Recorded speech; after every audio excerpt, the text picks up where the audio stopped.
the main event today, Jimmy Connors and Aaron Krikstein. And they have just taken the court live here at the National Tennis Center on his 39th birthday, taking on young Aaron Krikstein. And he has a big following here in New York as well.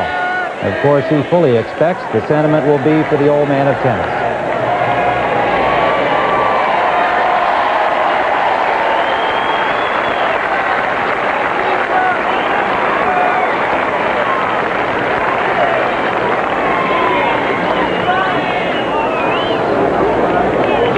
So the sellout crowd with a happy birthday for Jimmy on his 39th birthday. We've all heard so much about Jimmy, who has become Mr. U.S. Open here, but lest we forget, Aaron Krikstein has played some of his finest tennis here as well, and his string of upsets dates back to 1983, 1 month past his 16th birthday. I'm sure many of you remember his great performance out on the grandstand court against Vitas Gerulaitis.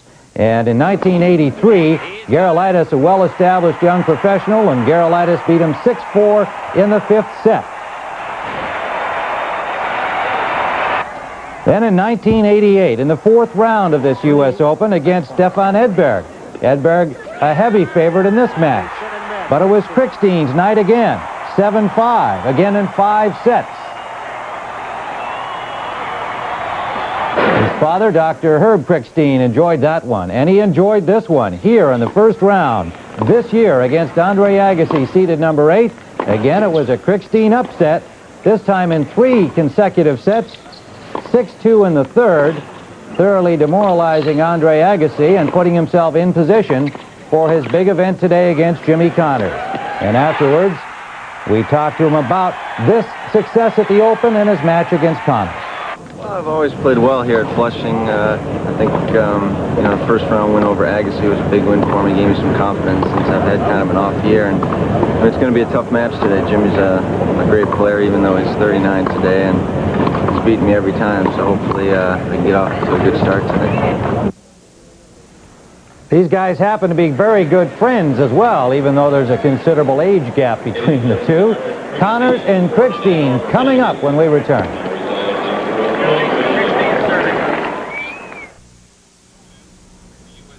The blimp view of Manhattan on a beautiful afternoon for tennis, and not too far away from those buildings out in Flushing Meadows, Corona Park at the National Tennis Center. We're ready now for action on the stadium court on the 39th birthday of Jimmy Connors against Aaron Krikstein. Let's go to Pat Summerall, who's been joined by Tony Trabert and, of course, Mary Carrillo. Pat? All right, Tim, thank you very much. As the two players begin their warm-ups, and Tony, what about Aaron Krikstein? Connors obviously the favorite, but this guy can play. Well, he certainly can play. He has good ground strokes. He's served better now than he used to. He's not what you call a net rusher by any means, excuse me, but beating Agassi here this year really has helped his confidence. He has not had a good year, hadn't gotten beyond the quarterfinals of the tournament, but when you beat an Agassi in the U.S. Open, and his past performance in the Open make him a darn good threat. He's going to play a good match today, I think. Mary, I think you and all of us marvel at the performance of the 39-year-old James Scott Connors. The applause you hear is for this man, Jimmy Connors. They started singing to him when he came out on this court. I thought that was a nice touch. Yes, he's obviously the heart and soul of this U.S. Open. He did that at the French Open this year as well, and at Wimbledon, though he lost in the 3rd round to Derek Rostagno. They went crazy for this guy too, Pat, and why not? And I think this is just the kind of match he wants. He and Aaron Krikstein have met 5 times. Krikstein has only been able to take 1 set from Jimmy. That was on a clay court, which isn't Jimmy's favorite surface. And the thing is, there's nothing about Krikstein's game that bothers Jimmy. Krikstein is essentially still a counterpuncher, and he hits with topspin, and Connors loves that. But Connors' game, that his ball rides so low, is hit so flat, that's something that Krikstein doesn't like. And that's why Jimmy likes his chances against Aaron. Well, you talked about their record against each other. I was talking to Jimmy a couple nights ago, and he said he didn't want to say I beat him 5 straight times. But he's very, very aware of that. He said, I don't think he likes to play me. Well, I don't know. Maybe people like to play Jimmy Connors when you think about it, because, he has such a great record. And it's incredible to me how he has taken over the crowds around, as Mary mentioned, the French, Wimbledon here. At one stage he was the bad boy of tennis. Now they all love him. frankly, sometimes I wonder why he's still playing, in that he suffered in the French against Chang. He was 2 sets apiece, but he worked so hard physically, he could hardly make it back to the locker room, and yet obviously enjoys what he's doing, and he does it very well. And as he said, when I came up 2021, he said, I could make the old guys move over. And he said, so far, none of the young guys have made me move over, so I'll stick around a while. Well, he certainly has stuck around in the hearts of people, particularly here in New York at the U.S. Open Tennis Championships. Talk about Aaron Krikstein and his ability and what he's accomplished and how well he's played here at the U.S. Open. He has been really beset by injuries throughout his career. Well, he really has been. He had knee problems. He had back problems. And he came on so quickly at such a young age. We mentioned 16 when he first started having pretty good success here. And all of a sudden you thought, gee, the guy's old. But you realize he's only 24 right now, and he's missed a lot of tennis because of his injuries. As a result, he's really a youngster in many ways. But don't forget also that when they've called him to play Davis Cup, he has responded very well. I don't mean just showing up, but I'm talking about winning under very difficult circumstances. If he can make this match go a while, it will be to his benefit, because he's very good in long matches and 5-set matches. Mary, what about what this leads to? Let's talk about the draw. Well, Pete Sampras has moved on, and you got to figure that he's going to be playing Jim Courier. Those two are very, very good friends. They practice together all the time, and I think that could be one of the that to me is the most intriguing quarterfinal if it happens, if Courier beats Sanchez tonight. Connors and Krikstein again. This match is this rivalry has been dominated by Jimmy so far, and let's face it, if Jimmy can move on, I kind of like his chances against Paul Harhoos. I really think if Jimmy can pull this round off, he may have a simpler time of it in the next. He could be a semifinalist. I think he really got a break with the weather. Earlier in the tournament, it was hot and humid and a kind of an atmosphere that would take its toll. Today it's considerably cooler. 30 love. David Littlefield, the chair umpire. And there'll be some shouting and some emotional moments in this one.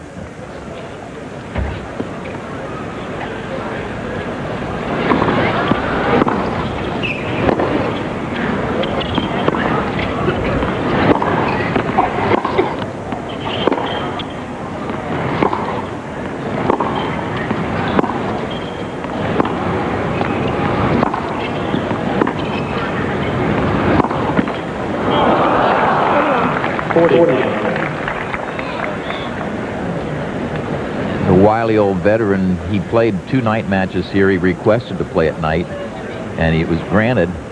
And he was lucky, because it was so hot, as you mentioned, Pat, that it helped him to play in the evening.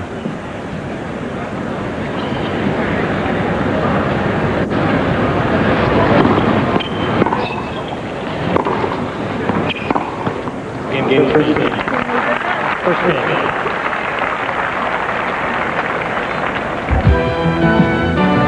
And now this tournament summary, sponsored by AT&T, the right choice. And to summarize, the defending champion Pete Sampras has advanced to the quarterfinals. Paul Harhoos will meet the winner of this match, the one that's going on in the stadium right now between Connors and Krikstein. And there are 3 Sanchez's still alive in the tournament. Sanchez's, I guess that's correct.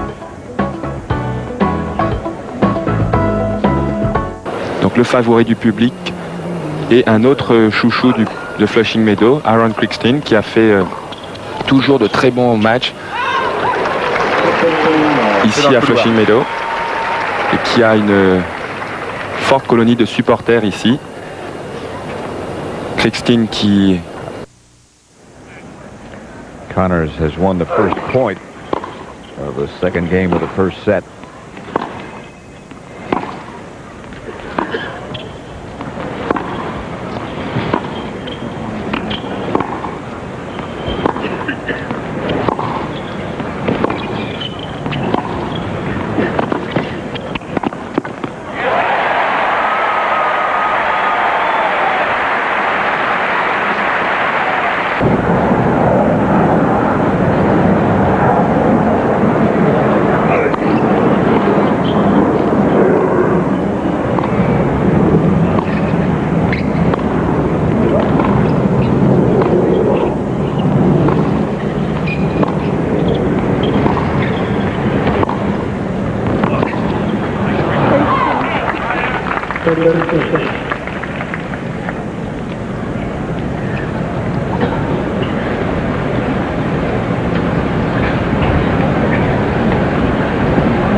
Krikstein was just 7 years old when Connors won his first Open in '74. That's Dr. Herb Krikstein, Aaron's dad.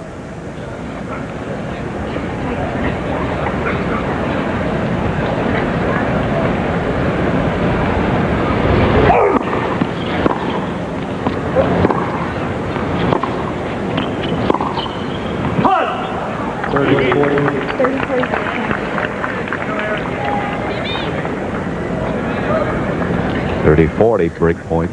Remember, we just heard Krikstein say he needed to get off quickly in the first set of the match, and he has.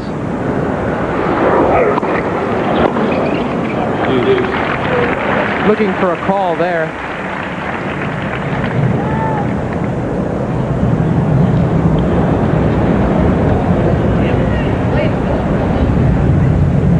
He's angry with himself because he didn't really play that return.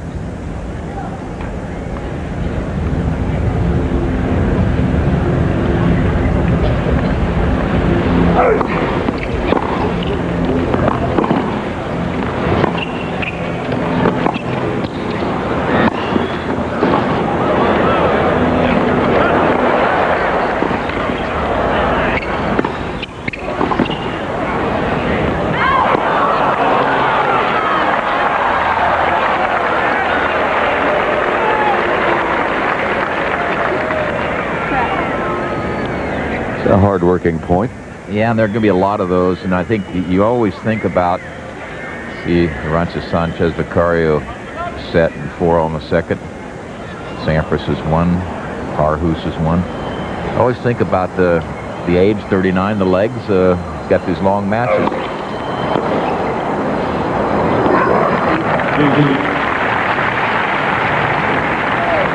You might think about it, but you can't remember it.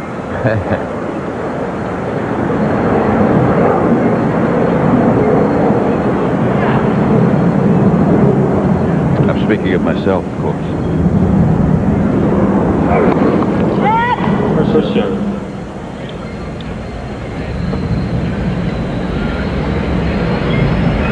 That's Aaron's mother.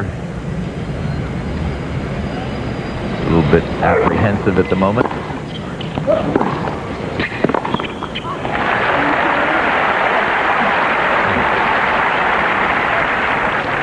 Advantage Connors.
Cardinal sin by Krikstein, not going to the net, getting a lob over Connor's head, and he pays the penalty. If he's at the net, that's a pretty easy volley because this really has to cross at center service line right about the center of the net to do that. So he fell asleep.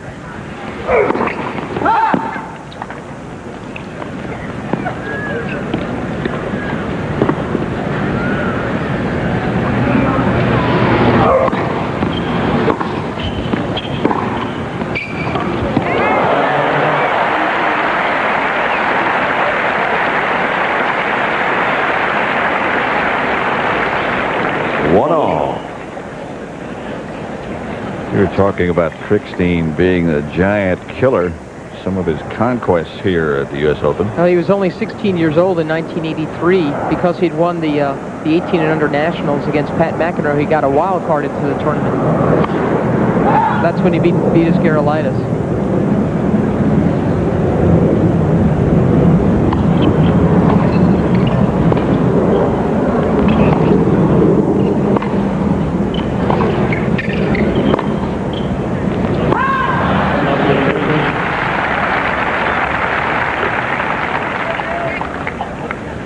And we showed a graphic moments ago of unforced errors early in the match. 6 for Connors, 1 for Krikstein. You're going to see a lot of that because Jimmy goes for his shots. Krikstein tries to keep it in play. But you're also going to see a lot more winners come off of Connors' racket.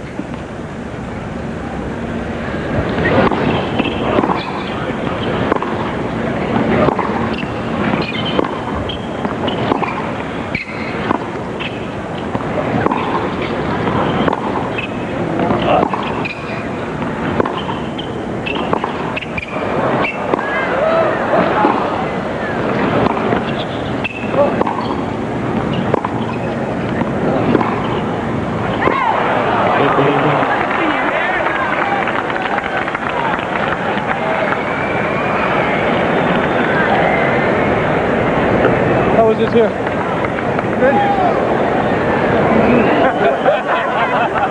Came over and asked some of the photographers and some of the people in the stands, how is it? Was it good?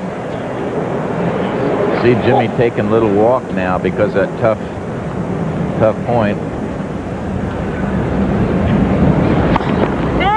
15 all. I would think that would be Krikstein's play, is to keep the ball in play. Work Jimmy, work him, work him, work him. It's like a boxer and all those body punches. Oh, it has to be. Yeah, try to wear him down some.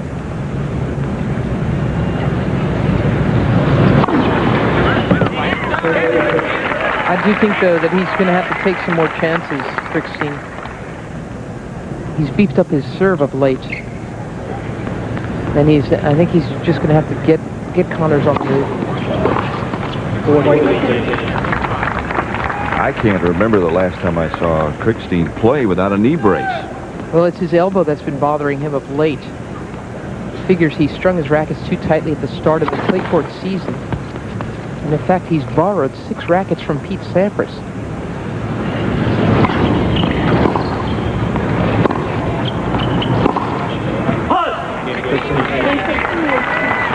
Game to Krikstein, and he leads 2 games to 1 in the first set.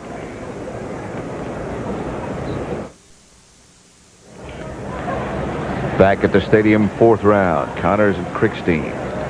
Connors serving far court at 1-2.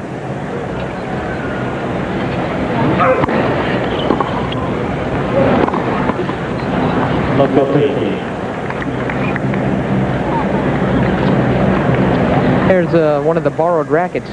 Krikstein is thinking maybe this frame is a little easier on his elbow.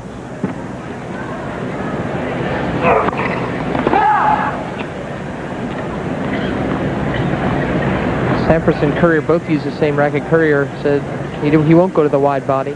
This is his security blanket.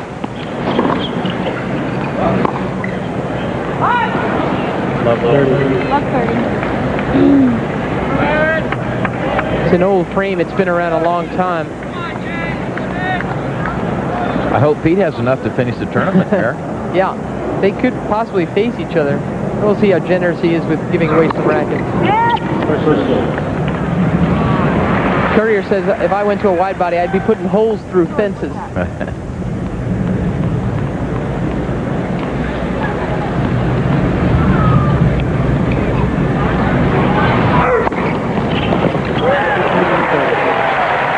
$15-30.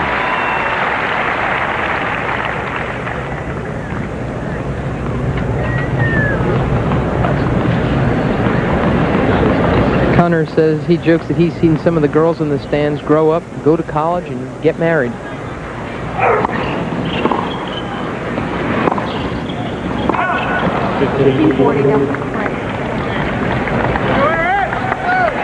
Break points once again.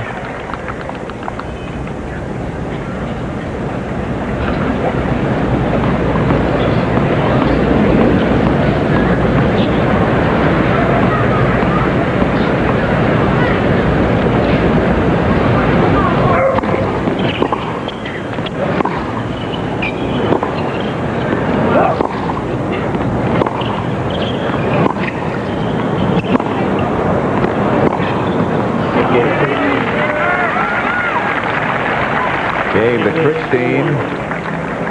He leads 3 games to 1 in the first set. Don't forget, tonight at 11:30 Eastern and Pacific time, the highlight show, when we'll bring you Tim Ryan and Tony Trabert will up to date on all the matches that have taken place here at the U.S. Open.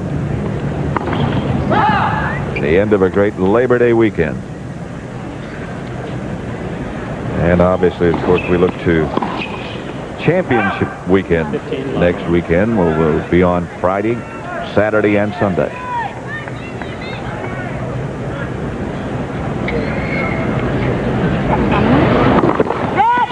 First serve.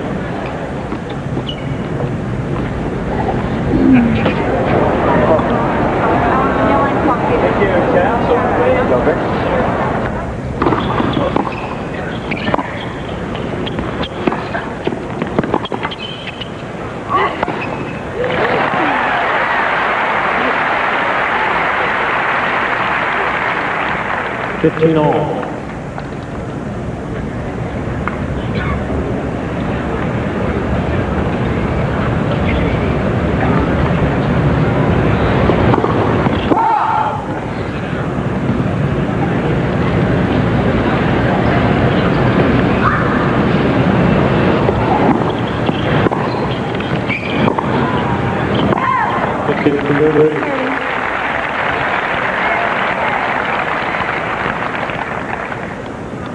We're live at the stadium at the USTA's National Tennis Center. Jimmy Connors against Aaron Krikstein. And the place is full.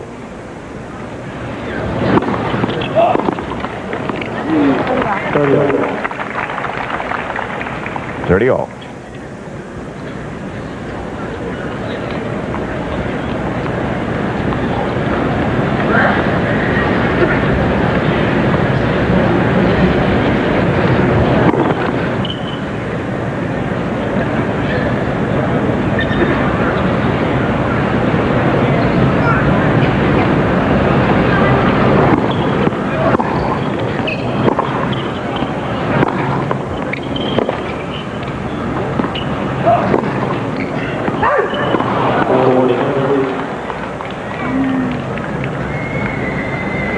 That's the kind of error that would make Jimmy Connors very unhappy, because he wasn't trying to do that much with the ball. He was way deep in the court, really just trying to get on the two-handed side of Krikstein and missed it wide.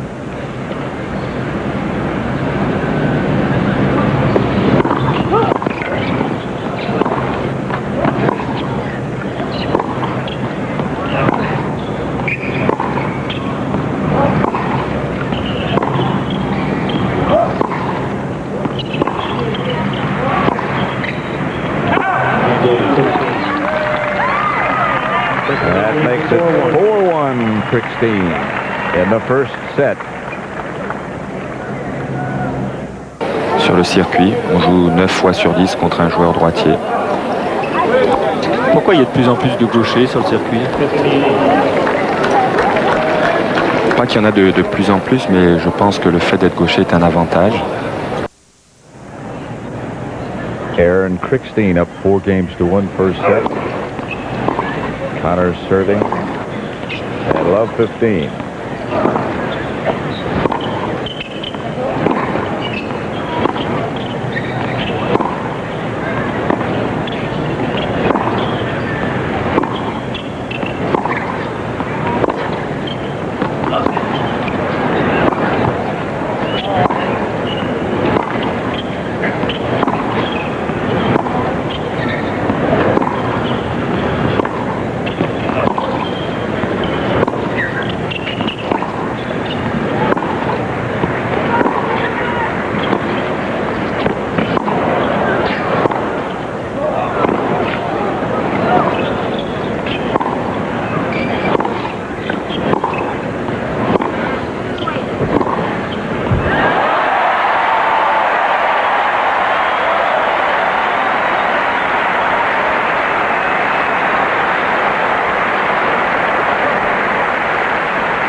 This is the end of that last point.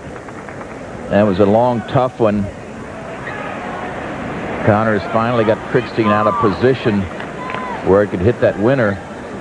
The best part of that point was the sound of it. You could just hear Jimmy Connors' shoes squeaking all over that long rally. 30 love.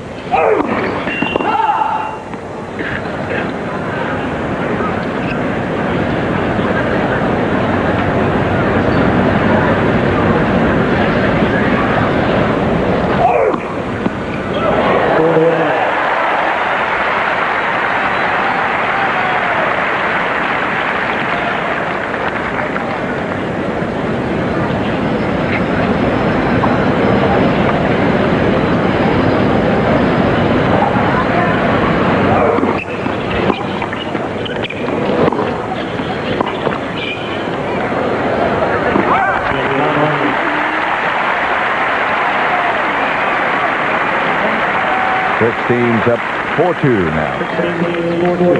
My friend Tommy Thompson, a coach, a fine one, who works with Jennifer Capriati and a lot of other very talented young players, including Jonathan Stark and Jared Palmer. They're playing in the doubles here. Both of them have just turned pro. They were practicing yesterday, and Thompson was trying to get both of them to move well.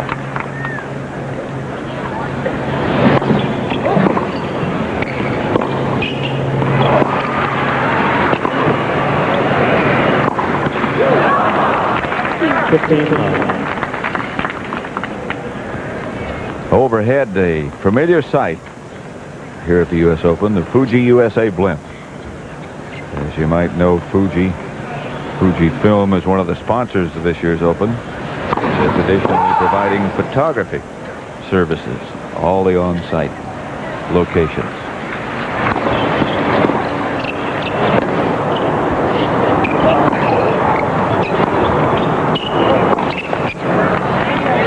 So Pat, he was trying to get them to move. He was exhorting them to really, and just then this guy came and took the practice court behind them. Tommy said to the two kids, turn your backs away from him and just listen to him. Right. And for about 5 minutes they listened to Jimmy Connors move without even watching him. And then they understood what Tommy was trying to tell them.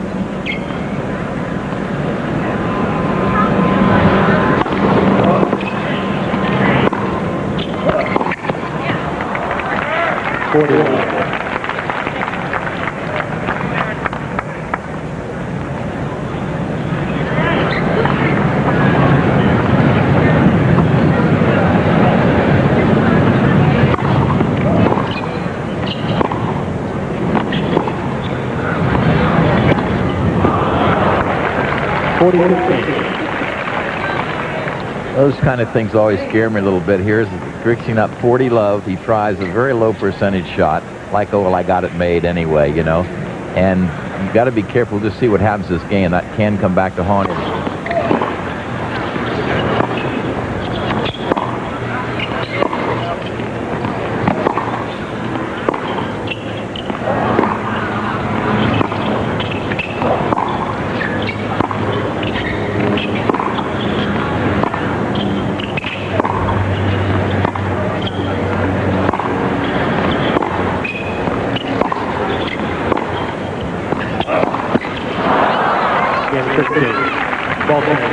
Game to Krikstein. We'll be back at the U.S. Open after this word from your local station.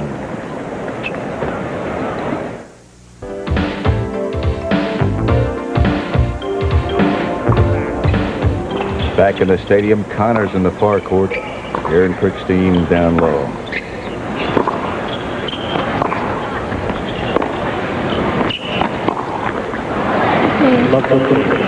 And joining us, a celebrity mystery guest, John McEnroe. Welcome, John. Thanks, Pat. It's great to be here, and a bit surprised by the start of this match, the way Jimmy's come out. I expected him to come out a lot more forcefully than he has.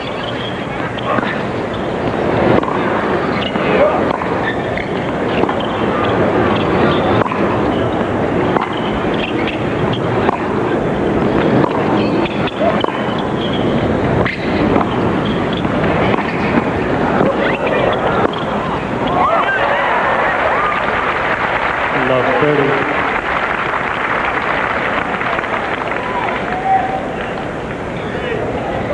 18 errors already from Jimmy Connors. Just 5 for Krikstein. He's playing a nice clean match. He's not trying to do too much. And Connors just seems to be missing.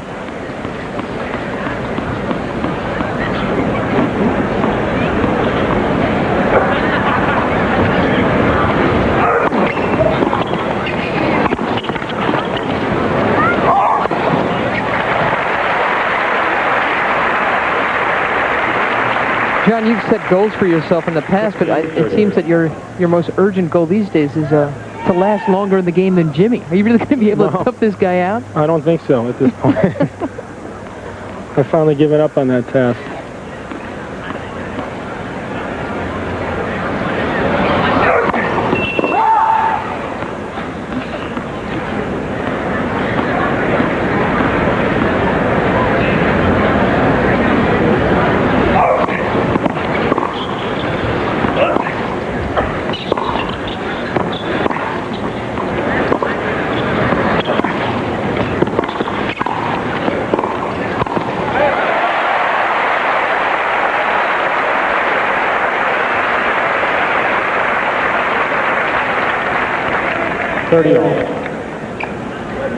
You know, hopefully this is,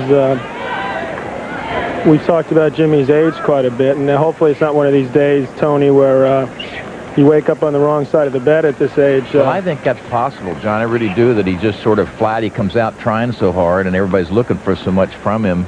And he's, as Mary's mentioned, made a lot of errors. He's not in the match yet at this point. He hasn't loosened up. He still looks tight. Hopefully he'll win this serve and at least make Krikstein serve for the set.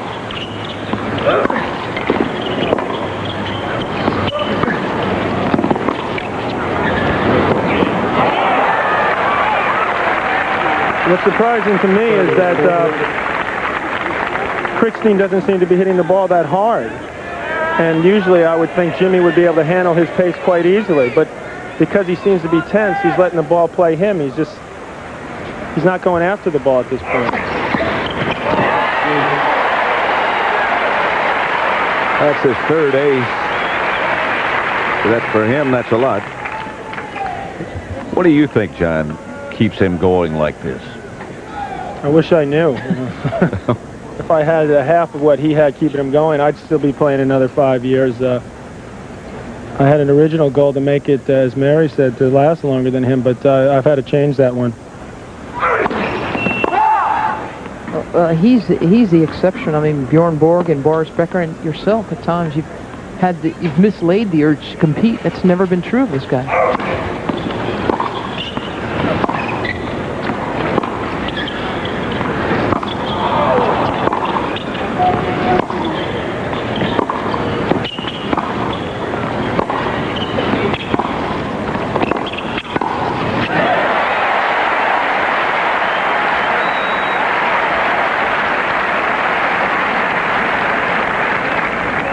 Advantage Connors. Now Jimmy seems to be getting more into the points. This is what you're going to see a lot more of, I have a feeling, in the next couple hours. I'd be very surprised if the match continues along the lines it has up to this point. Who do you think's going to win it? I like Connors in this match, but he's making it a little tougher for himself right now. Game time.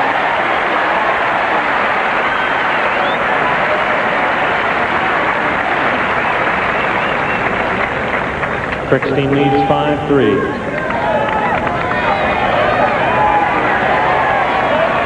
I think Krikstein is playing him kind of smart, though, because Connors likes the Krikstein pace. He likes a nice, heavy topspin ball. And that Krikstein isn't giving that to him, feeding that to him, means that Connors has to swing more, and that's when he tends to make the error. Well, you know, the best part of Krikstein's game is his mental game. And he's doing exactly what he should be doing right now.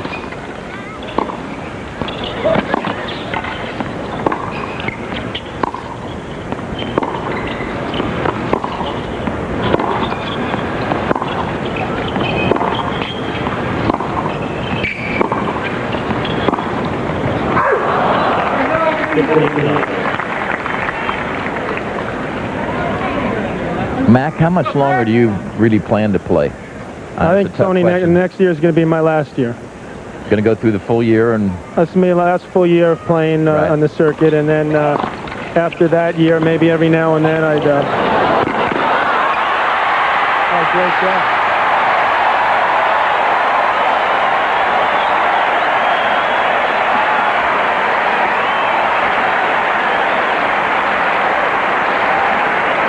Watch the fabulous get by Connors.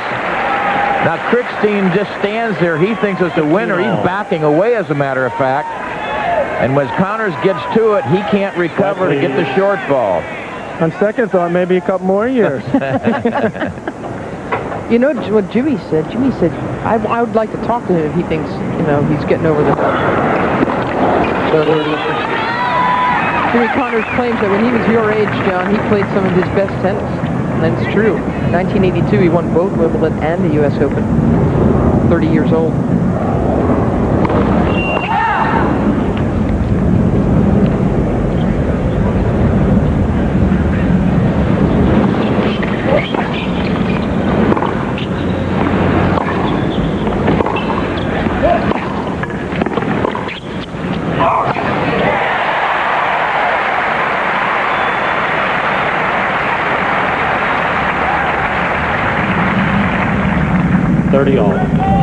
Pressure by Connors, depth with good pace, makes the overhead automatic. You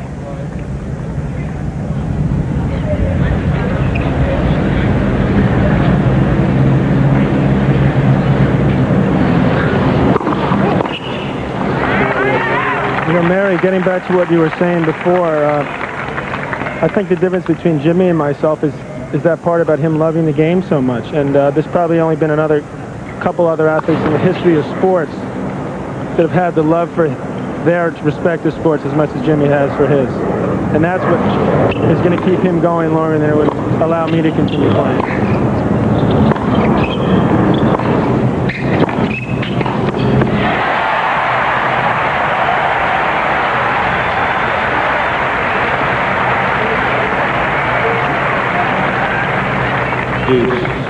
Here's a man on the prowl. Watch how aggressive he is. A good, solid forehand volley for a winner. It was all set up by the approach that was very deep, hit very hard.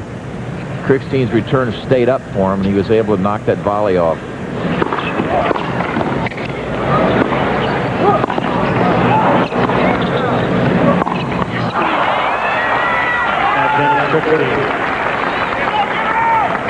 You got to give Krikstein credit, though. He's playing about as good a tennis as I've seen from him in a number of years. He's doing just what he needs to do. He's forcing Jimmy to come up with the shots, and he sees that Jimmy isn't really 100% into the match yet. Because I don't know if all the viewers know, but Jimmy has never lost to Krikstein before.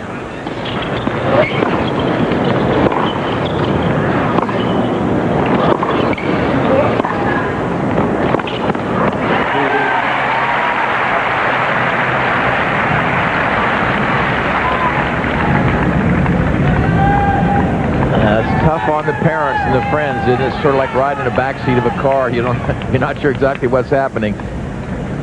One thing impresses me about Krikstein here today is that when he's serving now, he's serving better. He finishes well inside that baseline. That means he's tossing that ball in front and really going after it.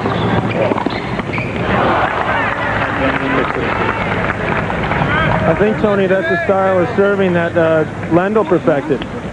The big booming first serve, take a few steps in and go for an outright winner on the next shot, but not serve and volley. 16-6-3.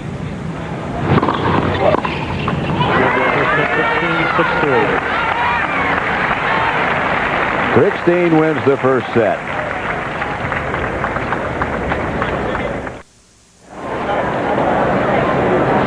Couldn't ask for a more wonderful Labor Day weather-wise, certainly. And the ice cream must be good. Krikstein and Connors. Krikstein's won the first set.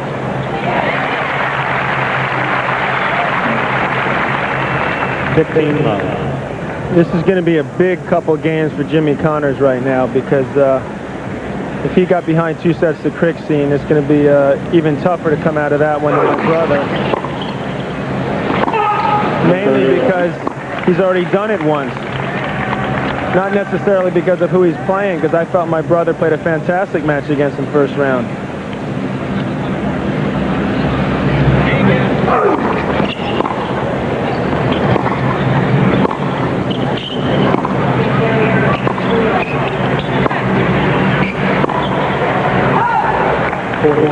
McEnroe has been gracious enough to join us here watching Connors. He is next in doubles in the grandstand with his brother Patrick, who played such a spectacular match against Jimmy on Tuesday night.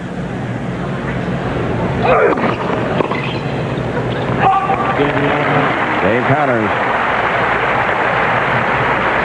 Krikstein, second set. He leads 1-love, second set. Krikstein won the first.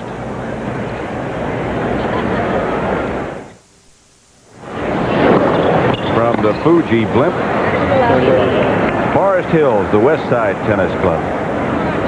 John, you must have some, I guess, fond memories of that place. I ball boy back there, Pat, so I even ball boy for Bjorn Borg. I only played there 1 year, so still had great memories.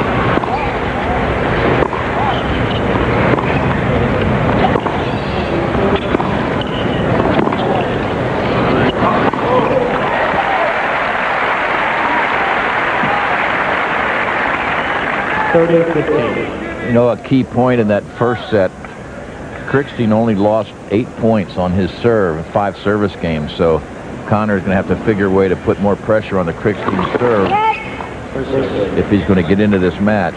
I'll tell you, that really surprises me, that stat. I really would have expected Jimmy to attack his serve a lot more than he has so far.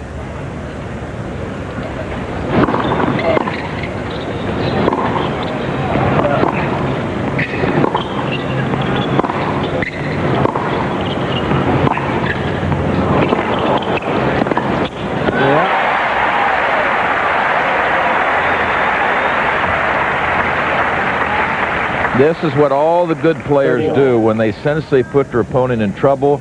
They come forward. Now watch Connors with the two-hander. He knows he's hurt Krikstein. Here he comes, cuts it off early and blocks it into the open court. Just a textbook play. 30 all.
There are the errors. More than 3-1.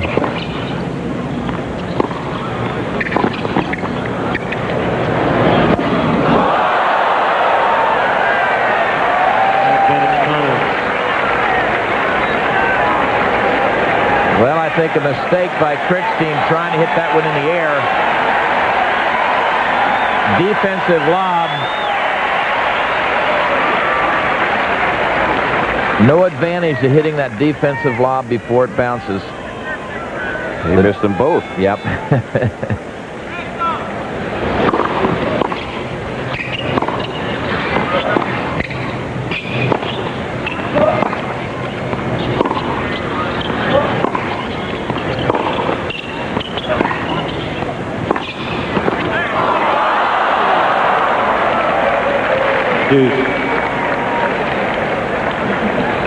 Nice time to get a break like that if you're a Krikstein fan. Tony, are you a believer that the mistakes even out at the end in a match? The mistakes or the luck? Both. No, I'm not. It depends when you get them.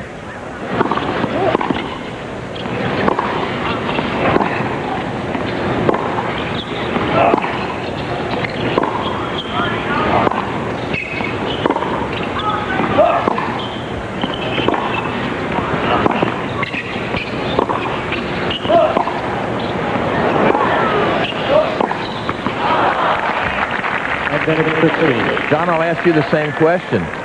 Do you think they even out? I don't think the mistakes as far as line calls do. I think the luck, the better players seem to get luckier. You'd like to think so, anyway. I would, yeah.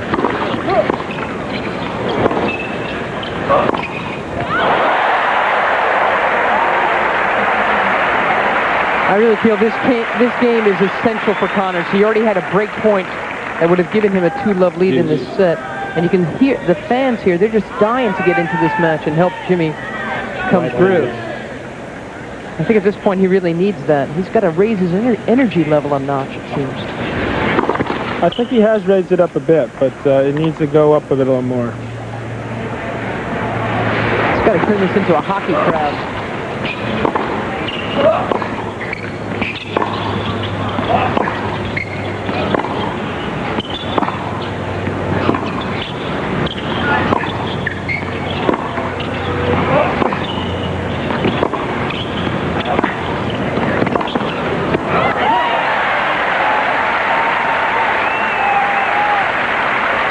I think in essence that's exactly what Jimmy Connors needs to do to win this match. He needs to hit the ball deep. I think he should make Krikstein run. And then when the short ball comes, hit a great approach shot like he just did, and most of the time he won't even have to hit a volley.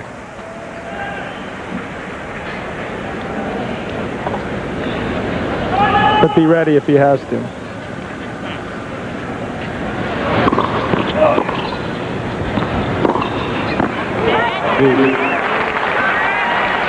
A heck of a shot there. Yep.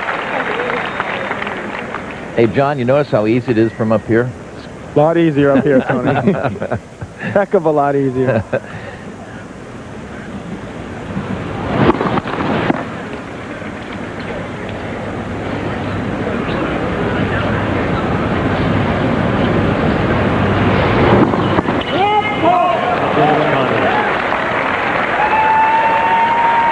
First double fault by Krikstein.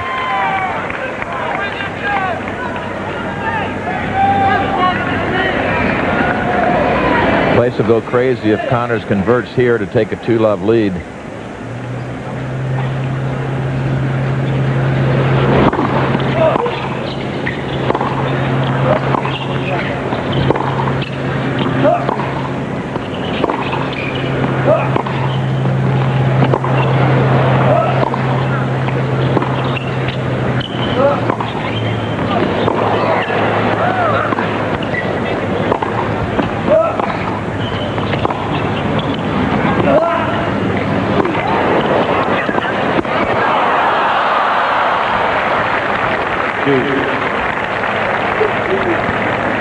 Three shots on the line and he lost the point. Yeah, and I don't know if Krikstein did it by design, but his last underspin backhand was like a chip, and it got down below the top of the net, so Jimmy coming in had to volley up.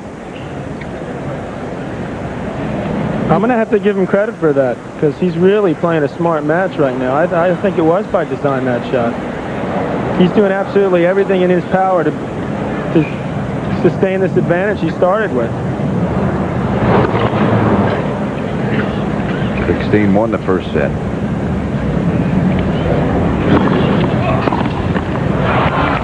Would there be a collective groan in the men's locker room right now? I mean, are all the guys getting as excited over what Connors has done as everyone else?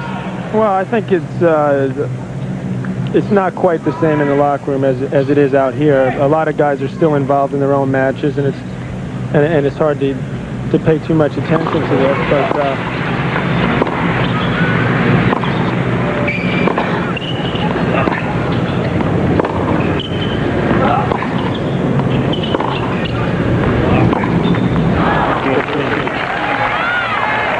some very difficult points. in that contest, that game. A reminder, next Sunday it all begins with the NFL Today at 12:30 Eastern Time. Most of you will see the Rams take on the Giants. Others, the Bears, Tampa Bay, New Orleans, and then it all begins, as I said, at 12:30 Eastern Time with the NFL Today, the last word before kickoff.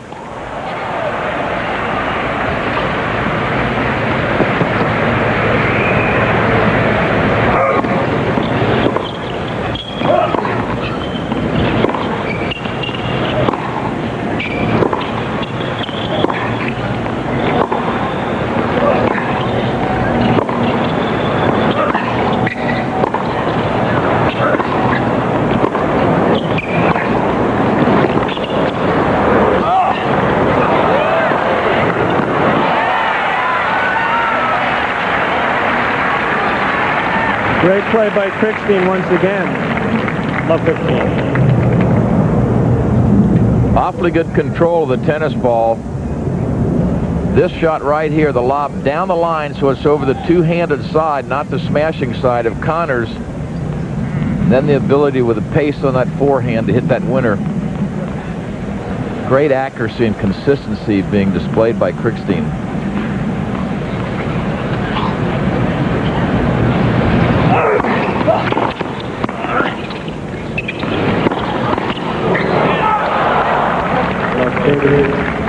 You know, Mary, getting back to what you said about how the players feel in the locker room, sometimes people may forget that Jimmy Connors has won the U.S. Open 5 different times. I don't believe that Aaron's ever had a great result one year and got to the semifinal, so there's a lot of people in there that are also pushed for the other way. This may be the best opportunity Aaron Krikstein ever has in his career to get to crash to the semis or finals in a Grand Slam event. So I think what the players do really respect with Jimmy is the effort he puts in, and they all take something from that, and most of them, I'm sure, work harder because of it. They inspire them to play harder.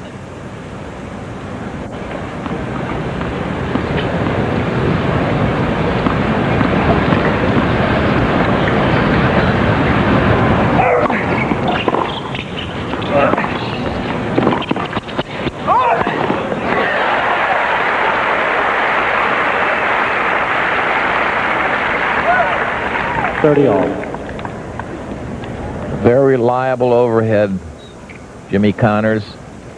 He would prefer to go to the backhand of the right-hander. That time he went the opposite direction because Krikstein was camped in that backhand corner.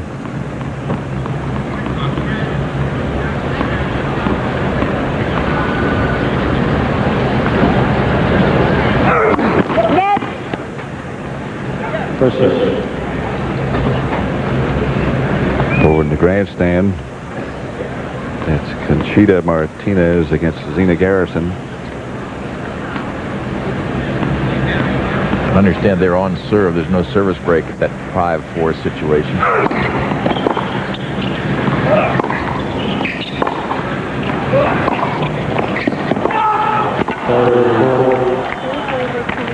Connors tried to open up that point quickly. I'm starting to think maybe he is a little physically tired, and he's decided to try to go for shorter points. That's tough to do with a guy like Krikstein, unless you can just knock him down with a serve or gamble, because he moves well and keeps it ball in play.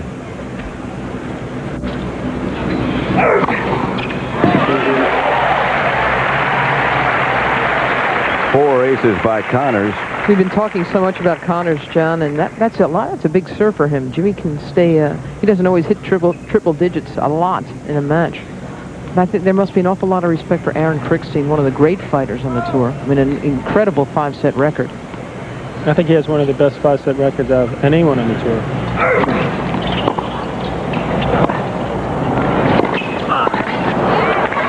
He's the type of player that paces himself extremely well, and he plays within himself. And sometimes when it appears he may not be trying for a ball, it is by design, so he could save himself later on. And it usually seems that in the first set that he's pretty much the same all the way throughout the match, even in the 5th set.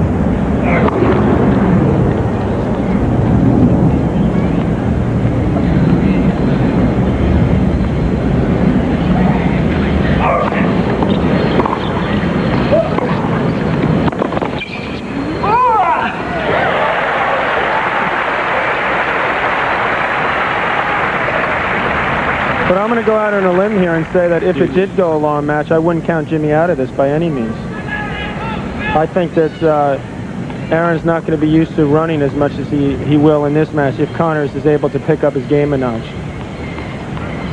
It remains to be seen in these next couple of games whether he's going to be able to do that.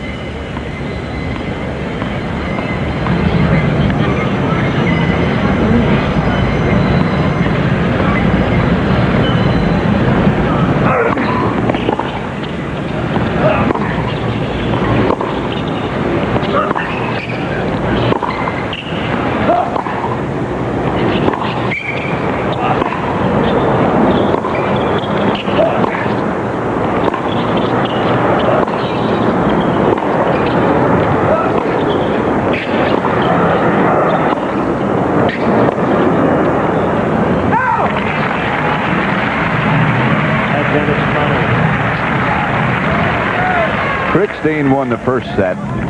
It's 1-all in the second. Connors has the advantage. Krikstein apparently broke a string. Here's a look at the Connors footwork. Those feet just keep moving. You'd hear that squeaking noise if you were close to the court Mary mentioned earlier. You don't see him flat-footed on the heels.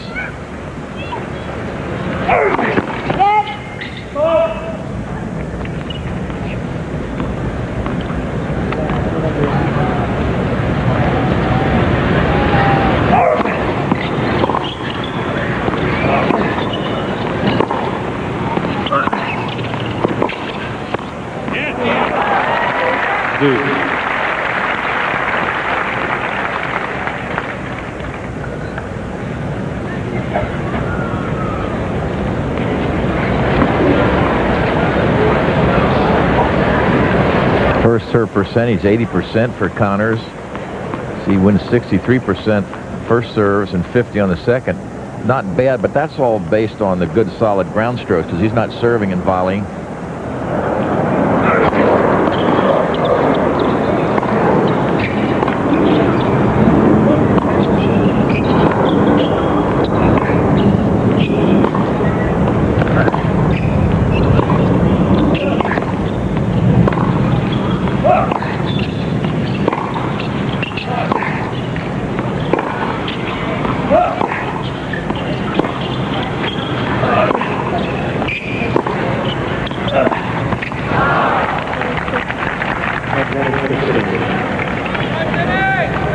Been out there an hour.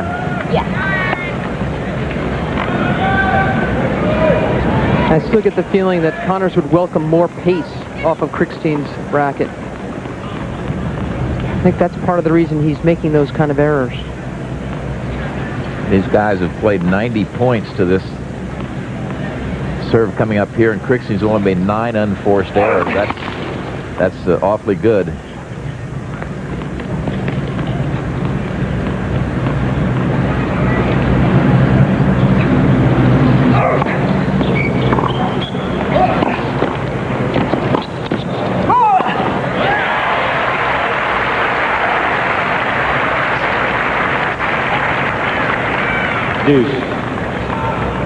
I think Krikstein changed his mind here. I think he was going to drive it, and then at the last minute he decides to loop it up over the top, so he didn't make a very good lob, and the bolo overhead by Connors.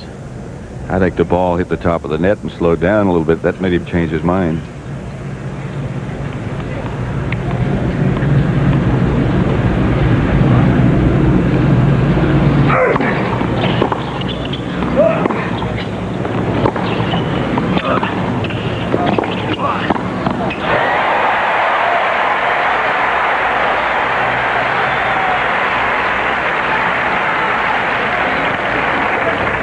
Advantage Connors. You think of Connors as a power player. Watch the touch here. He softens the hand, lets the racket head give a little bit to drop it over. Watch again now. Watch the racket come back a little bit. See, pull the racket head away from the ball to soften it.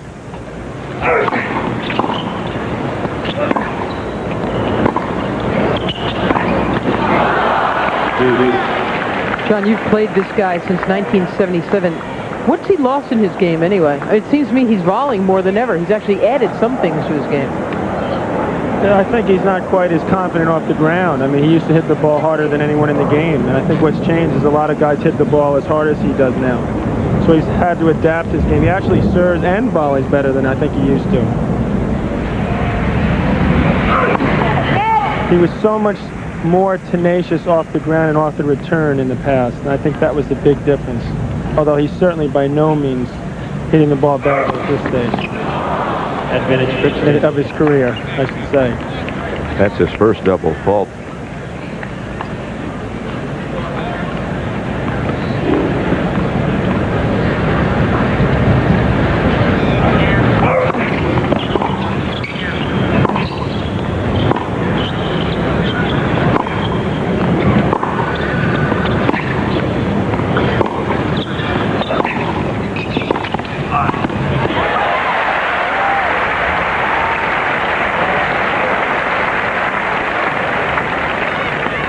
Deuce.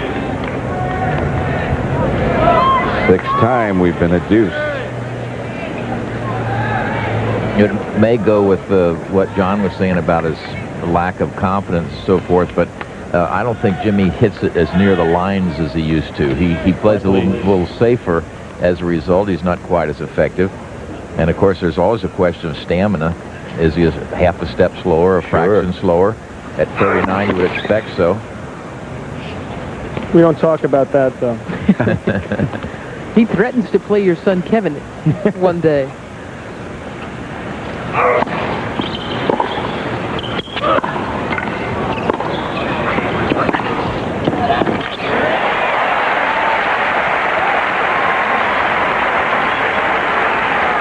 Advantage Connors.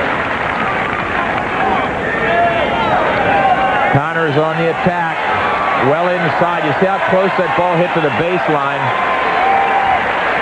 You let Connors get near his service line with the ball sitting up a little bit, particularly on the two-hander, and he's really going to hurt you. Boy,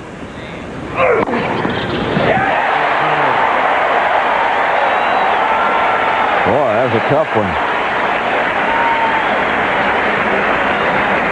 Connors leads 2-1. Il se reprend bien là.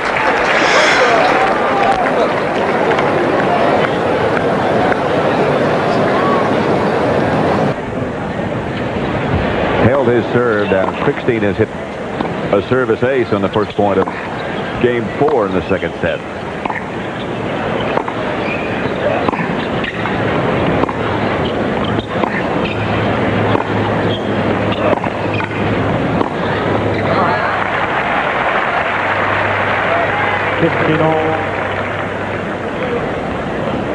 I'll tell you, Mary, what I don't like from Connor's point of view is the fact that the crowd doesn't seem to be a factor at all at this point. He's got to let him in, doesn't he? I think this is the time right now.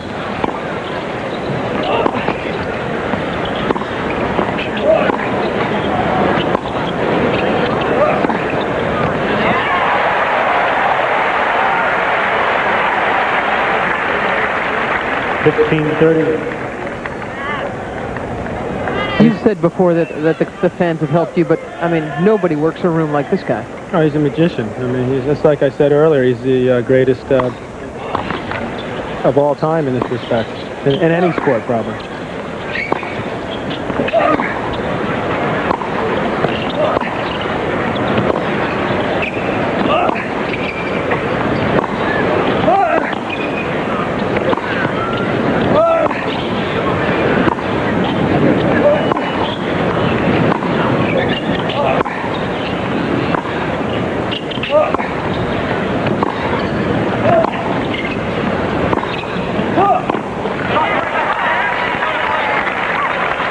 I'm getting older just watching. You get more tired, I know that. The thing to me is, if you watch it, Krikstein has got Jimmy doing most of the work. And you watch Krikstein on that baseline, he slides along and just saves his energy. Jimmy's having to work awfully hard, and as this match goes on, I think that's going to take its toll.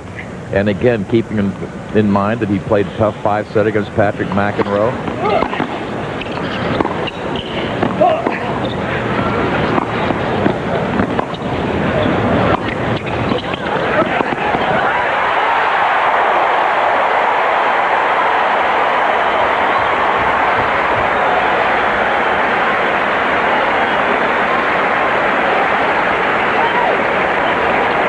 This volley opens up the court. Krikstein has to cover down the line. You see, Tony, he gave him that short angle so that he could hit that cross. He set that whole thing up. He wants to work.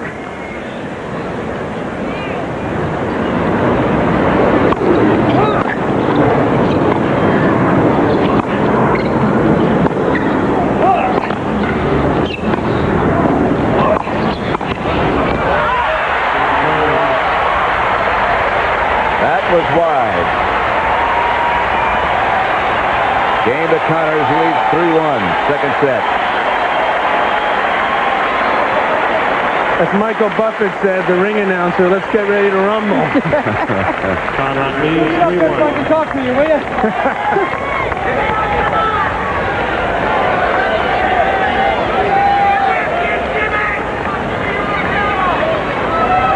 John, you were talking about a guy like Mack or Connors playing the crowd. Can you guys do that? Do you know how to do it, to orchestrate it, to get them into it? Not nearly as well as he does, that's for sure. I wish I did, believe me.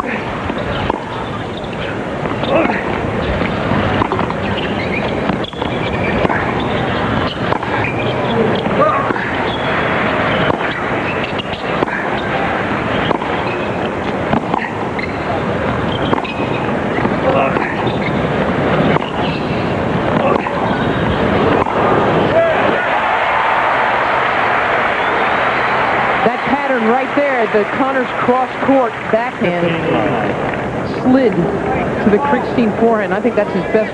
That's his best pattern. Because again, Aaron doesn't like to have to spoon up that shot and get it over. He likes a much higher ball, much higher contact point. Tony, did you notice how he was swinging through that forehand more? Yeah. He's letting it loose now more.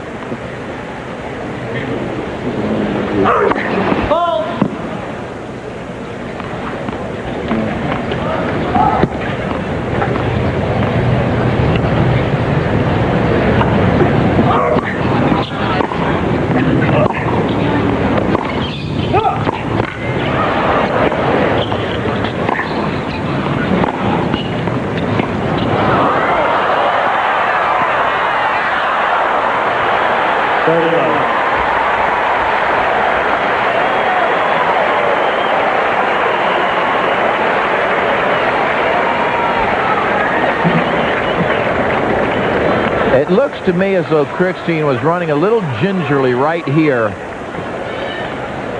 That ball was called wide. Very close. Very close, that's right.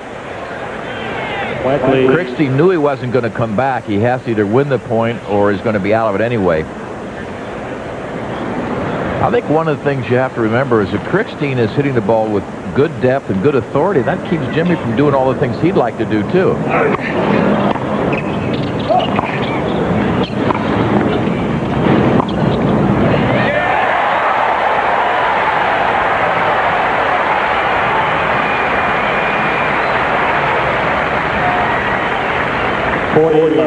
He's doing some things the crowd likes. 40 love. Game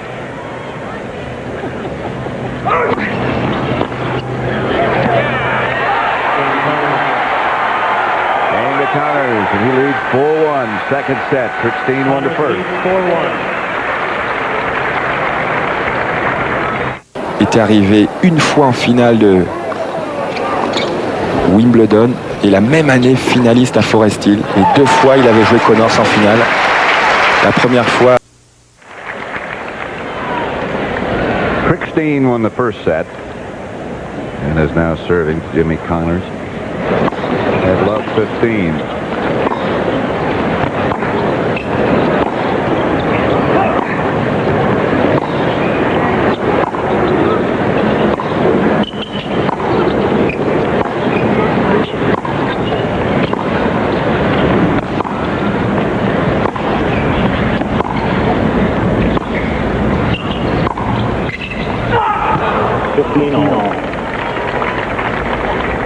Connors has won, I think, 13 out of the last 16 points. So he's put a good string together. He's feeling a heck of a lot better than he was feeling about 15, 20 minutes ago. Oh, yeah. 30-15. Over in the grandstand, Phoenix Harrison.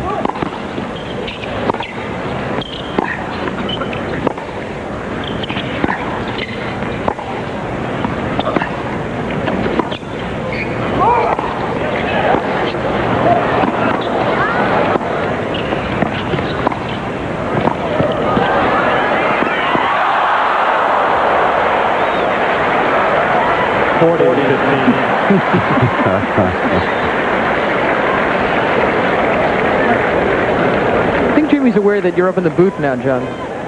Well, notice how comfortably Connors gets to this. He just flat misses it. Had the open court. Krikstein was dead. Just rolled a little bit too much.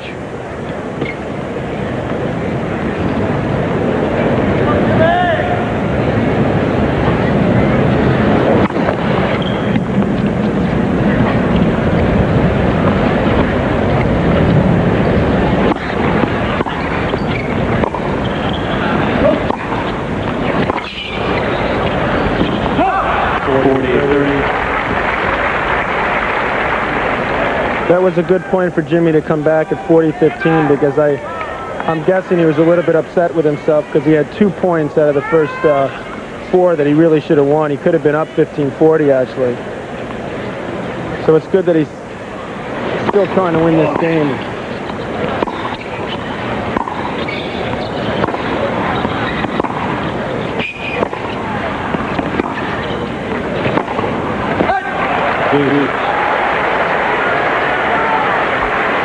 John, you were the Connors of last year at this U.S. Open. I mean, you were the emotional heart of the 90 U.S. Open.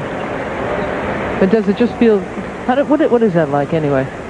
It's the greatest feeling there is in sports. To have the crowd behind you and to feel like you're playing well and have a chance to be the best at what you're doing. I mean, it's the ultimate.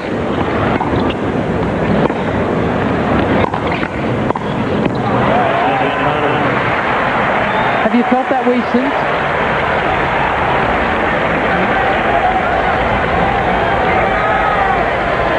Live at the stadium at the USTA's National Tennis Center in New York City. 4th round. Jimmy Connors against Aaron Krikstein. Krikstein won the first set.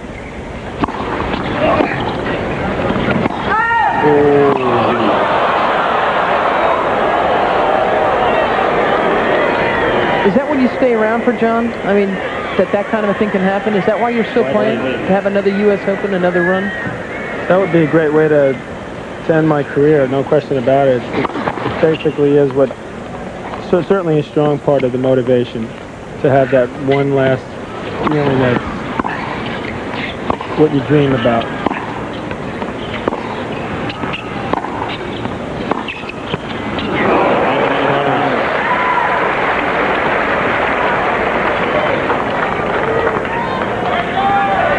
See, Connors is picking up the tempo a little bit now. He's starting to dictate play a little bit.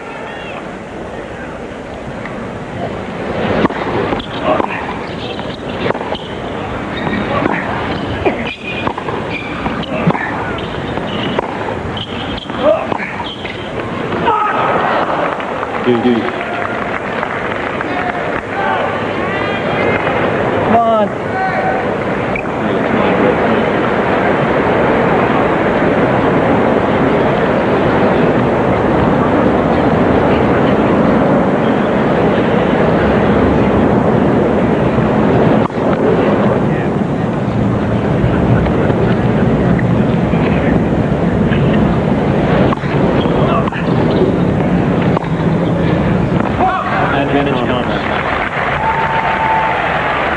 Certainly from Krikstein's perspective, he doesn't want to lose this set 6-1. I think what he feels is his best chance is to keep Jimmy out there a long time, and because he has such a great record in 5-set matches. But if he starts giving away points to Jimmy, he's going to be all over him the same way he was with Novacek the other day.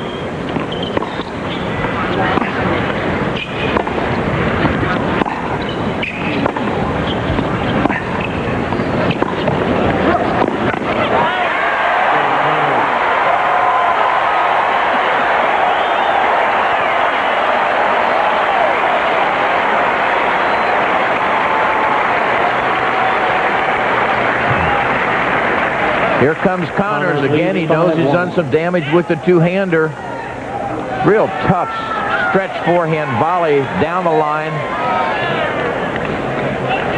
2 breaks now for Connors.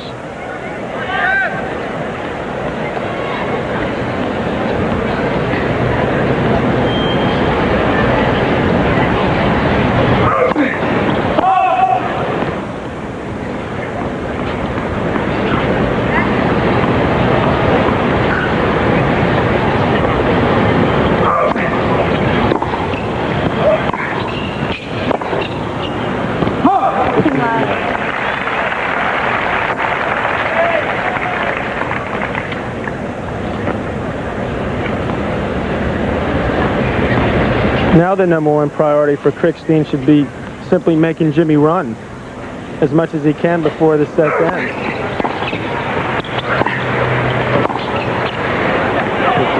You've mentioned Krikstein's 5-set record, John, and it is incredibly impressive. 21-5 he's won when it's gone to a 5th set. He's played 5 5-setters at the U.S. Open, and he's never lost one, including his first against Vitas Gerulaitis in '83. He's also beaten Stefan Edberg in 5 here. Didn't Vitas ask you not to mention that? Yeah, that gets brought up entirely too much for Vitas.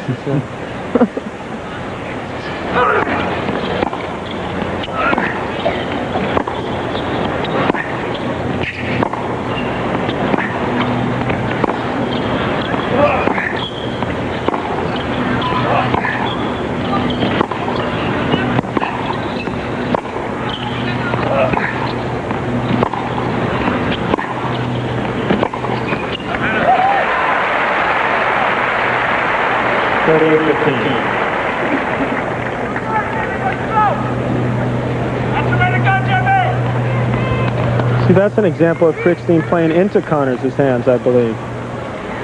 He did get the ball back, which would appear to make it seem like Jimmy's working, but he's just getting Jimmy into a better groove. And it looked to me like Krikstein was doing most of the running.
Krikstein breaks.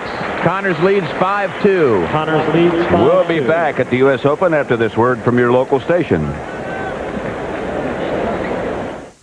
Krikstein serving. 2-5 in the second. Aaron won the first set. Second serve.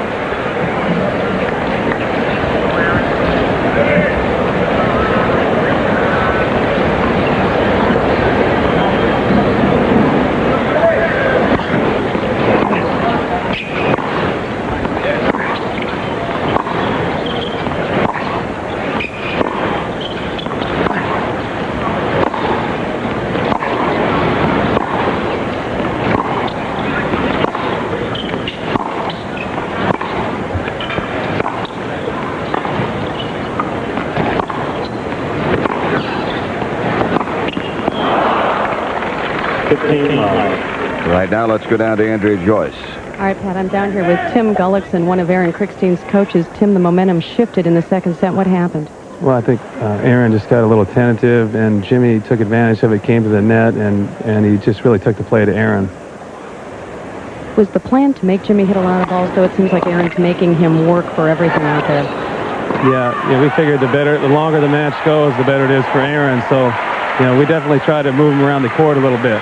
Obviously, he knew this was going to be a Connors crowd. Did you talk much about that today? Yeah, well, he knew it was important to get off to a good start, and he did. He won the first set, so now we could be in for a real long match. All right, Tim, thanks. Let's go back up to Pat. All right. 16-all.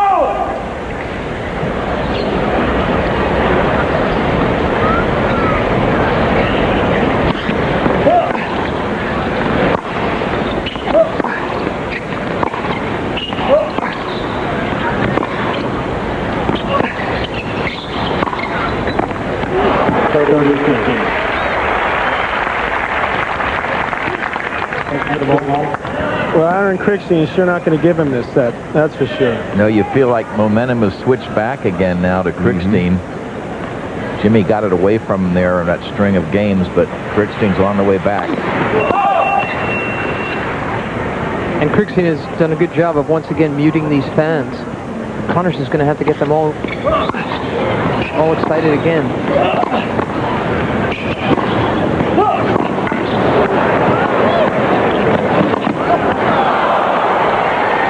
Well, if he wants to make him run, he's doing it. Yeah, and that's really tough on the legs.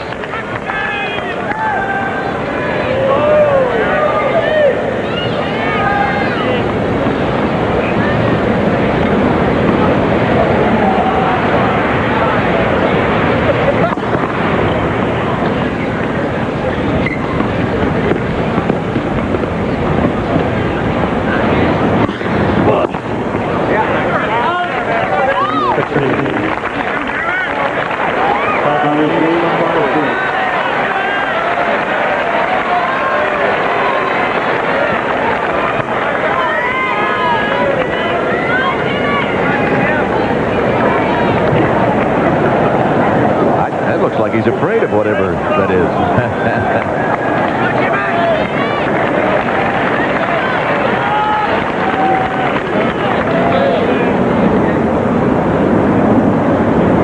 Connors serves.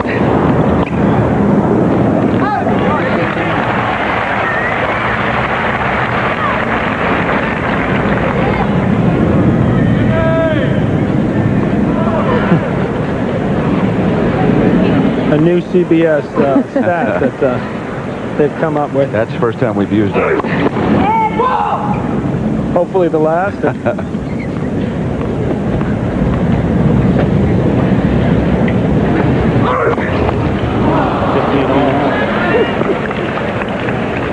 3 doubles by Jimmy.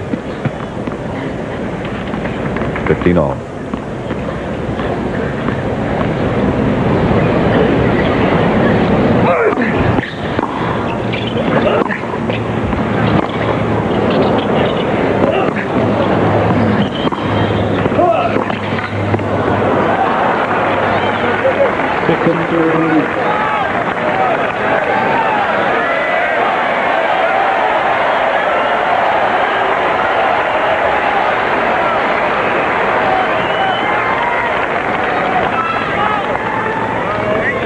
This isn't the way Jimmy wanted the crowd to get back in the match. I think he was envisioning having won the second and hopefully serving up a break already in the third.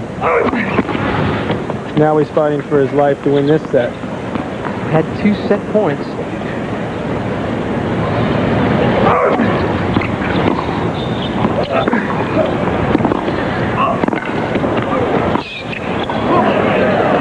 Perfect.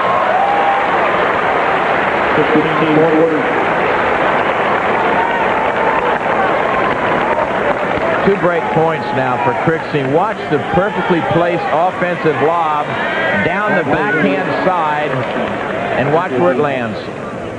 Oh, you just can't do it any better than that.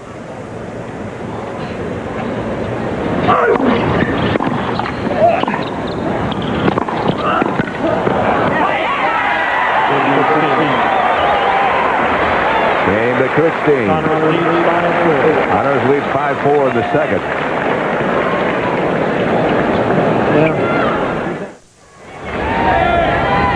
The stadium at the USTA National Tennis Center in New York City, jam-packed.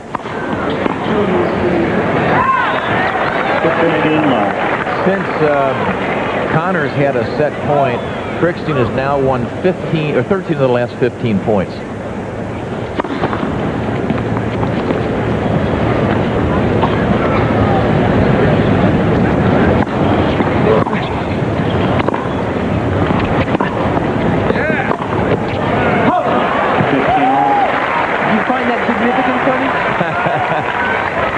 Only if you want to win. Zina Garrison on serve in the second set over there against Chita Martinez. John McEnroe will be playing doubles there next.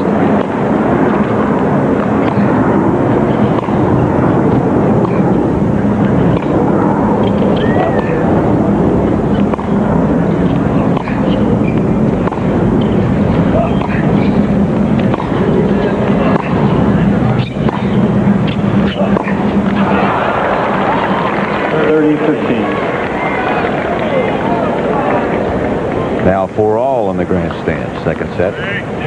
Hopefully Zina will win that set, so allow me to enjoy a little more of this match. And for America as well.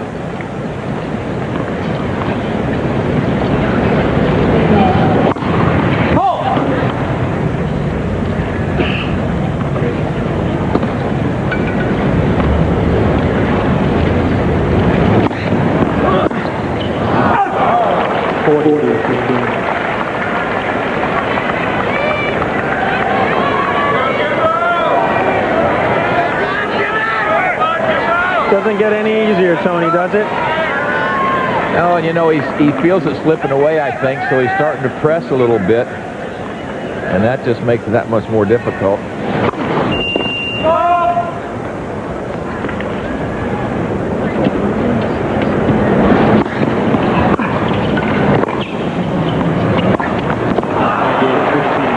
Game Krikstein, 5-all.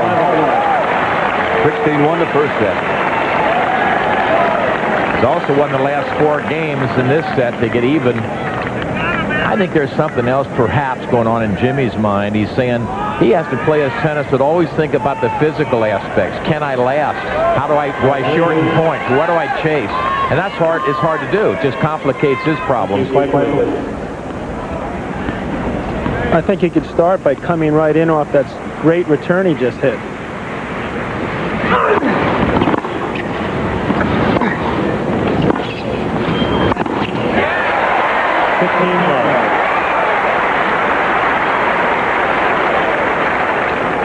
Instead of making himself hit 1 or 2 more shots.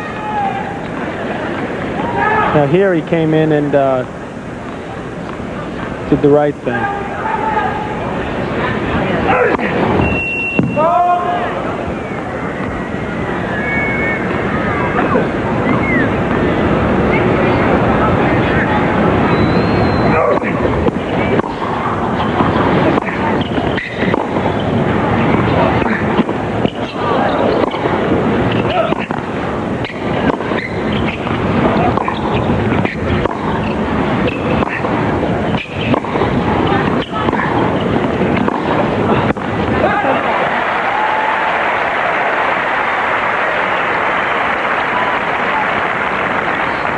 Elapsed time of the match, hour and 39 minutes.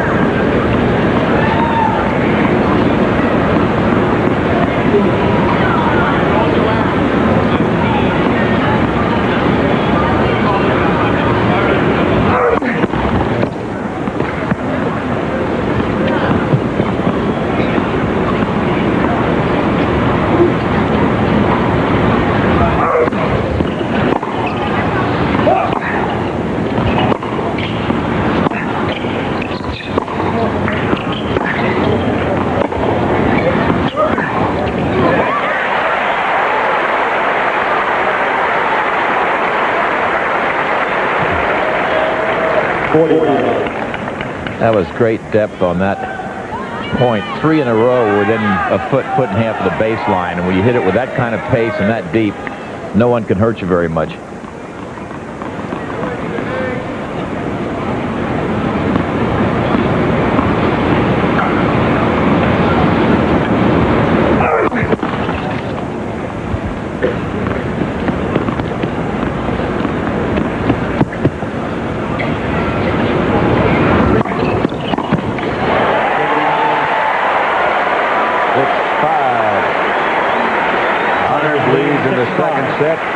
Krikstein won the first.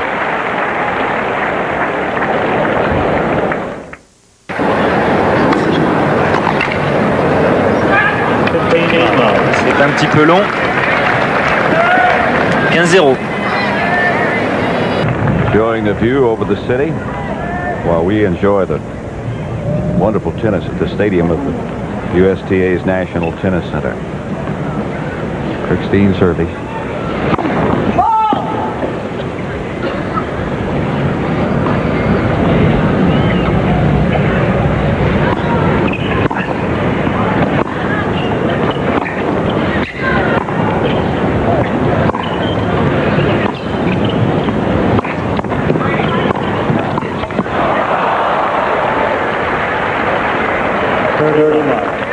Dirty love.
Had the handlebars on that one, a little steer job it looked like. Didn't really take a good swing at it.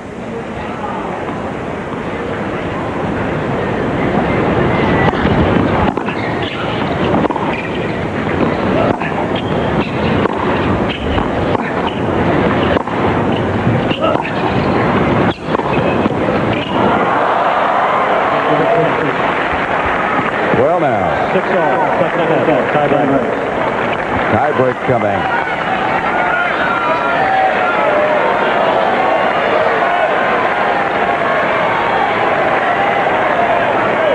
There's going to be a lot of strategy going on in these two guys' minds right now. Are they going to try to do anything differently? That's a very good question, Tony.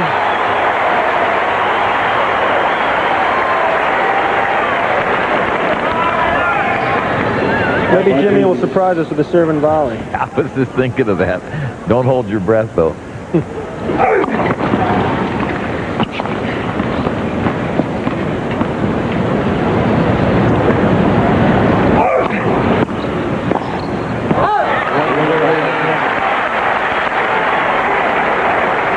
If he does, it'll probably be about 5-4 in the tiebreaker on one of his famous wide shots. Yeah. I mean, would you play any differently, John, in a tie break than you would during the set to get you to the tie break? They say that you try to get into net as quickly as you possibly can. That's the general rule among the players. But that's if you're a net rusher, right? Even a little bit the other way. 1-0. I think you're going to see both these guys coming in more than you'd normally see them. But they could prove me totally wrong and stay back on every point.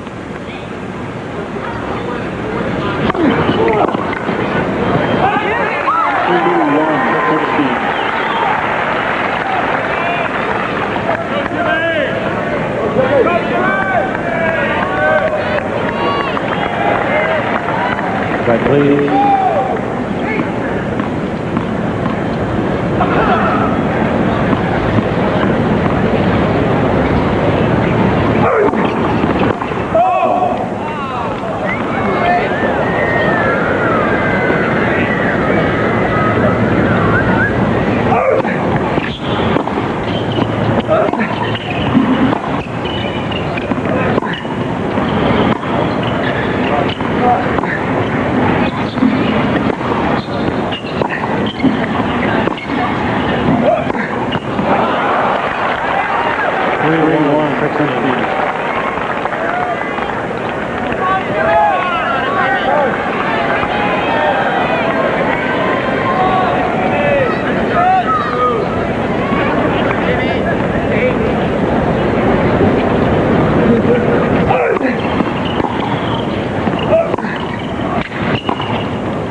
Krikstein.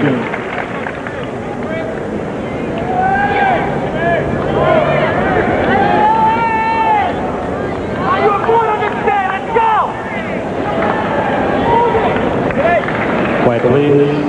Thank you.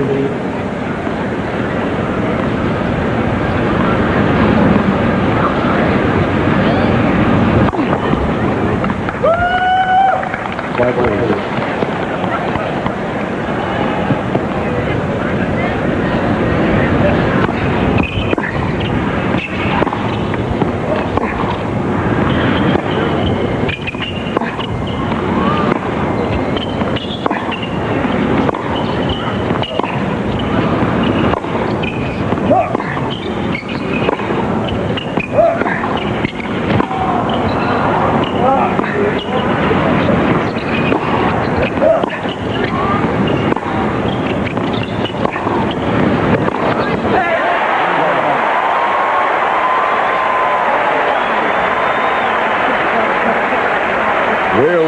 On the stadium court at the USTA's National Tennis Center in New York.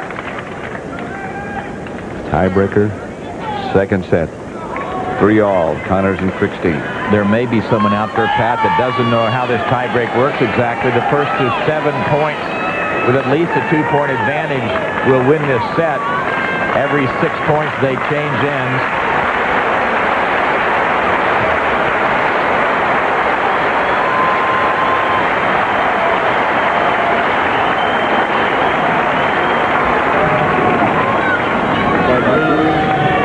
This is blood and guts time for Jimmy. Oh, boy.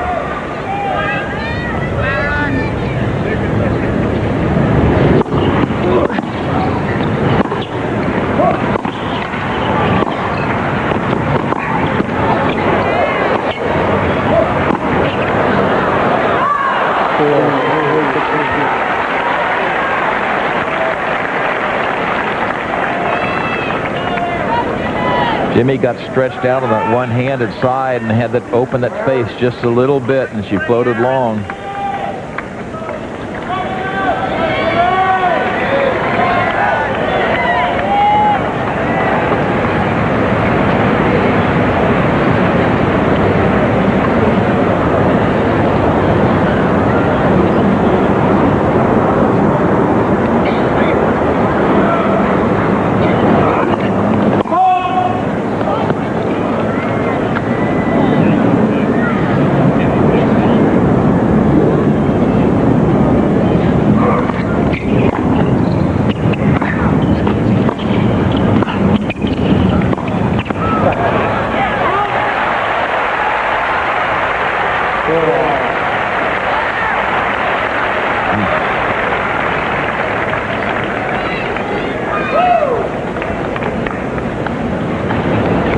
high-quality stuff right now.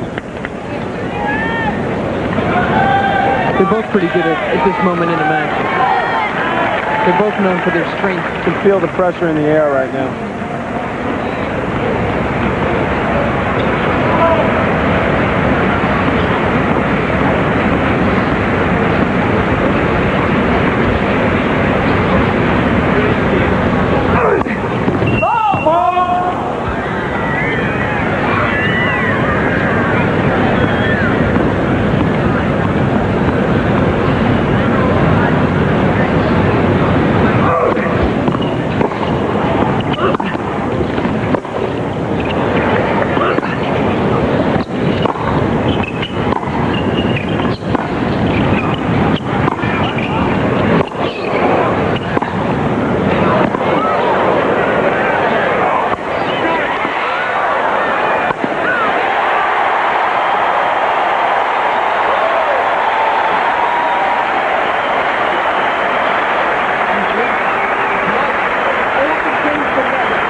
First smash doesn't get away by Connors. He makes no mistake here. 5, 4. Bounces up to row 7. I think Connors is very well aware of the fact that if he doesn't win this set, his chances are very slim. He'd have to be. Quiet, please. Thank you.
That's point Krikstein.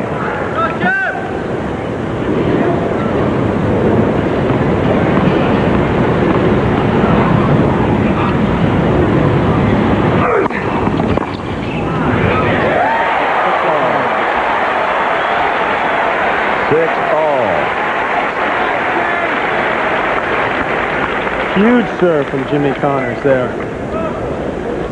Coming back from ahead can be just as tough as coming back from behind, can it? The swings in this set have been remarkable already. It looked at the beginning of the set that Aaron might be able to get an early break, and then Jimmy came back so strong, went up 2 breaks.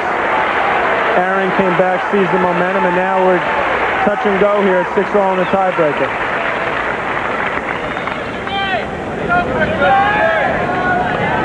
U.S. Open tennis at its best. Thank you. This reminds me of some of your moments, John.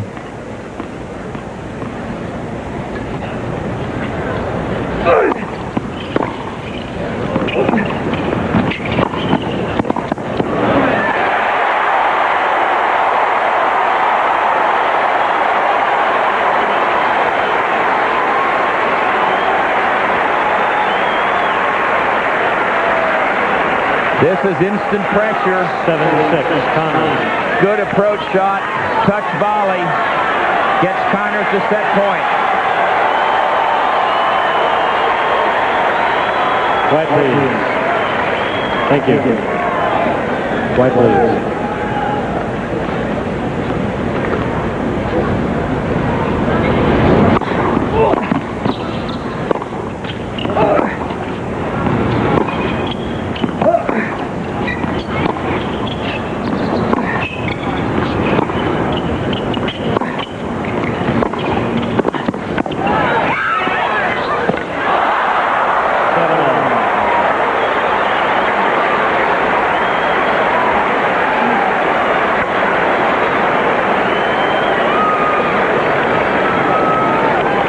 Jimmy-Connors appeared to come up a little gingerly when he's not this one, but when he goes for the cross court, watch him when he finishes. If they let it run just a second now, you'll see him sort of come up very tenderly. Right here now, let's watch. There, you see, sort of comes up, the little skip tells you that he felt something.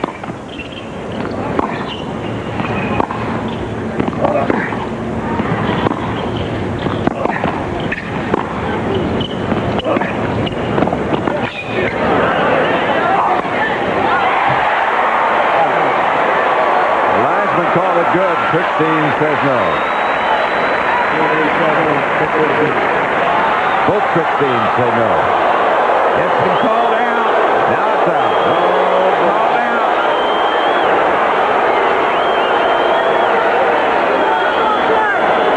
He called the ball court. You didn't see the goddamn ball.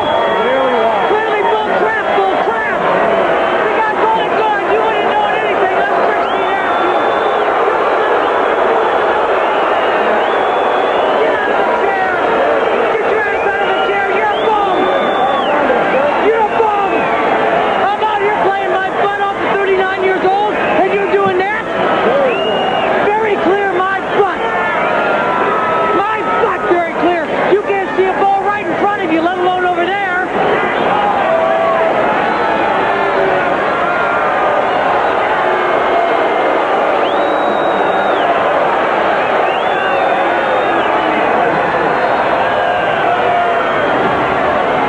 Another look at this mask. You be the judge.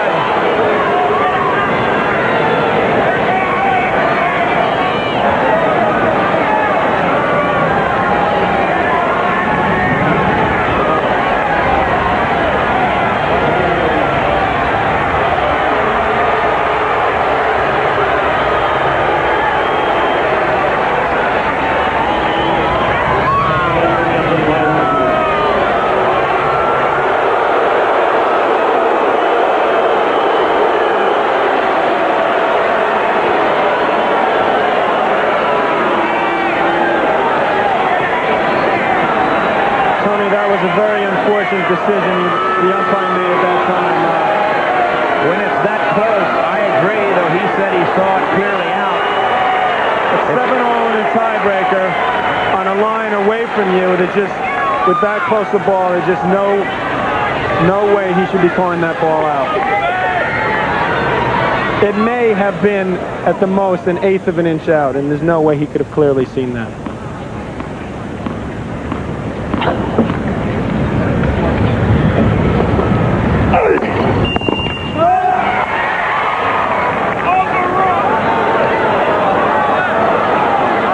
Krikstein right to his left, saying, I want to hit a forehand.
tell you, Jimmy came up with 2 fantastic points as a reply, and that's the ultimate professional right there, to be able to handle that situation as well as he did. In addition to the fact that he's getting the crowd much more into it. His anger towards David Littlefield might be the best. That Littlefield gave maybe the best birthday present he could have. So now he's so involved. So are the people.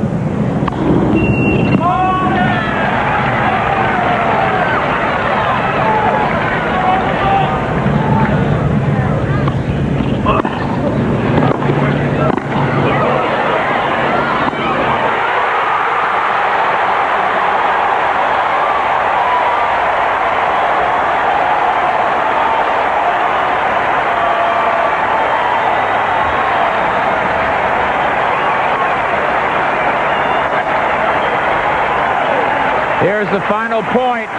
Krikstein could have gone down the line. He thought Jimmy'd be going that way.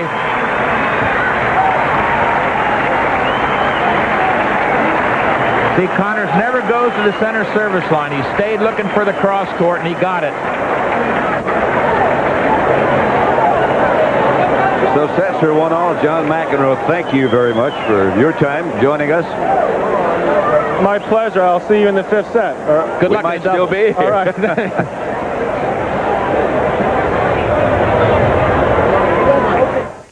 Mais c'est sûr que s'il avait fait son job, cet arbitre, je ne sais pas comment il aurait réussi à sortir de Flushing Meadows.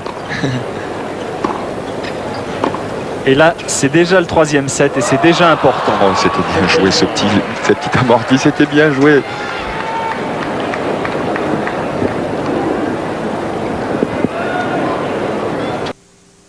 Well, I got the crowd settled. Somewhat. We're back. Just beginning the 3rd set. Sets are 1-all. Krikstein serving now at 15 love.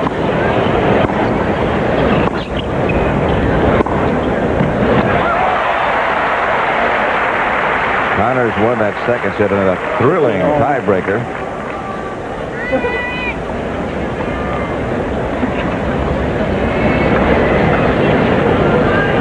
Unusual birthday celebration.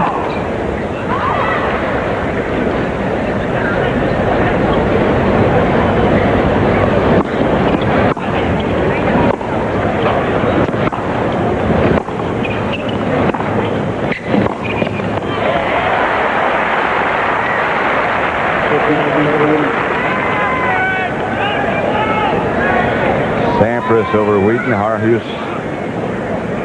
They advance to the quarters. Martina Navratilova won. 15-40.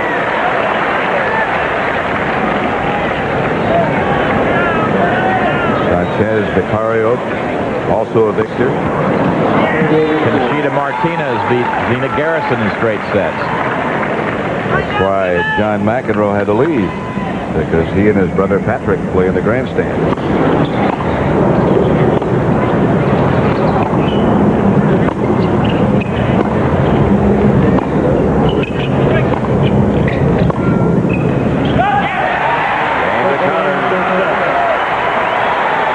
We'll be back at the U.S. Open after this message and a word from your local station. All changing 2 games. Yeah.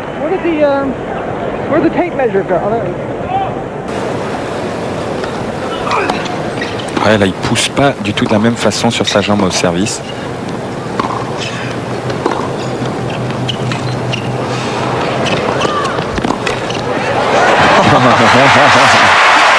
Ouais, ce sont des miracles. Alors, je ne sais pas s'il va pouvoir continuer le match jusqu'à la fin. Pour l'instant, là, il fait des miracles. Il tente de faire courir Krikstein.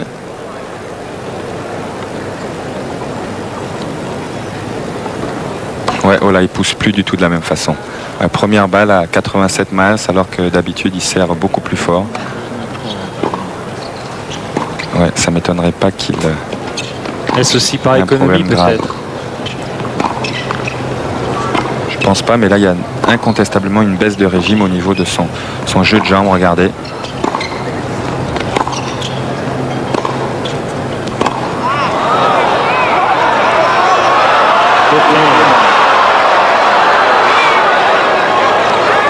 Alors, que se passe-t-il encore? Ouais, là, il a vu faute, il n'a pas joué. Ah, il va dire parler à son ami l'arbitre. I think that this ball here was just a little bit easier to see than that ball there. Voilà, je pense que cette balle, c'était plus facile de l'avoir dehors que le match tout à l'heure. Have you had your eyes checked lately? Have you? Are you watching the same match as we're playing? Alors, il me dit, écoutez, cette balle, la balle là est beaucoup plus facile à juger que mon match tout à l'heure.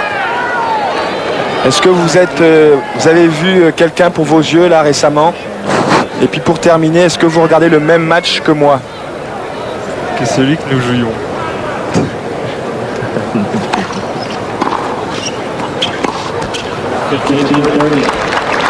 Ouais, alors à mon avis, là, on n'en a pas pour longtemps. Alors à moins que le kiné fasse des miracles, le superviseur est là, le juge arbitre est là, le docteur est aussi sur le côté. À moins d'un miracle, je pense que Jimmy va avoir du mal à terminer ce match. Ouais, il joue plus là, il joue plus.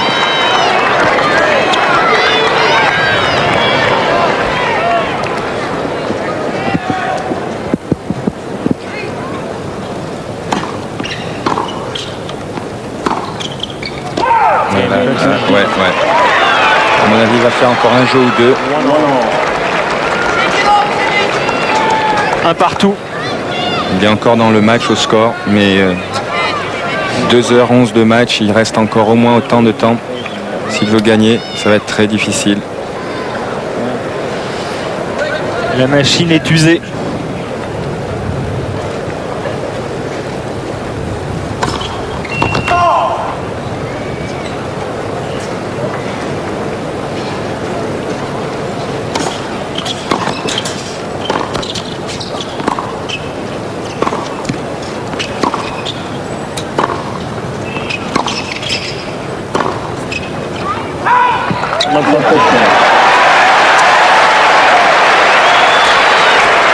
S'accorde un petit sursis là. C'est vrai que dans ces cas-là, c'est très difficile de jouer contre un joueur blessé. On se demande si on doit jouer normalement. On a tendance à le regarder. Voilà, à chaque fois, il bouge sa jambe comme ça. On a vu souvent des joueurs devenir pratiquement barges. Je pense notamment à un match phénoménal qu'avait joué Ilina Stas contre un Allemand, Poman, une année à Forest Hill. Et en milieu de match, Poman, à chaque point, terminé pratiquement par terre avec des crampes. Et 1h30 après, ça continuait. Poman était toujours là. Nassaz était devenu complètement fou. Voilà, Krikstein ne joue pas, mais Connor se joue. Ouais. Back at the stadium, Pat Summerall with Tony's favorite, Jimmy Connors against Aaron Krikstein. Games are 1-all. Love 40. It is now Love's 40. While we were away, Krikstein broke back. That got to be 1-1. And now it looks like Connors is about to get a break to go up 2-1.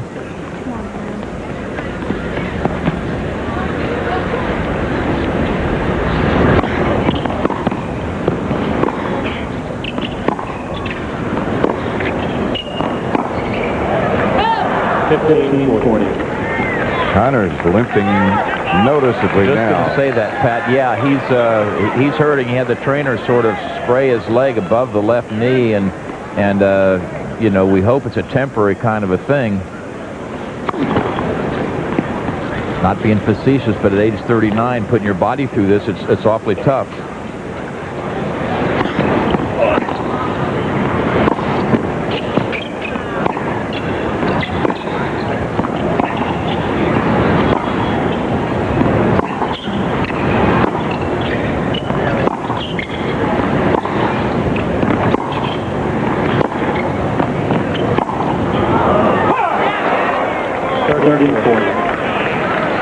Let's go down to Andrea Joyce.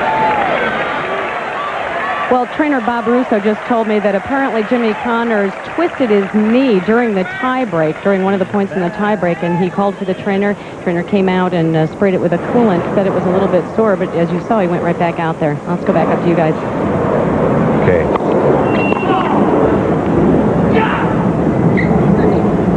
break point for Connors, 1-all in the third. I would expect to see him really try to jump on this second serve if he gets a chance.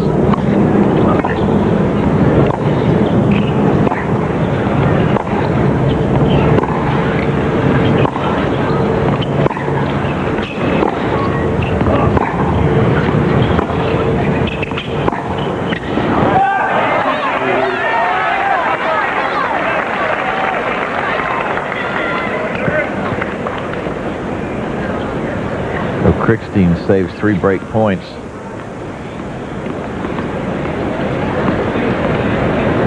He has to feel like he's fighting the world out there with playing Jimmy by itself, and then the crowd.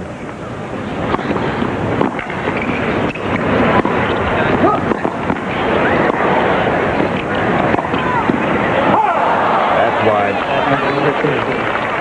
Jimmy was saying to me, I was talking to him the other night, he was saying, I just don't come back. I just don't bounce back from fatigue or an injury. A tough match, sure. Yeah. The body just does not respond. Now game point for Krikstein.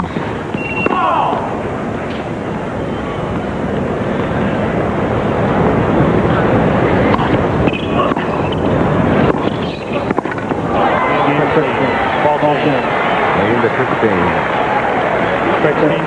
2-1. Third set.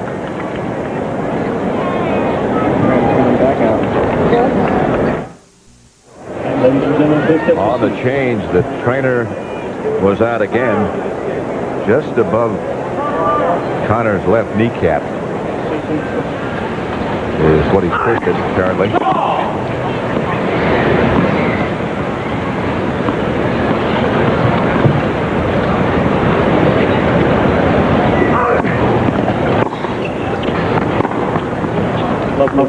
You know, that same picture, Pat, you saw a raw spot just below the kneecap, and you know he has not fallen that I recall, so it just he gets down so low on some of those shots that he obviously just scraped a little skin off.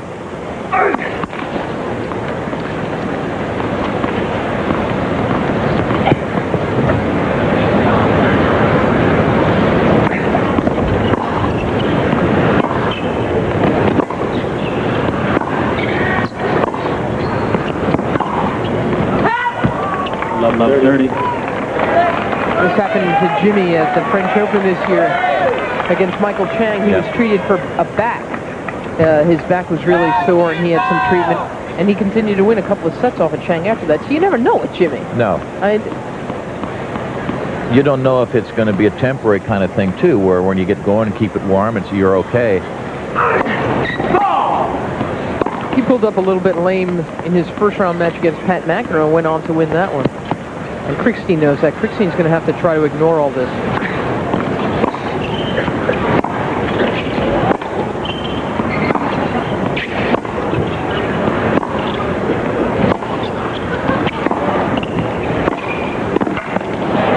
Krikstein's actually being asked to ignore a lot today.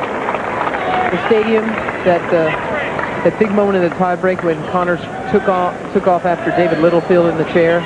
Yeah, now this injury. I mean, there's a lot working on his head. Yeah, I think that helped Jimmy. As it turns out, that bad call, that questionable overrule, because that got the crowd into it, and that Jimmy's pulse went up, and he was able to win the tiebreak.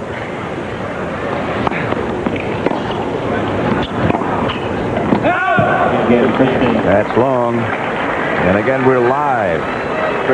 Fourth round match at the stadium at the National Tennis Center in New York. Krikstein up 3-1, sets her 1-all. Earlier today, the defending champion Pete Sampras moved into the quarters over David Wheaton.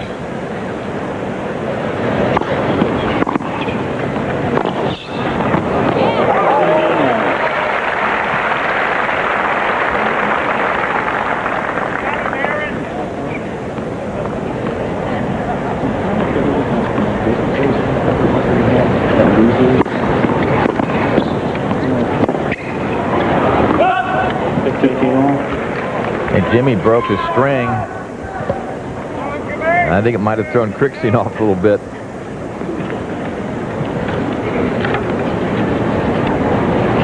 Sanchez Vicario, no one talks too much about her in this event, but she is a fine tennis player, and she's sort of quietly sneaking through the draw. Son of a bitch. A real fighter. So is he.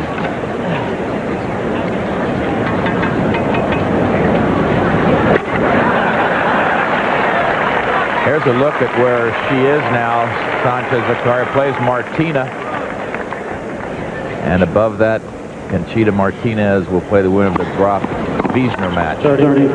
She's playing a lot better than Martina, too. Arantxa Sanchez Vicario there's a real swagger in her swing at this U.S. Open. She likes her chances to win this.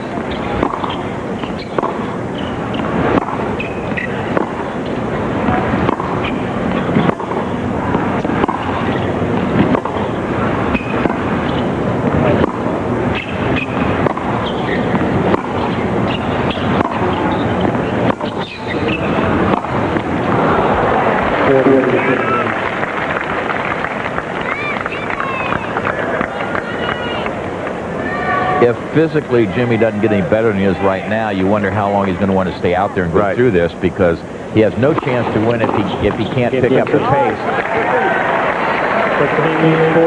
So Krikstein leads 4-1 in the third. Back in the stadium, that's the situation. Krikstein up 4-1 in the third against Jimmy Connors. Sets are 1-all.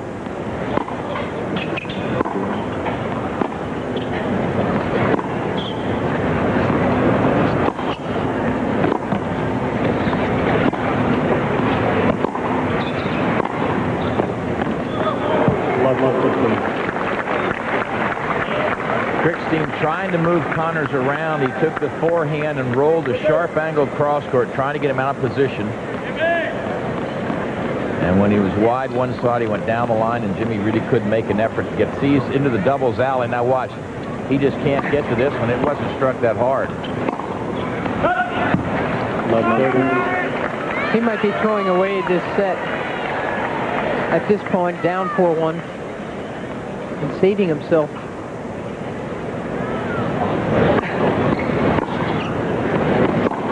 Sure looks like it.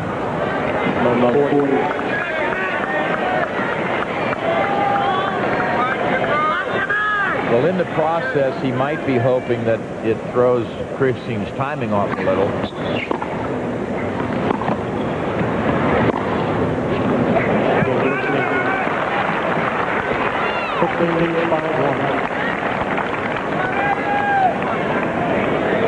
I think it's hard to throw off Aaron's timing at this point, Tony. I mean, he's playing this real cautious, calibrated style of tennis. He's only coming up and giving a ball some heat if he's got to pass Jimmy or if he's got to come up with something big. I mean, he's firmly dictating things right now.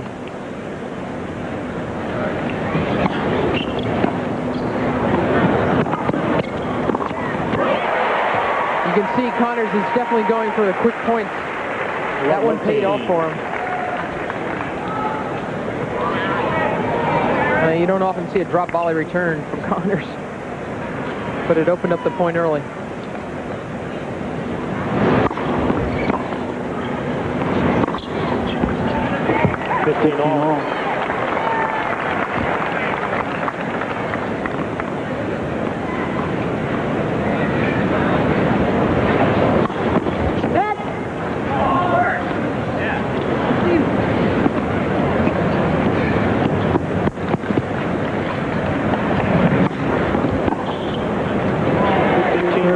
Just goes for it. That one connected too.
it'll be interesting to see how Connors approaches the start of this fourth set, because obviously he's letting this one go on purpose. See if he's got in the left. There two would be even start the fourth set. 15 now, 2 sets to 1.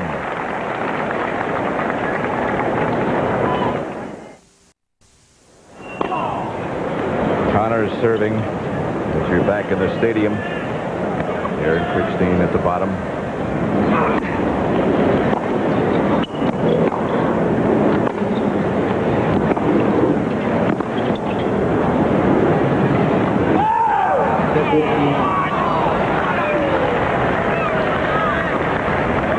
Krikstein went an hour and 24 minutes with Jimmy Connors to decide that second set, but the third was a quick 25 minutes. Now Connors has to reestablish himself.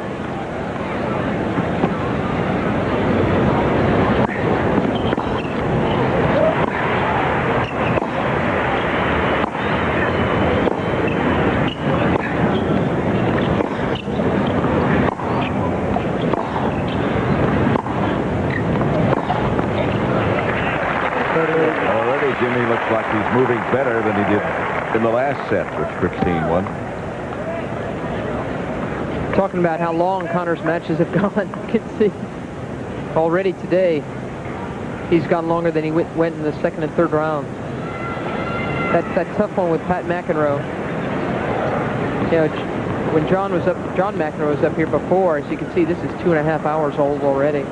John was saying he likes Jimmy in a fifth set. Fight-wise, I do too, but I mean, he already had a tough 5-setter. He was able to do it against Pat McEnroe, but that's when he was still fresh. It was the first round.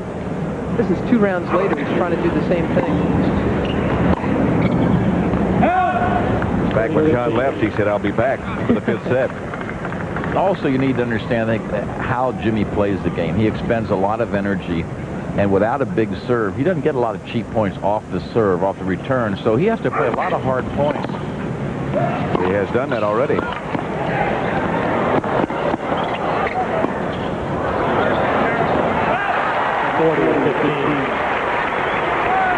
Boy, those 2 lobs by Krikstein have really been close. Terrible feeling as a player. Watch, he knows he can't reach it now. He's got to give up and just pray that it goes out. In that case, it did.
Game to Connors.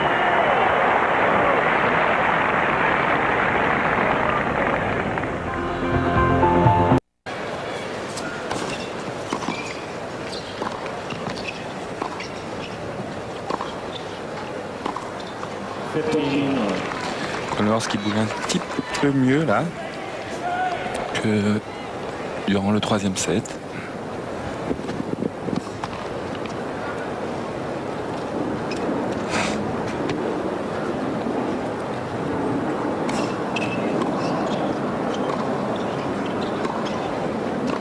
Ah ouais, il est un petit peu mieux là. Peut-être un petit coup, il nous a peut-être tous bien bluffés, qui sait. Ouais, il était peut-être fatigué et puis il s'est dit je vais faire le coup de la blessure. Puis mine de rien, c'est parce que c'est pas la même forme de concentration pour Krikstein. de jouer face à un adversaire blessé. C'est sûr, on a un animal blessé en face et c'est sûr que c'est difficile de taper un homme à terre. Enfin, l'homme à terre, il est pas mal. Hein. L'homme à terre, on lui tend la main, on lui dit bah, lève-toi, et puis quand il se lève, il vous met un but de 3 points dans la gueule. Et c'est vrai que ça surprend. Et là, 15-30, Connors qui fait 2 bonnes montées à la volée. Et Krikstein, là, doit à nouveau resserrer le jeu. Il se demande un peu ce qui se passe. Il pensait certainement que Connors allait abandonner d'un moment à l'autre. Et là, Connors a l'air de se jeter plus dans les balles. Il ne boite plus du tout, là, tout d'un coup. Second game has begun at 30 all.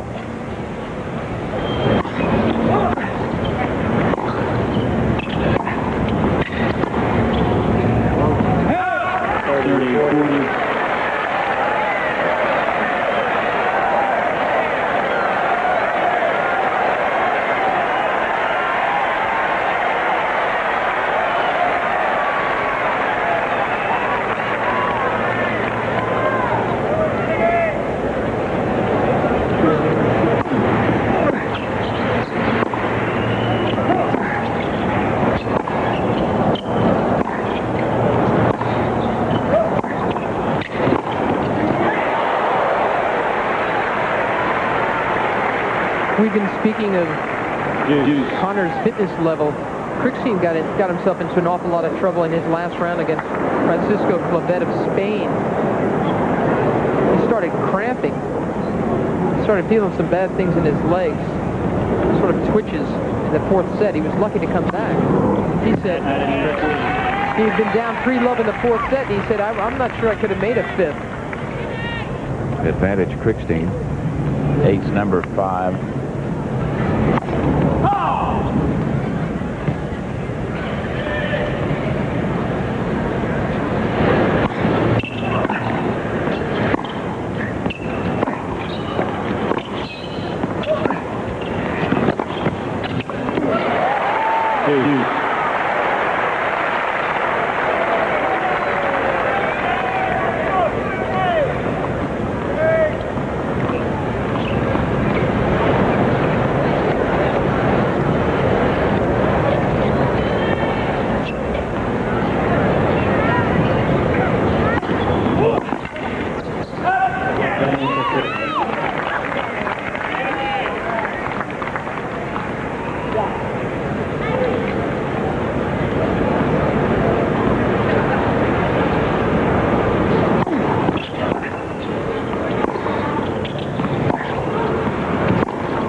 Krikstein, in my opinion, because he knows Jimmy's hurting. He's probably a little tired.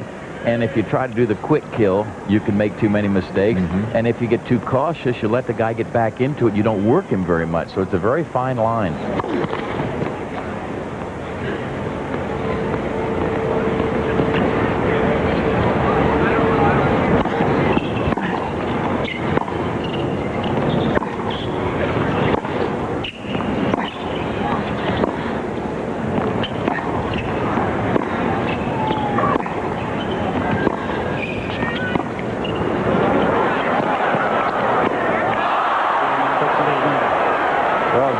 Jimmy just could not move his feet at all.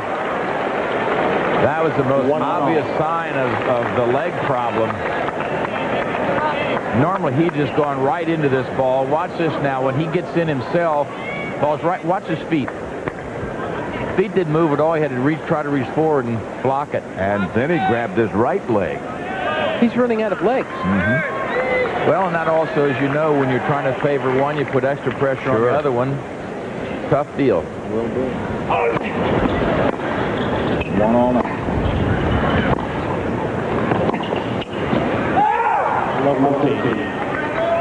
Again, let's go down to Andrea Joyce. All right, thanks, Pat. I'm with John Lloyd, one of Jimmy Connors' hitting partners. What's Jimmy's strategy at this stage in the match?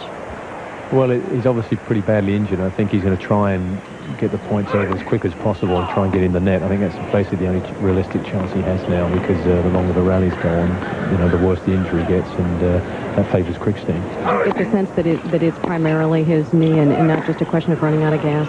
No, well, I think I was told by one of the trainers, I think it's a twisted knee, and there's not much you can do about that, so he's just got to, I suppose, try and shorten the rallies and just try and get in the net as quick as possible and hope to just get a few breaks. He hasn't lost his sense of humor. He had a couple of choice words after he just missed that last point. No, he's still got that all right. All right, thanks very much. Let's go back upstairs.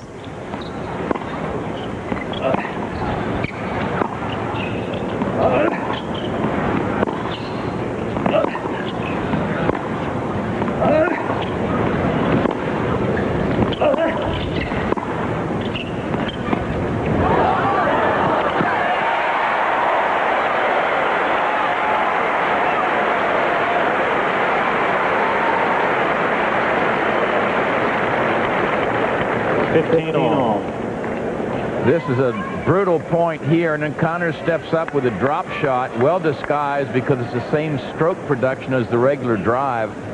Krikstein a little heavy-legged trying to go at that one. He didn't have the most bounce for the ounce either. No. They've been out there 2 hours and 42 minutes. A lot of long, punishing rallies. 1-all, 15-all, fourth set.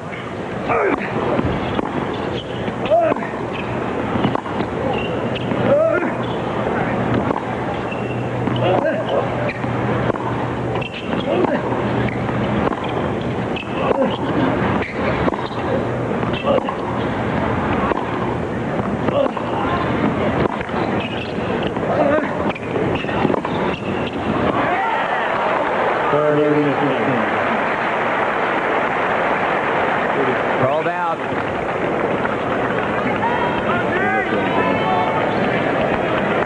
Okay.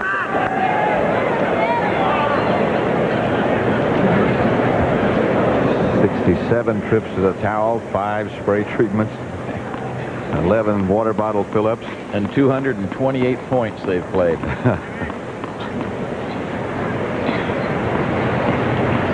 That's a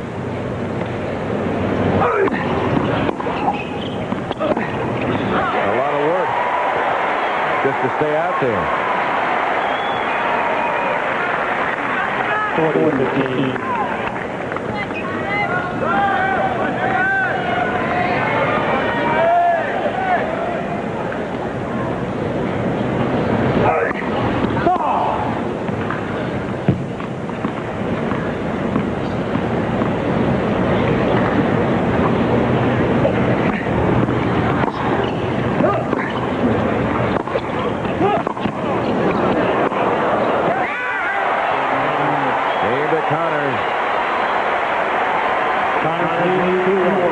Courage on both sides of the net.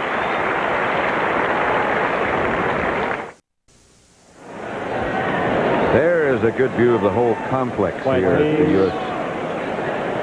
USTA's Tennis Center. Ready for play, ladies and gentlemen. Krikstein serving. We're in the fourth set. Krikstein at 1-2 in the fourth. He's won 2 sets. Connors has won 1.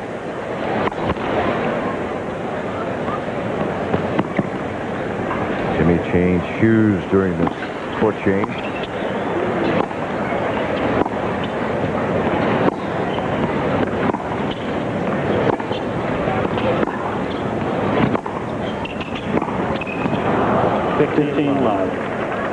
Like the Indy 500, they got to come and make a pit stop, change the rubber.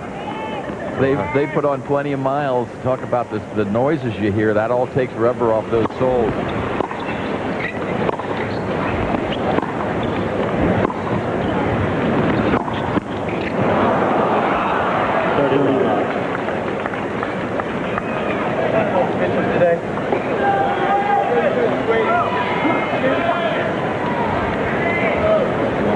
Yes, Gary Lightus.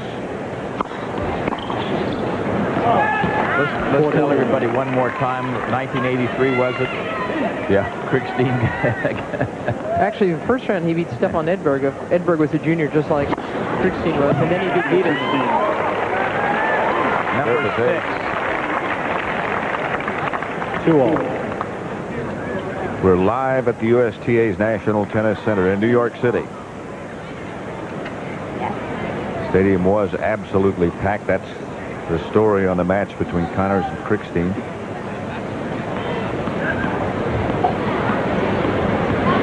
They've been out there 2 hours, 47 minutes. 6 aces by Connors. 2-all, fourth set.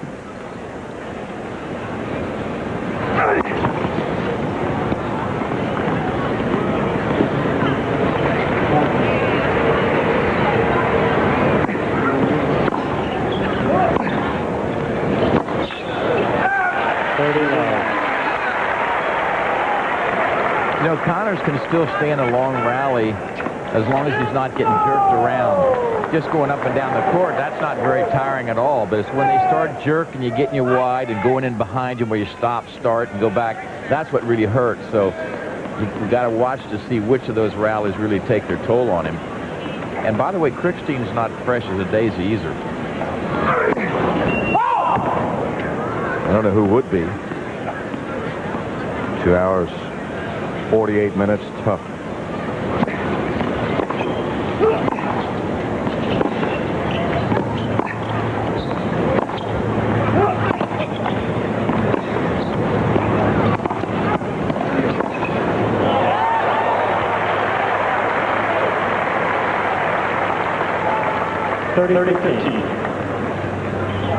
This is the kind that hurt a little bit more.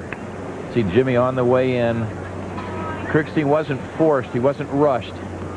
Even though Jimmy's ball was fairly deep, he had time to set up and pick his spot.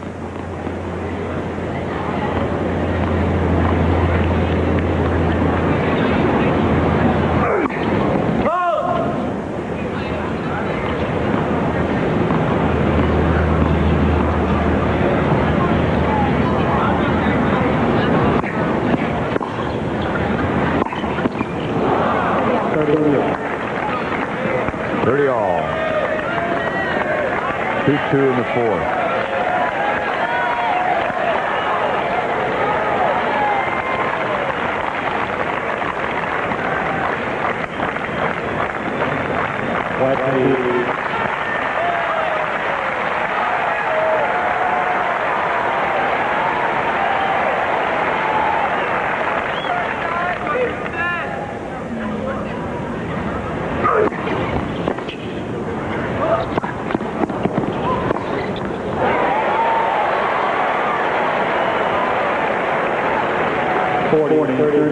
I'm just thinking, Apostle Jimmy Connors thought all these people are clapping for him. He said, that's very nice. You're sitting down having Cokes and hot dogs. I've been running all over the place for almost 3 hours now. You want it to go 5 sets.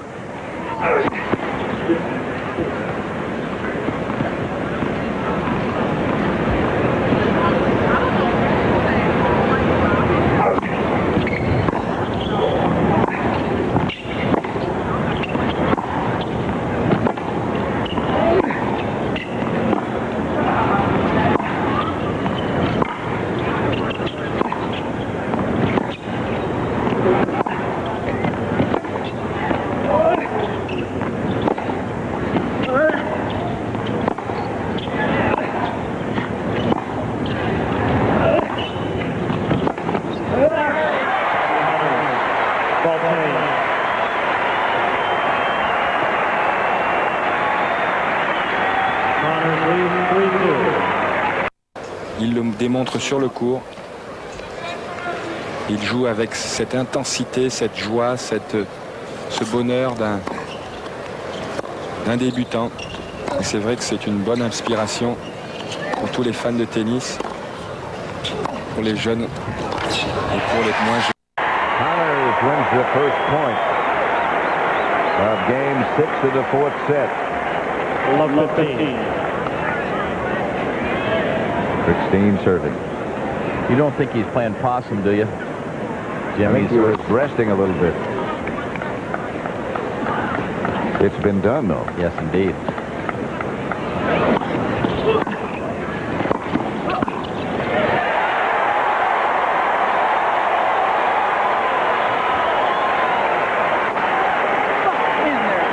Get in there. Love 30.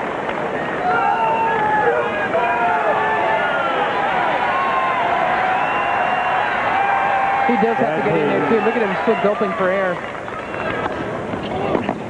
These points have to be short. 40. Short enough there.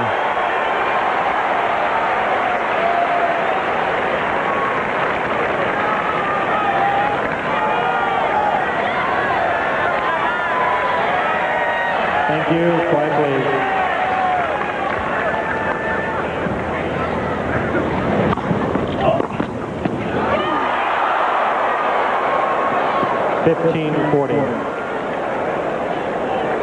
Well, it was Connor's turn. He didn't get it. Krikstein had a couple of net cords. One saved him a service break.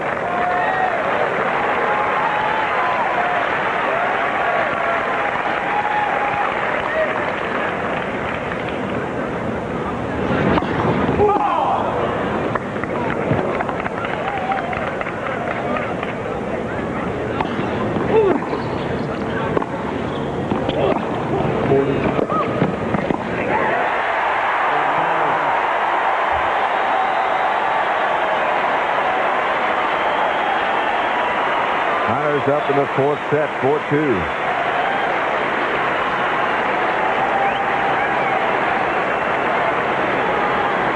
Connor leads 4-2. Quiet, please. Thank you. It's going to be real important for Aaron Krikstein to move hard, stay alert, and expect these short points. Expect that that's what Connors is going to try to do. So he's going to have to make the first strike.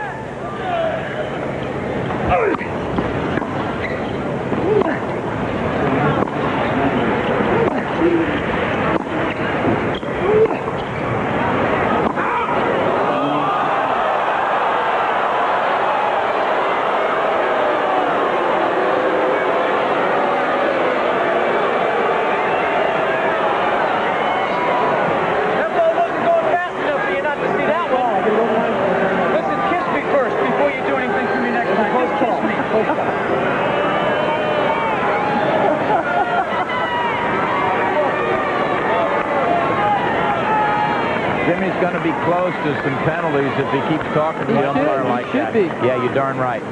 He should be. He's right on the edge. Warning point, you're out.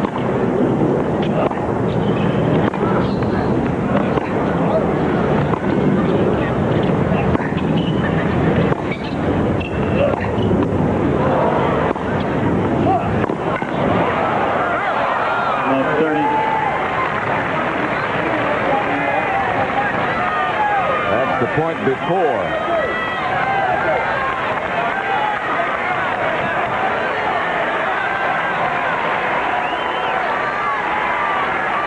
When that ball crosses the line, how can we tell where it hits? Is it impossible to judge?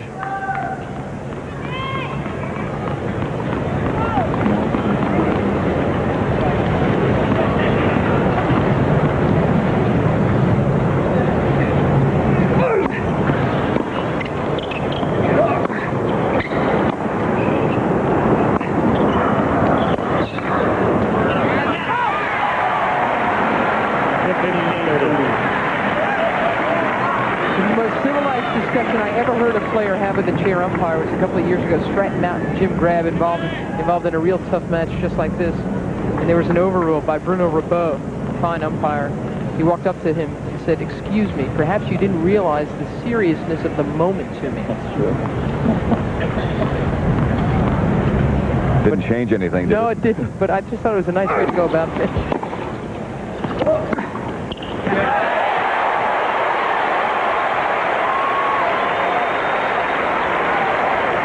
Connors, no doubt, without a doubt, limping less. that Right. he did in the third set. That's him. Who are you kidding? And also, I think what's happened to Krikstein, I'm sure he's tiring, but he is not forcing the issue at all. He's not forcing Connors like he was earlier. Just getting the ball in play, and that doesn't hurt Jimmy, just rallies. Yeah, I'm surprised. At the start of this game, I really thought Krikstein was going to try to dictate.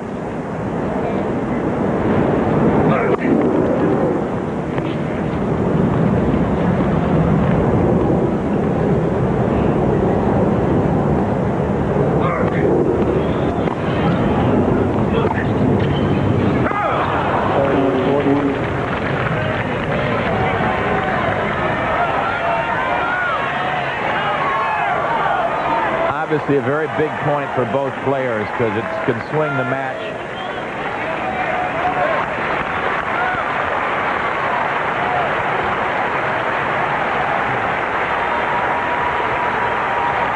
Quiet, please.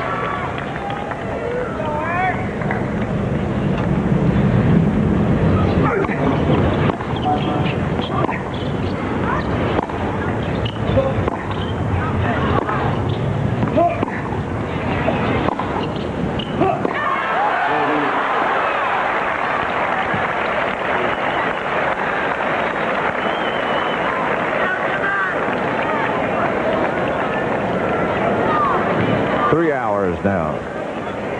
These two have been out there. That's amazing to go at this pace for that long. And at that age. Yeah.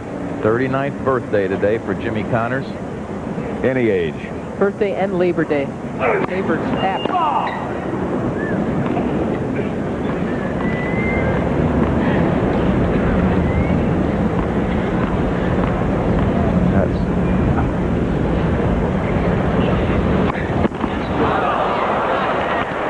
Advantage Krikstein. 14-10. Fourth double fault by Connors. He served 6 aces. Krikstein 6 aces and 2 doubles. You're along talking with about trips to the towel. Hit stops.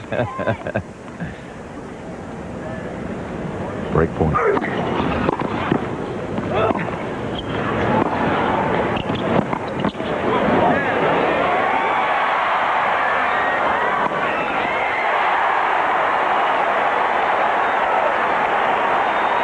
What a great lob by Connors.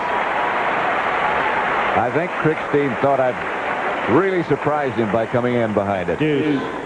Before this lob. Look at Krikstein, said, come on, blow, win. Nope, it's going to be good. And then he really didn't do much with the ball at all. Quiet, please. Thank you. That's only the 16th time that Krikstein's been to the net. He played over 250 points. So it was a surprise. It would be to most people.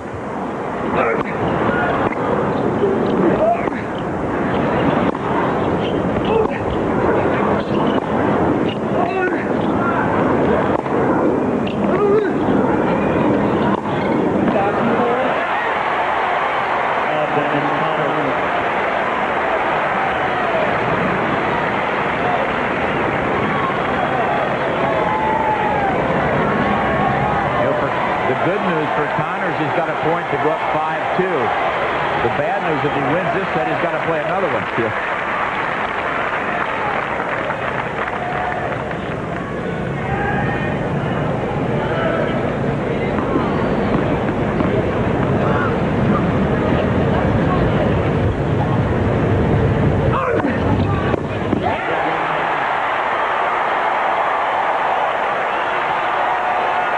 He's up 5-2.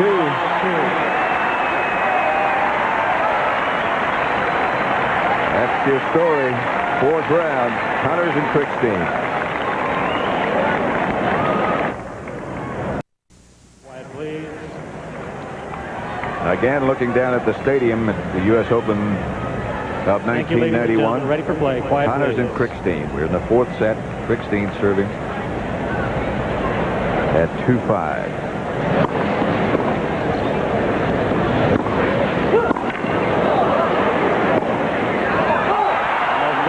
Krikstein continues to miss.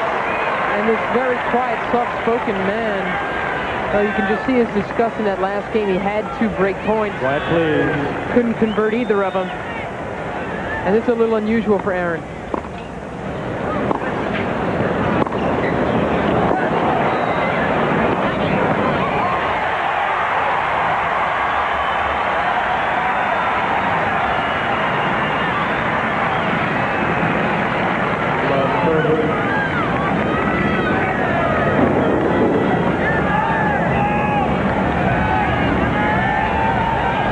Johnny Mack told us he'd be back for the 5th set.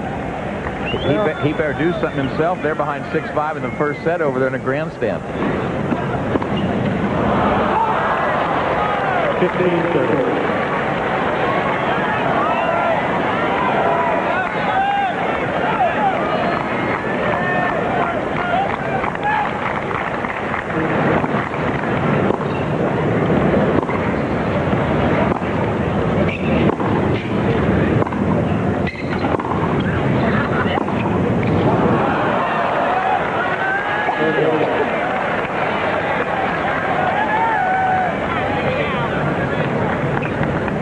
Really. The interest is such that they can't stand it, I guess. It's a romantic match. Yeah. Quiet, please. Thank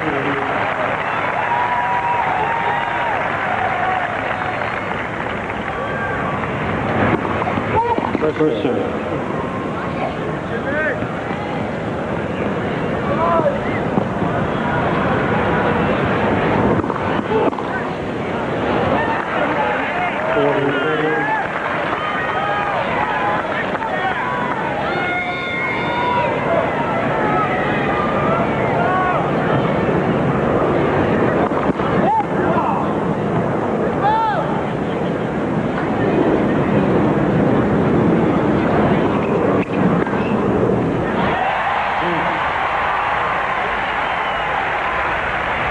Almost what he had to do.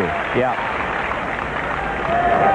With Connor's ground strokes, I'm surprised he hasn't really tried to do that more frequently, particularly, you know, having a leg injury and being tired.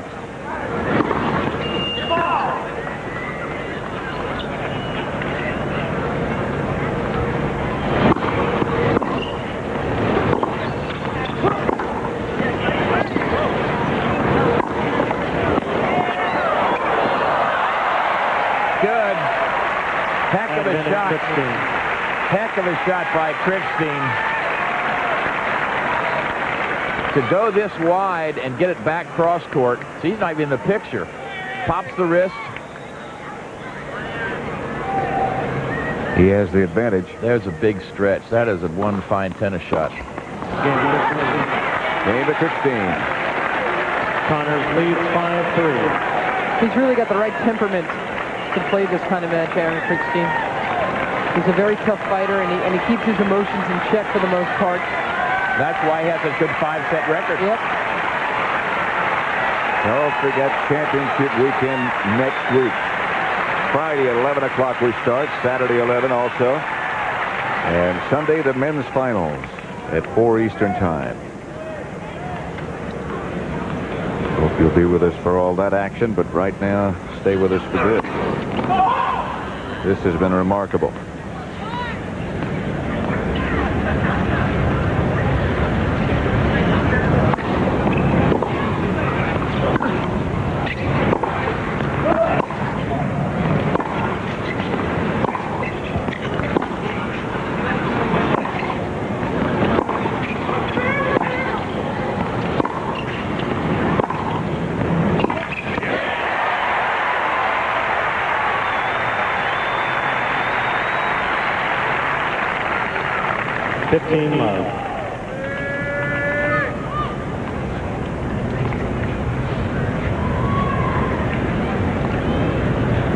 Remind our viewers that if this match does go 5 sets, we'll stay with it in its entirety. Connor's up 5-3 in the 4th.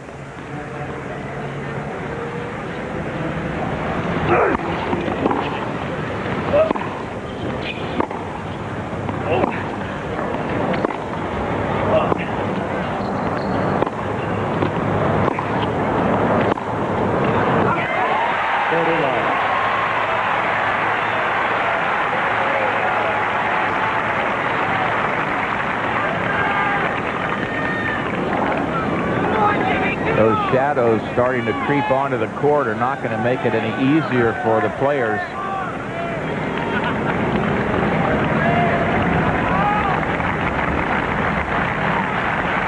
Well, the crowd's not going anywhere. Quiet, please.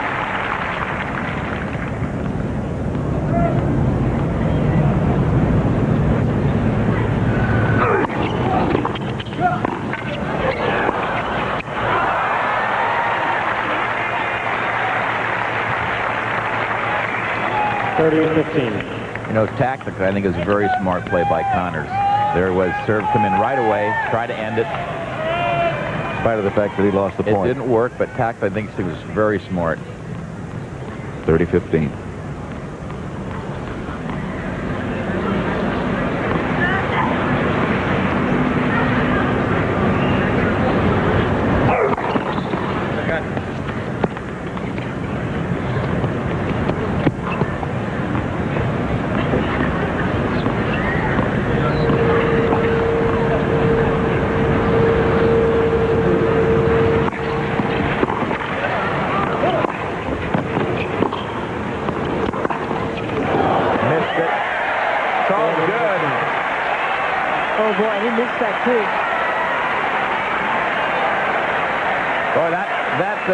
Appeared to be out.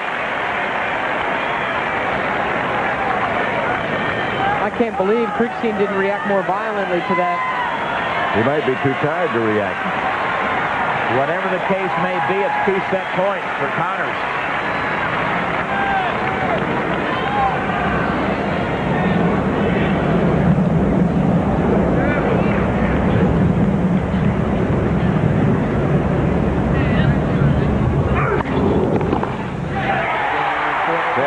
Connors, it's 2-all.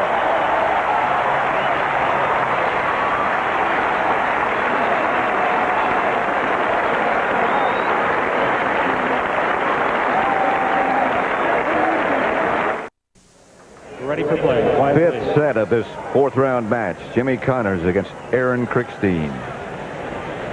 That's 2-all, obviously. Krikstein serving.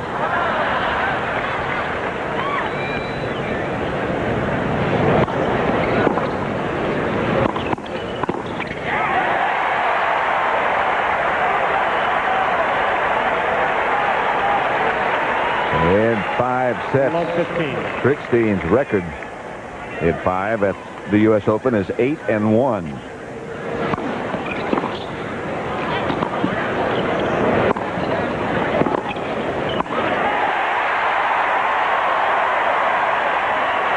He's going to keep coming in, isn't he?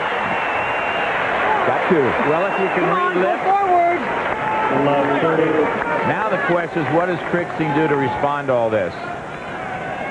5-set record for Connors, not nearly as good, 4-4.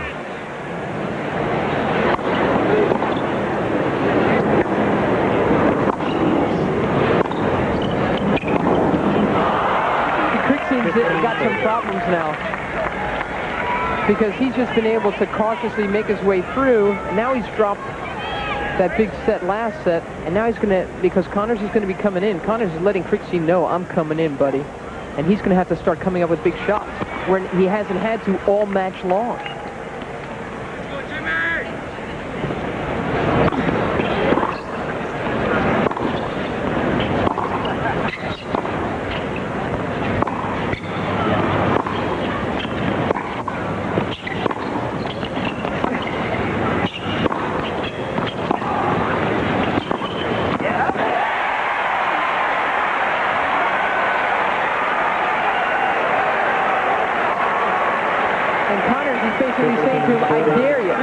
Pass me 60 times this second half. Well, maybe you heard it.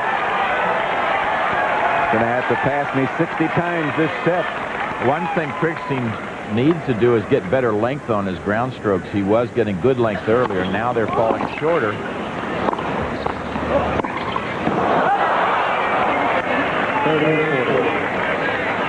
That, then makes Connors' job easier if he's going to come in.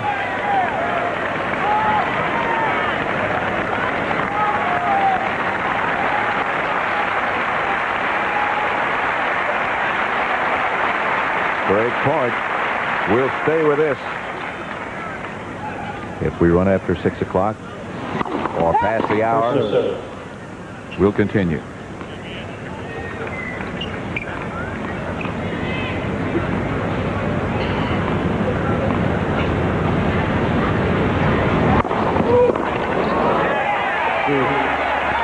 Big serve.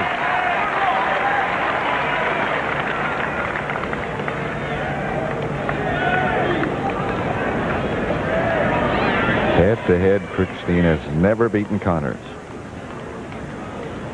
Jimmy said, I don't think he likes to play me. These two are good friends, but when Aaron speaks of his head-to-head with Connors, he says, I've been enough of a friend to him already, I think.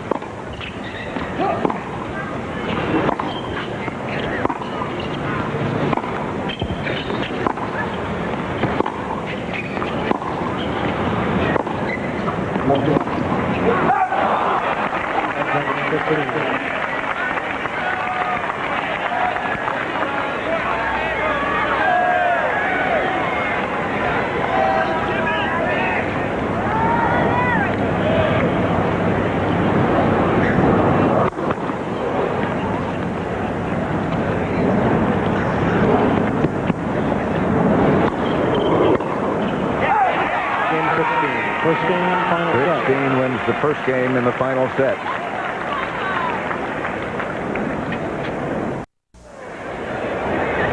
Pat Summerall with Murray Carrillo and Tony Trabert. Jimmy Connors serving to Aaron Krikstein.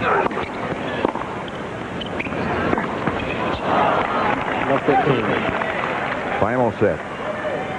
Connors has got to make sure he doesn't get a little anxious at this point. He really could have won that first set. First game of this final set. Kind of jumped at the ball a little bit. We heard him say he's going to have to pass me 60 times in this set or something like that. So in the process, he got a mindset, I think, and tried to force his way in a couple times.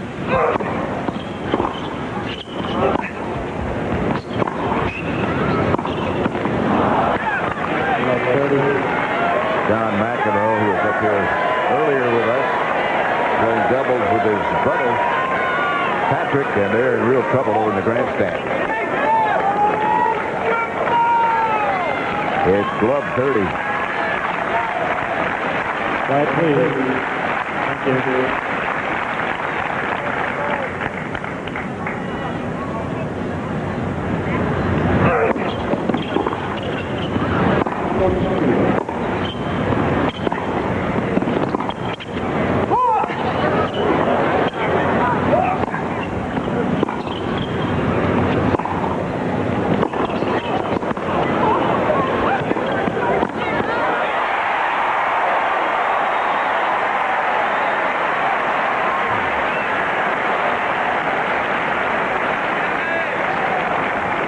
Watch the anticipation by Connors. He waits. Now he's already running. See, he was already on his way there. If it went anyplace else, he was a dead duck, but he knew that. He had to guess. Watch here. Here he is. Wait. Now look at him go. Nicely done. 15-30. Connors serving.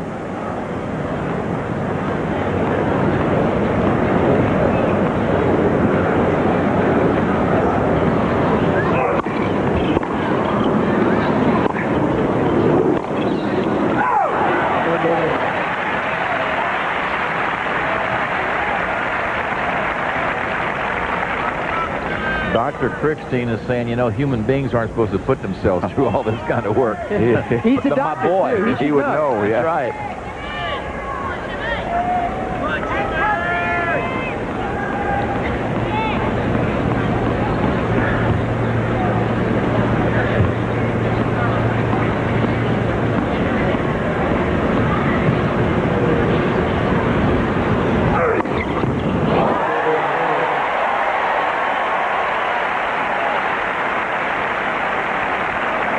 But Connors says, how do you replace the feeling of pleasing 20,000 people? It's something I haven't figured out yet, because tennis is still the answer.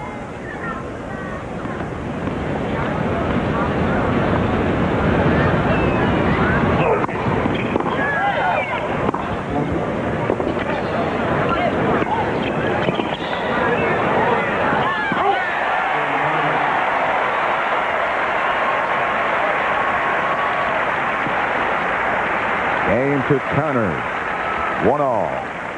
A reminder tonight on CBS. 1-all. Evening Shade, followed by Major Dad, Murphy Brown, Designing Women, and then Northern Exposure.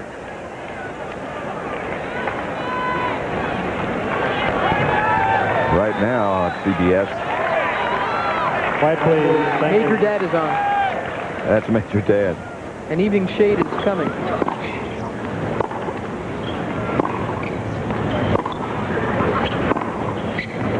That'll help Connors.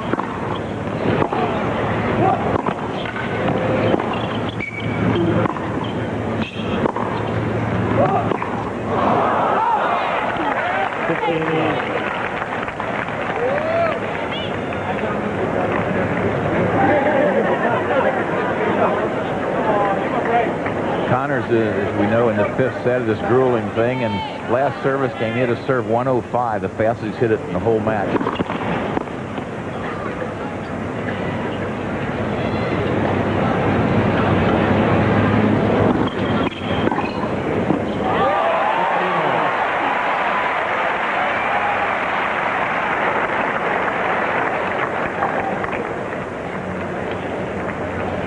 There was only one service break in the 4th set. You have that feeling that one might be enough in this one.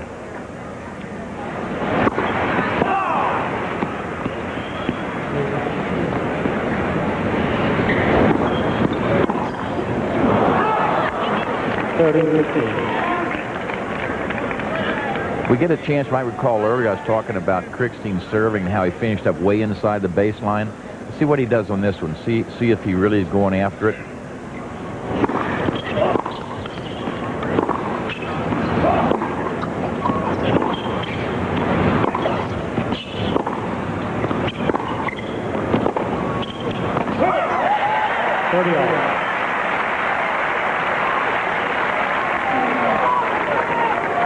After that tie break in the 2nd set, when Jimmy twisted his knee, Connors, I would have almost bet you at that point he wouldn't finish this. Yeah. He wouldn't be this far. Right. He just took a set off, though.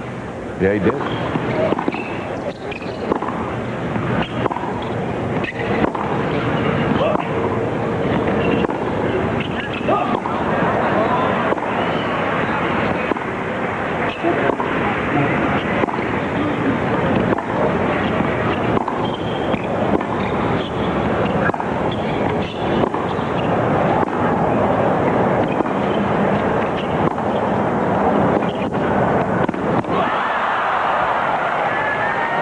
Right at his feet. 40.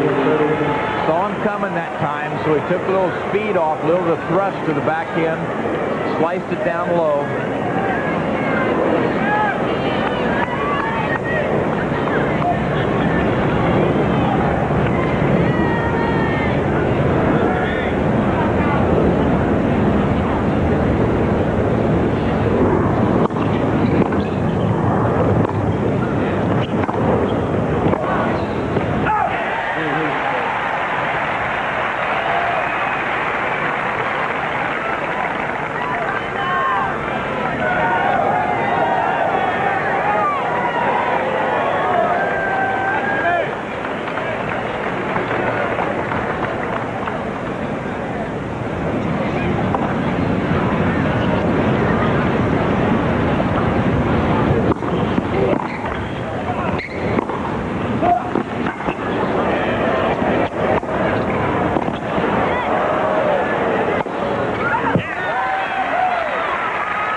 Krikstein.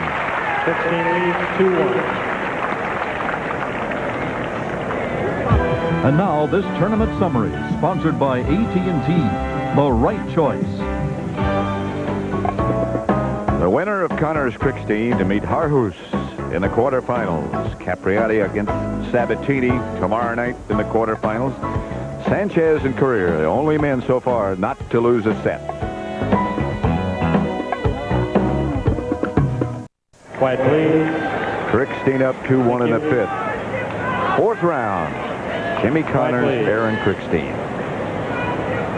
Seen from the Fuji blimp above. Connors serving.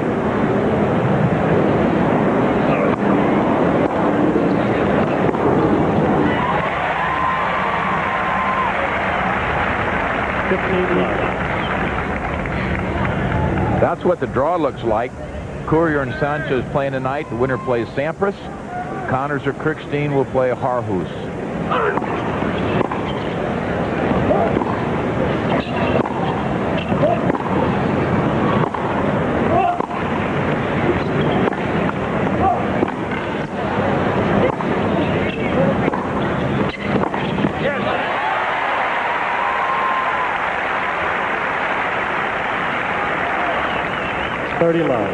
Next week, don't forget, championship weekend here on CBS.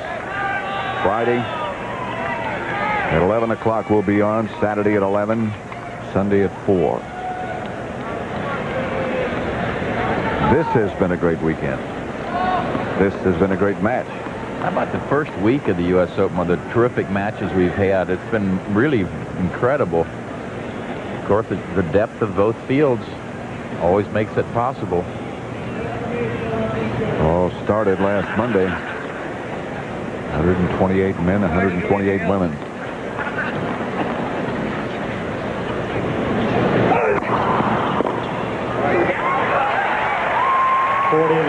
Forty love.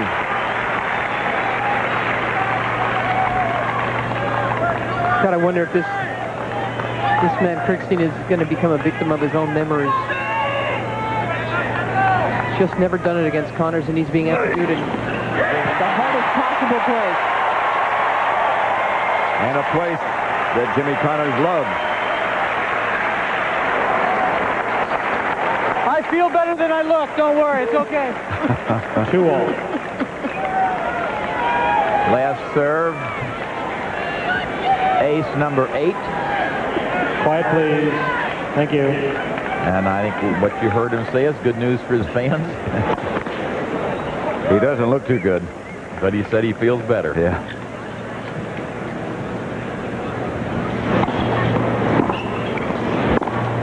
But then you can't see his heart either. Aaron Krikstein would never do something like that. David Wheaton, many years ago when they were juniors together, and they were both at Bollettieri's, the Wheaton family didn't want David to live in a dormitory-style atmosphere, so he put him into Krikstein's room.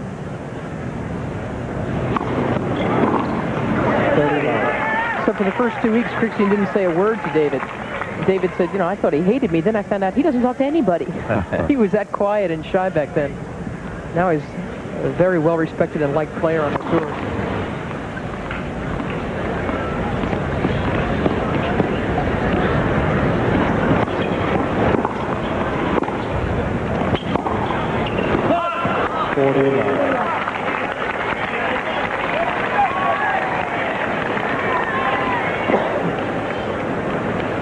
Length of matches that Connors has been involved. Patrick McEnroe, 259 minutes. Swimming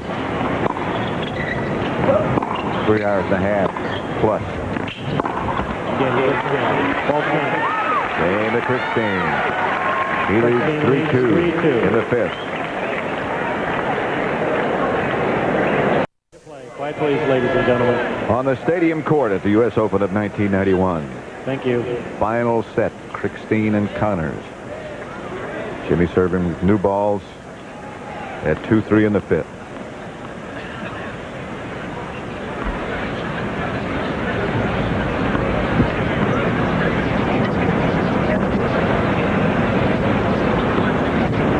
A reminder to our viewers, we'll be staying on until the completion of this match.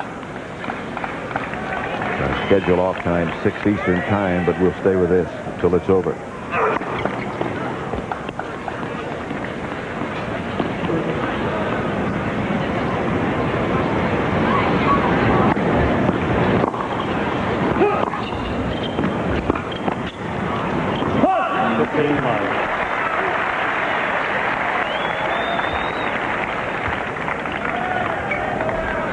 Defending champion Pete Sampras won earlier as you look at the other scores of this day.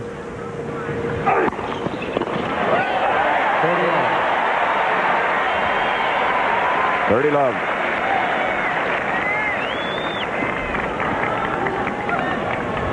And doubles, that's going on right now over in the grandstand. Sets are 1-all.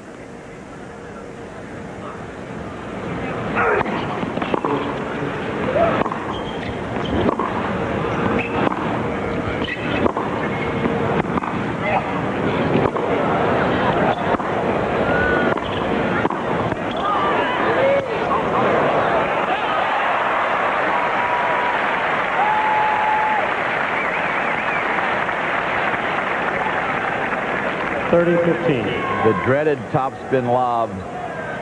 Tough under any circumstance, but when you are tired, look at it, says, yep, nice shot. He knew it was going to be good, but he could do nothing about it. 30-15.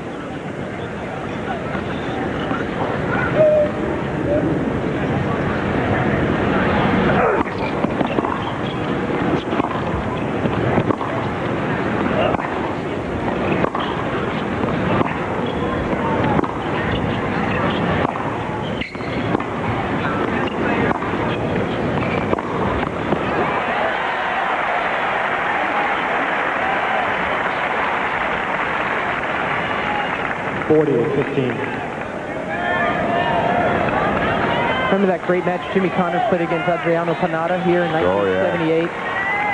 Panada had all kinds of chances to win it and couldn't.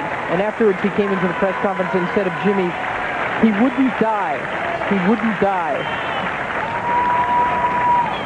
Isn't that the match when he served just one ace the whole time? And that was on match point? Yep.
Few times in the last couple of sets that Krikstein has actually pulled Connors wide, and it paid off. He's going up and down the court, so Jimmy doesn't get jerked around at all, so it's not very demanding on him physically.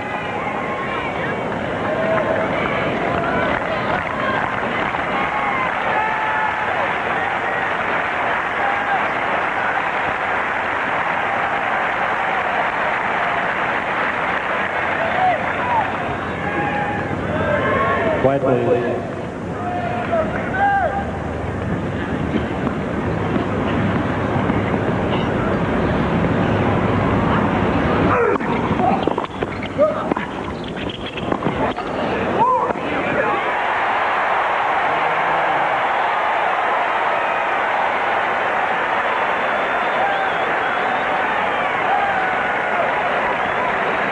Well, the shadow's almost all the way across the court now.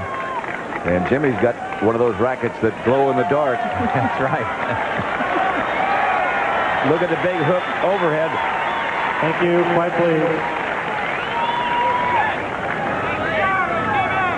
Quiet, please.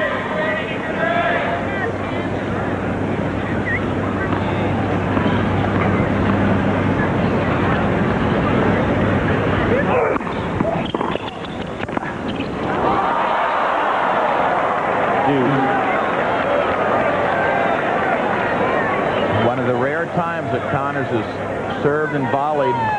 Krikstein caught him right at his feet.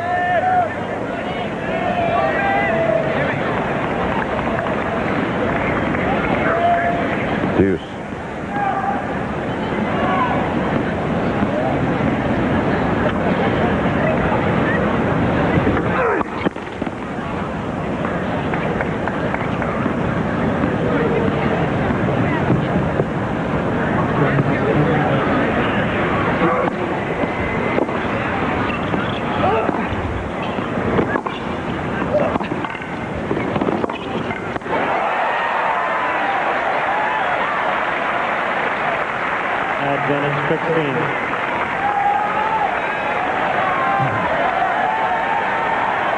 trying to force the issue. His ball's not real deep, not a bad shot, really. He just didn't have the lace get over and cut off that cross court. So this is a huge point, break point for Krikstein.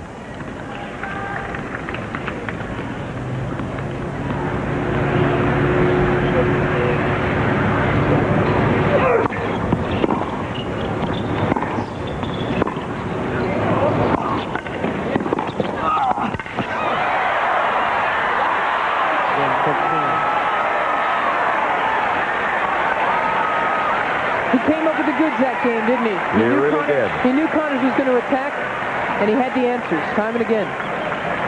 Here's another look. Jimmy does a great job just to get that one back. Does his best to try to recover. Knows he can't get there. He's hoping to pull it back to him. Now, see, he'll never come back to the center line because he knows he can't get to the big opening. Fabulous effort by both players. So Krikstein now with a break at 4-2 in the final set.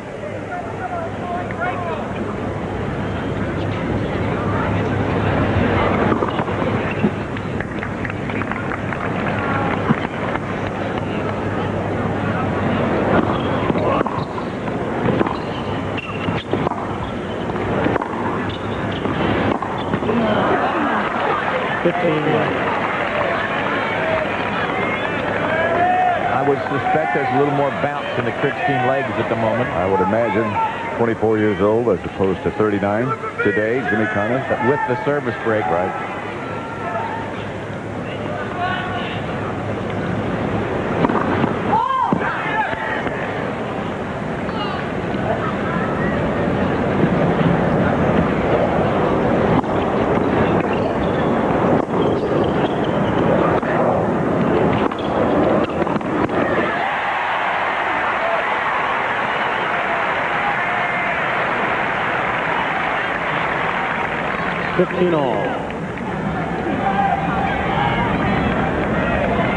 Connors really closed in nicely on that volley. He didn't let the ball come to him. He knew it was above the top of the net. He just kept on coming. He was very close to the net when he made the volley. He's a one-volley man, Connors. The only time he comes to net is when he thinks he can knock it off with one.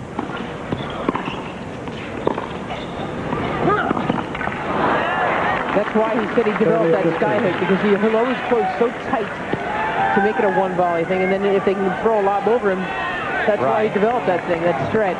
You're absolutely right, but uses because he comes in on such a good approach shot with those groundies.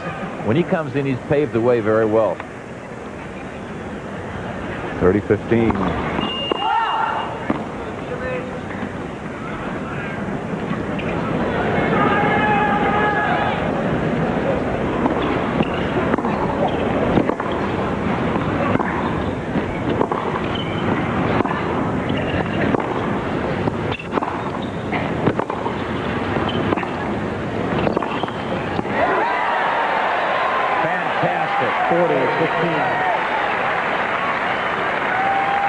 What a shot under pressure.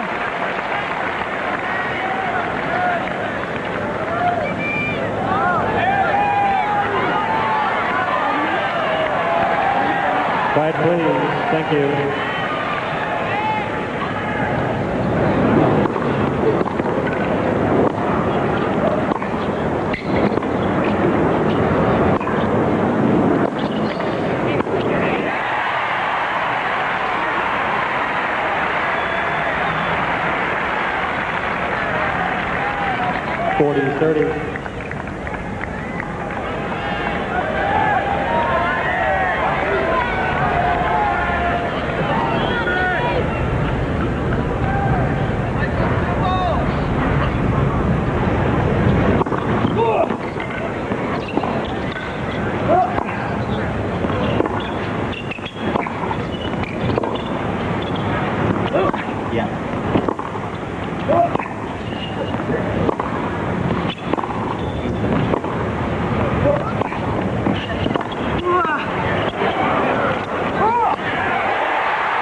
Here comes Connors.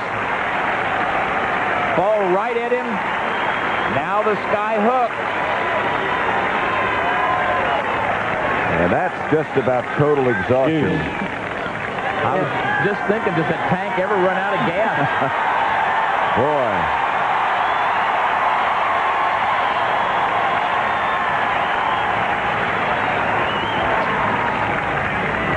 Just try to give himself a refill there. But yeah, he looks a little punch drunk, you know. A little leg weary. Please.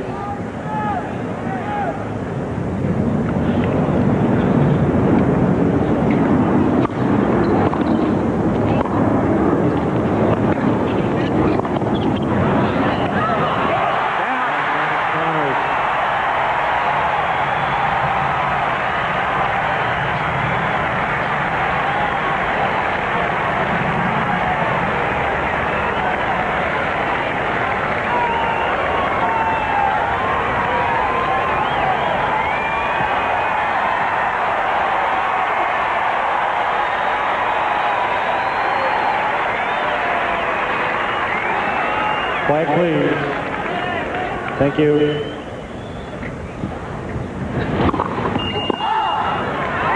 Quiet, please.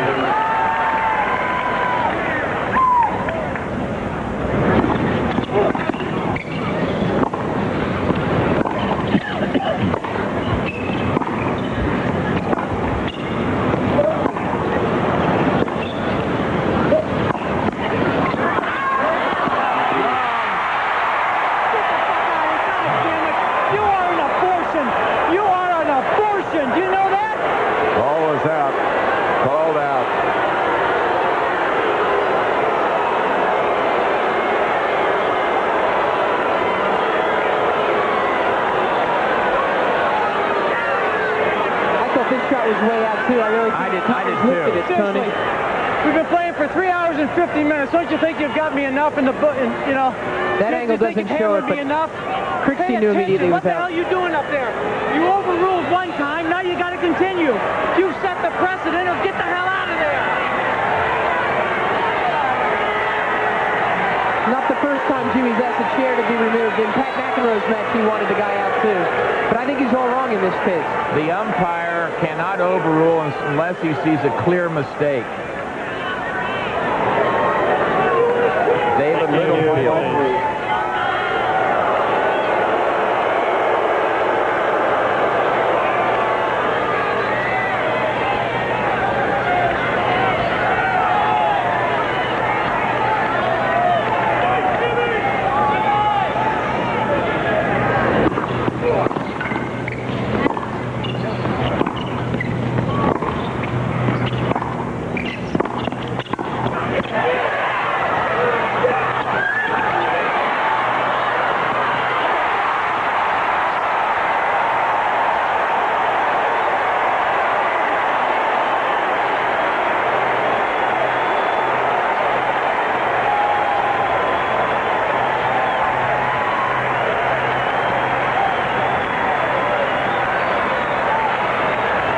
He wasn't ready for that one. He didn't think it was coming over. I don't know how he got ready for that one. He's not saying you're number one. Thank you. Quiet, please.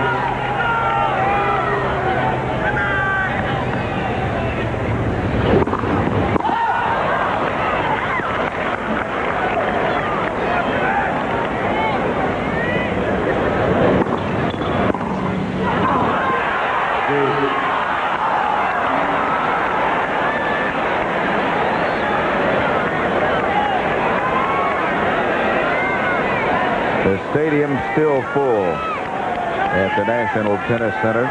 Connors and Krikstein in the 5th and final set. It's deuce. Quiet, please. Thank you. Krikstein has a break at 4-2. Trying to consolidate it and get to 5-2 in his final set. What a battle. Thank you. Quiet, please.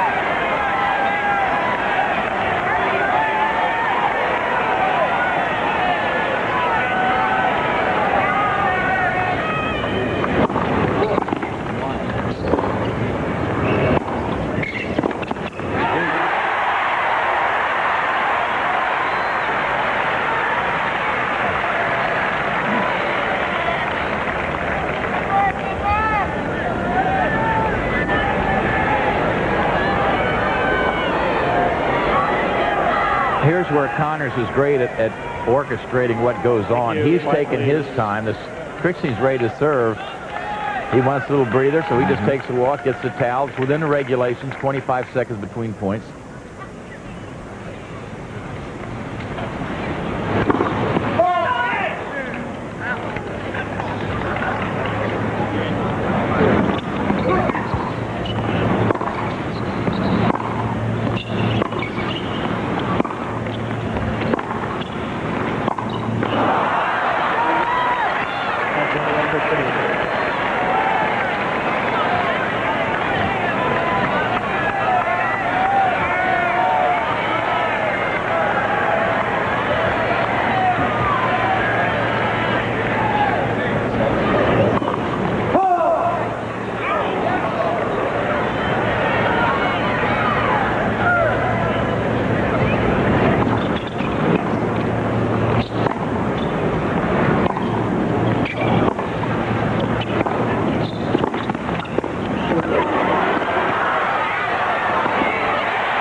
Looks as though Connors comes up a little gimpy again after this point.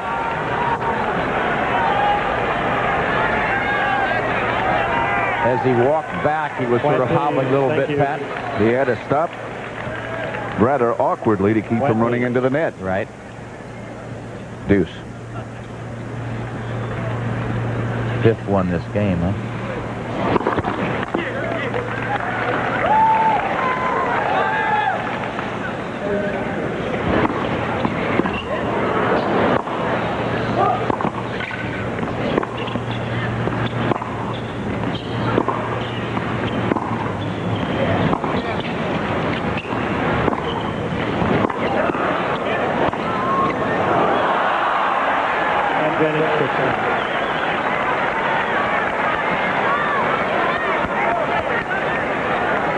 This was 2 points ago, the one at Patton. See how close he is to the net?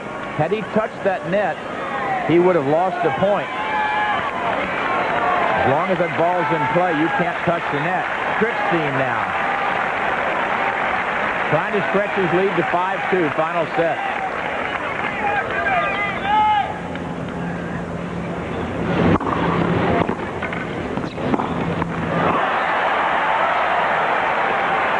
Dude.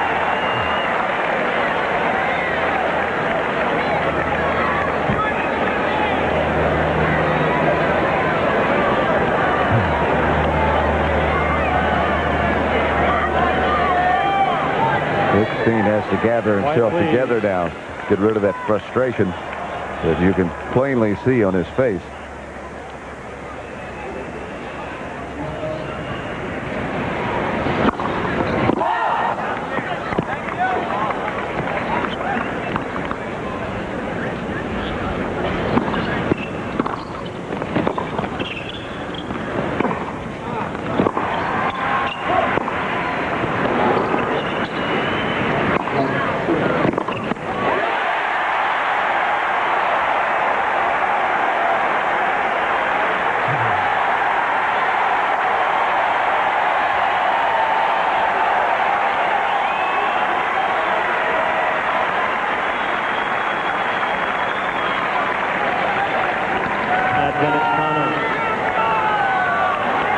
Third break point for Jimmy Connors, and there's 20,000 people begging him to get back on serve. Thank you. Quiet, please. Quiet, please. There's a wait.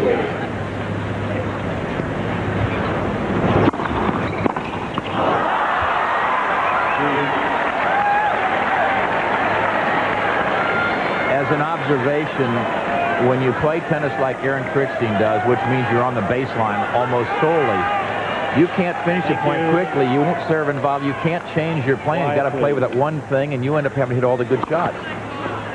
That is awfully tough to do.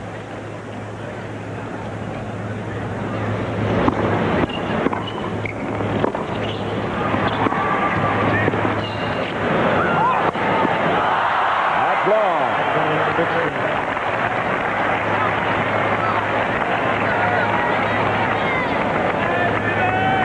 Dad. Sorry, Pat. They played 326 points. Krikstein's been in the net 19 times. You know, they've been out there almost just 2 minutes under 4 hours.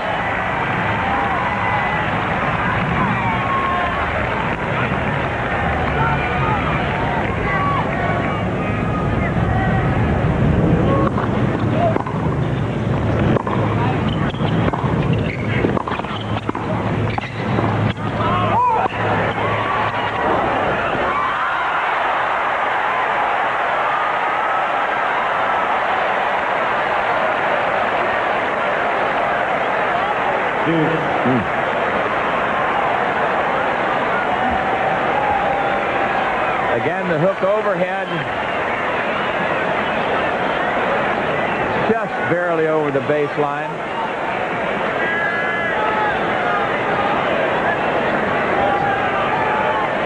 Quiet, please. That's Krikstein looking at his hand. It's hard to tell whether he's got a blister or Just sweaty palm. Yep.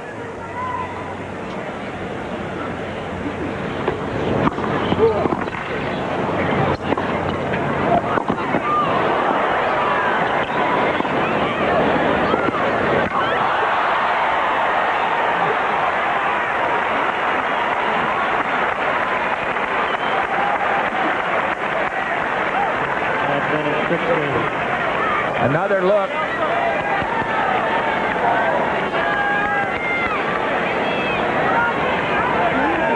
After that big run, here comes Connors, coming in from a pretty deep spot in the court, running parallel to the baseline. Pretty tough to get into a good volleying position.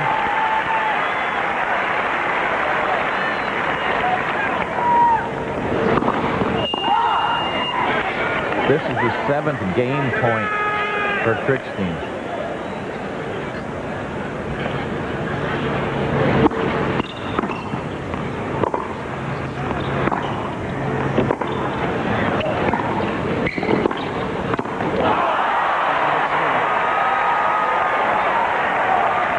Some struggle.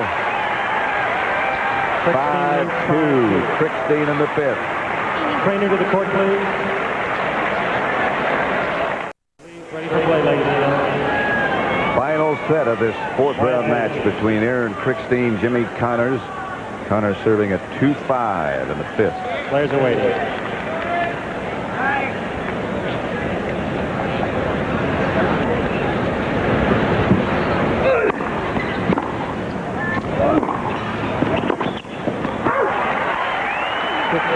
In the last court change, Aaron Krikstein called for the trainer to come out. There's a blister on his right hand.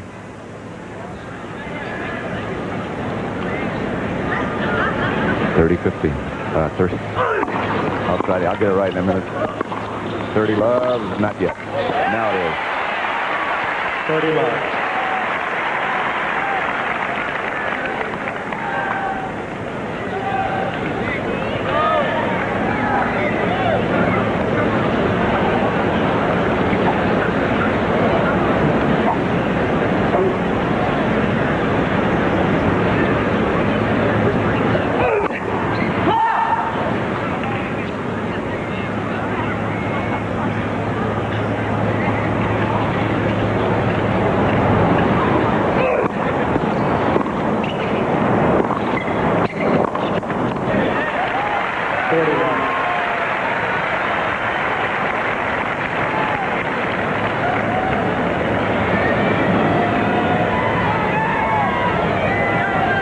Krikstein's dad. Anxious moments for him.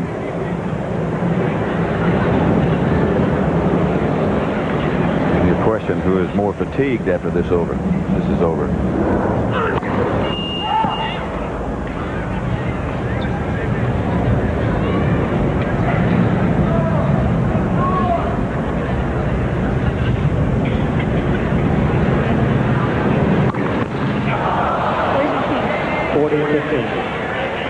That's 5 double faults by Connors today. 4 hours and 4 minutes they've been playing.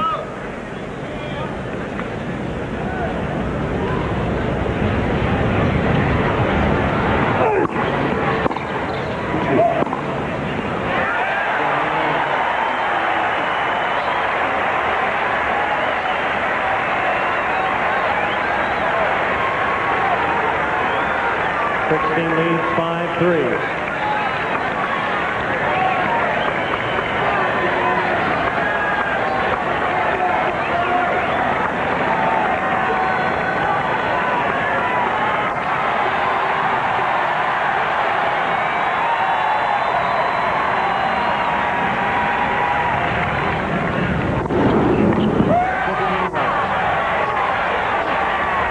Seventh ace for Krikstein.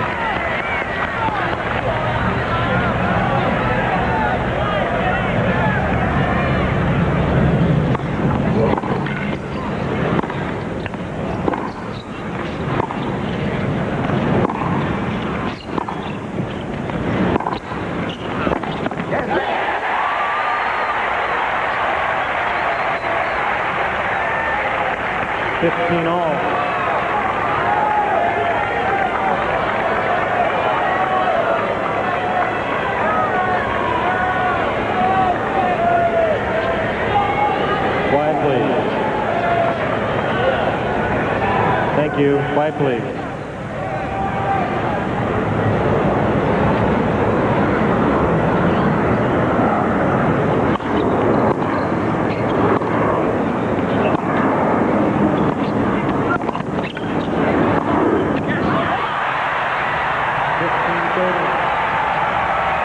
It was wide.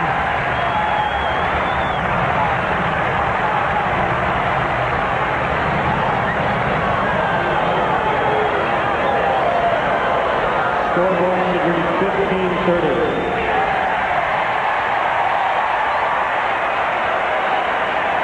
Great, a whole section of fans right behind the call, all signaled wide at once. There's about 50 line people on that last call.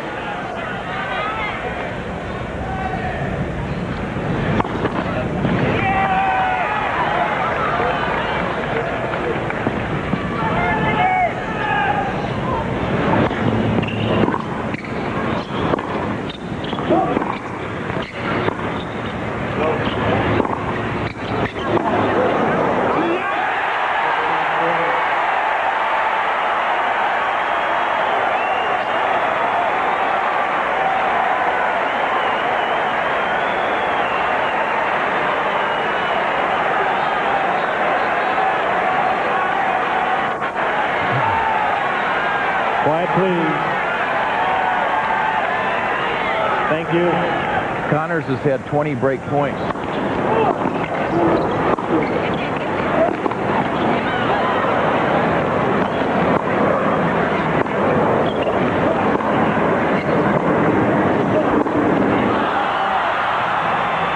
Hasn't made too many. 4. He's converted 4 break points out of 21 and is looking at another one.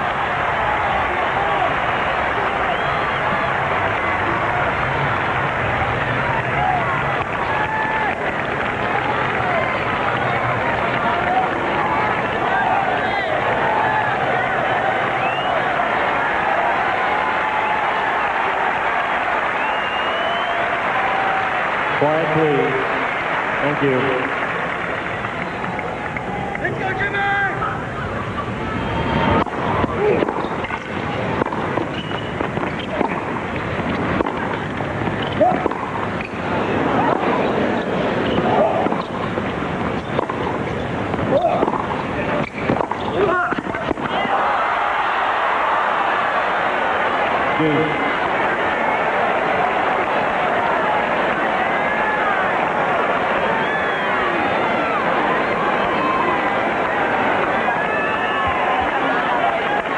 You got to give Krikstein an awful lot of credit.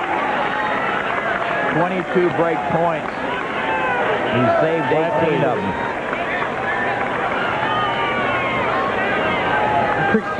Connors did a terrific approach. Krikstein was still able to get it down low. On key situations in this match, he's been from remote court positions. He's made some clutch moves.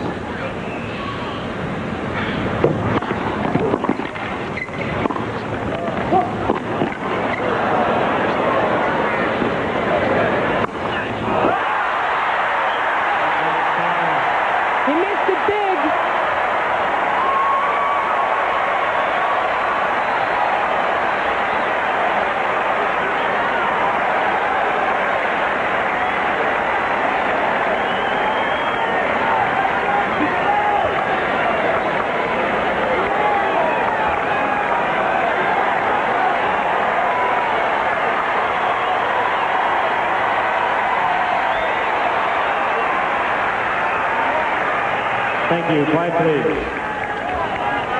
Another break point for Connors.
Here's another look. On the attack. Krikstein thought he was going down the line.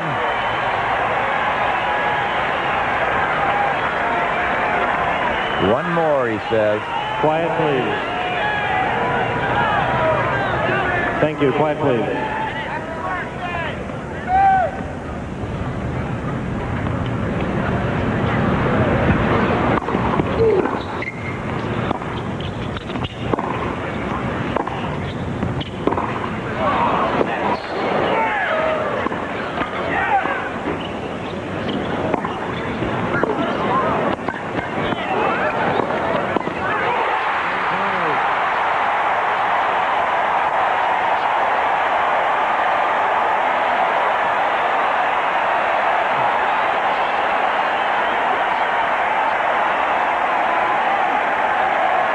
Here it is again.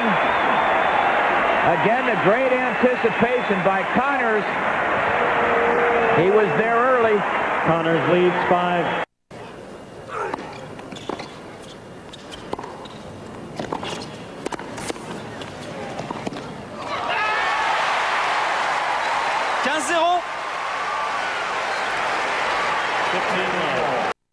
You know, Pat, if this does go, get to 6-all, there will be a tie break. The only Grand Slam event where they have a tie break in the final set. That should be good news for Jimmy. Thank you. Quiet, please.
A reminder of our schedule tonight on CBS again. Evening Shade, Major Dad, Murphy Brown, Designing Women, Quiet, and then please. Northern Exposure.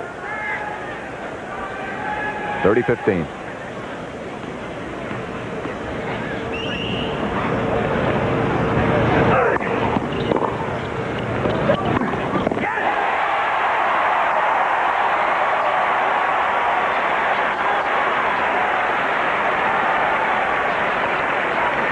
40-15.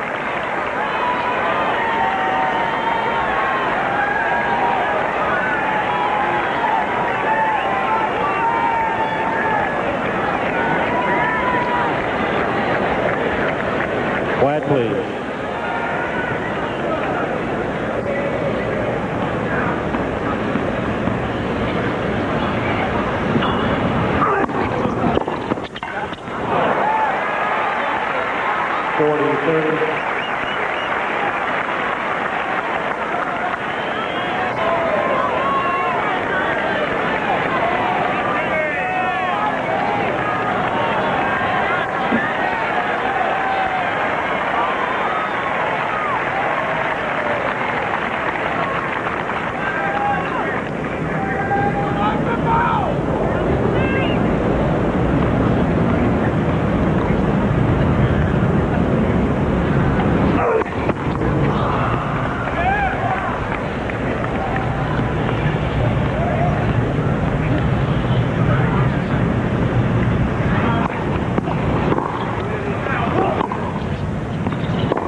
Awfully grueling point for both players.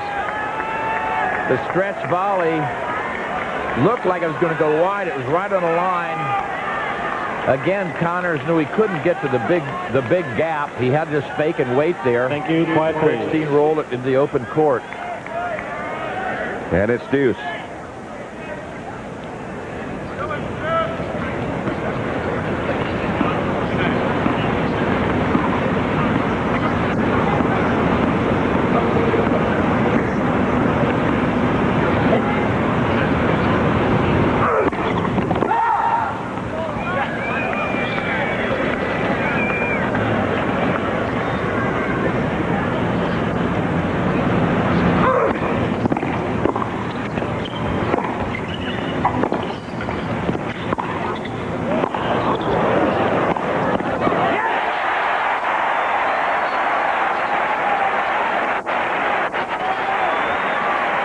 Advantage Connors.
Thank you. 5-all in the fifth. Krikstein serving.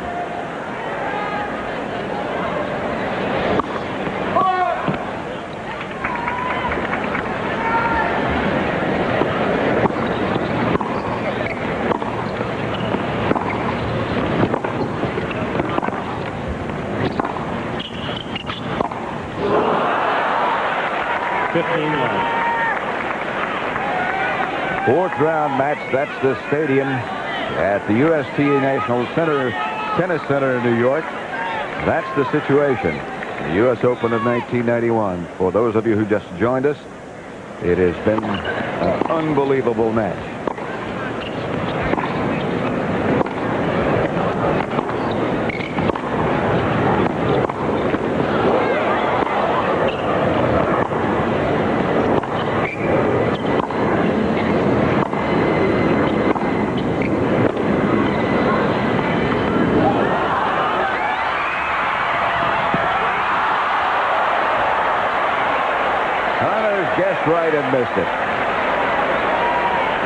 30 love.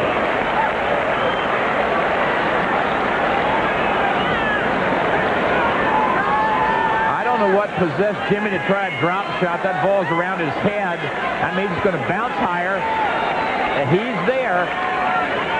Had to let go with the one hand. Thank you. Stretched out. Catches the tape. 30 love. First serve.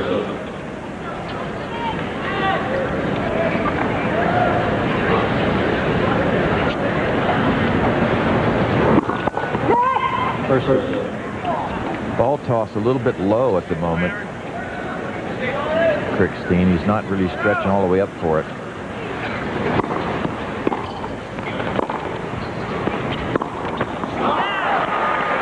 $40 love.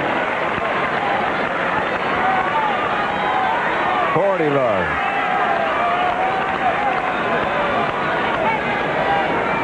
Longest matches so far. Quiet, please.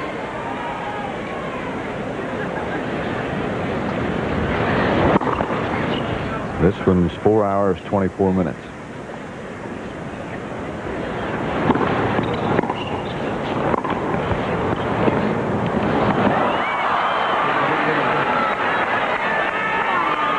Krikstein leads 6-5. 6-5 in the fifth.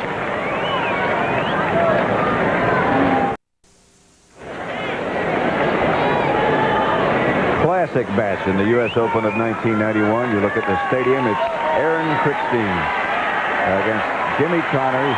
We're in the final set. Connors will serve at 5-6. And Pat, again, a reminder to our viewers that only in the U.S. Open, the Grand Slam events, will they play a tiebreak in the final set. So if this does get to 6-all, if Connors holds, there will be a tiebreak. That does not happen in the Australian Open, the French, or Wimbledon.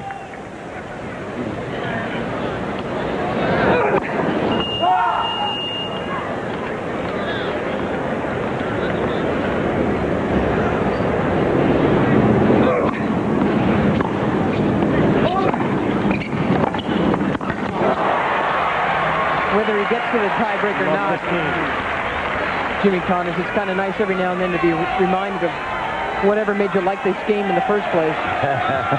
Isn't that the truth?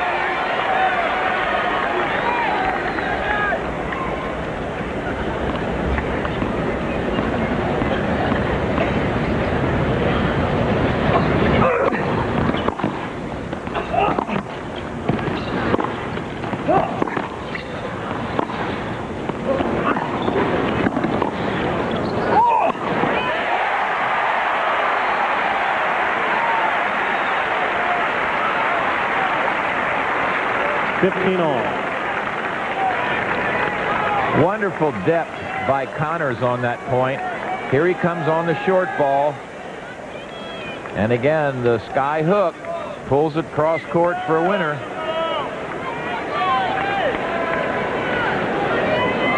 Quiet, please.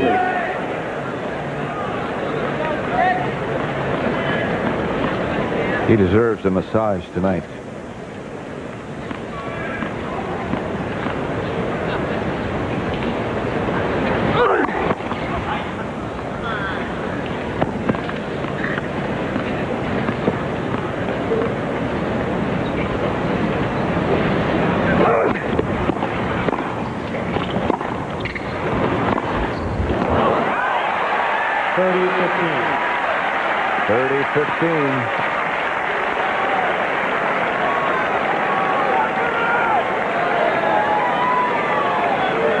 You know, the atmosphere is as if your Krikstein was playing a Davis Cup match, the final match in a foreign country.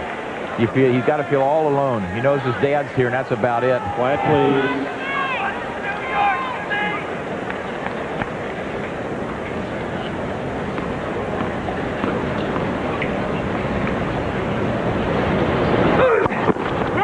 He must feel like he's back in Paraguay. Years ago, he lost a tough Davis Cup match there. He's redeemed himself in Davis Cup play since, though. Last year, he was a hero. 30-all. Double fault. Number 7. 30 all.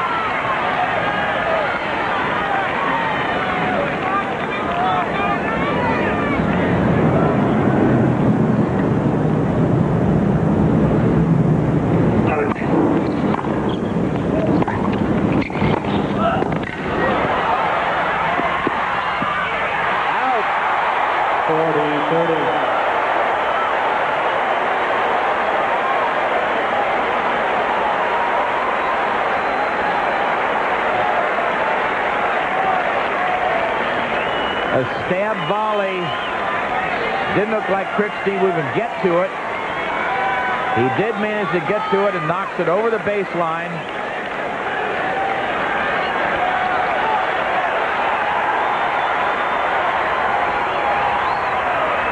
Quiet, please.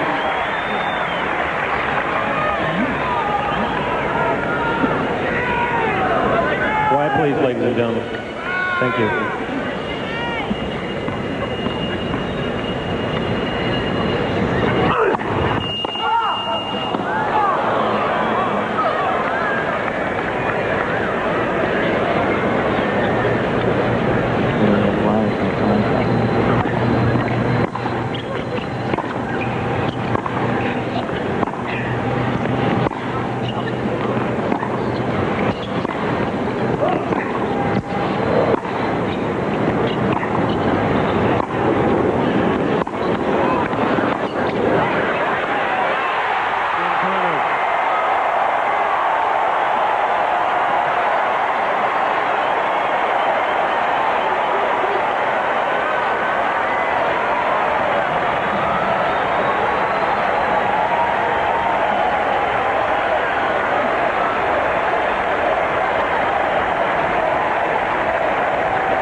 All, final set. For those of you that may not know about the tie break, the first player to win 7 points with at least a 2-point advantage will win this match.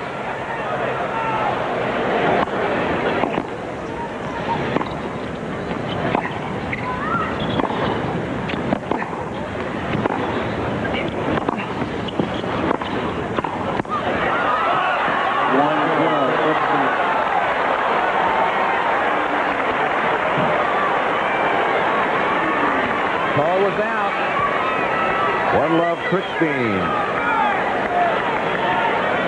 Second set went to a tiebreaker. Here's a look at it.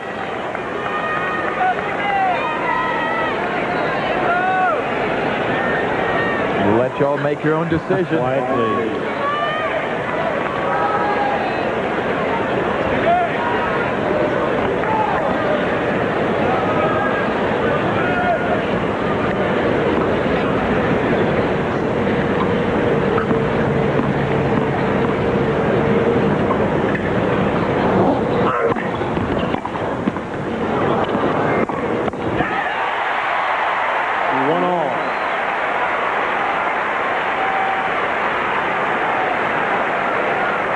Set tiebreak.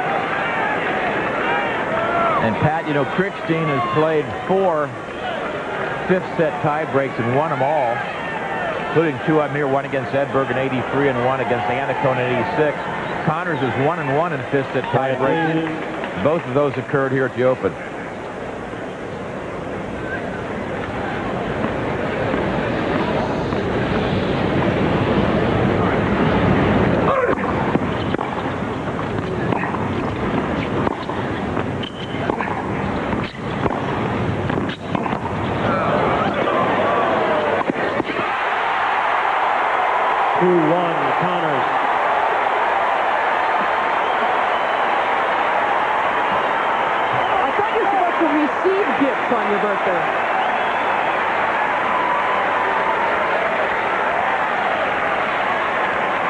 Watch how Connors gets into the net. When this ball comes up, watch him keep coming.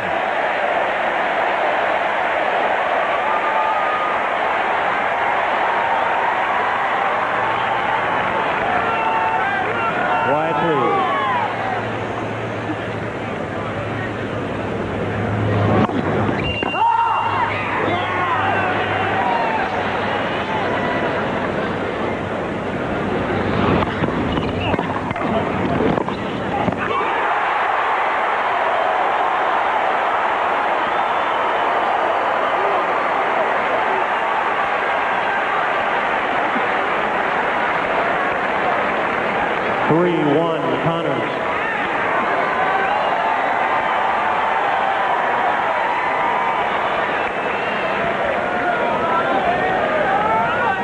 Quiet, please.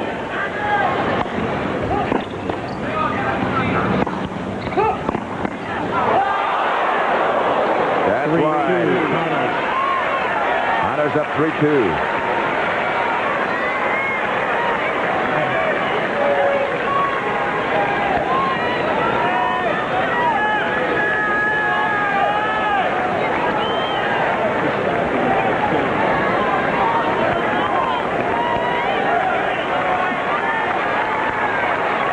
Mary, you said these two were very close friends. Quiet, please. For a long time. Boy. Practiced with him, been to his house. Watched the Super Bowl together. Watched the Super Bowl here today together.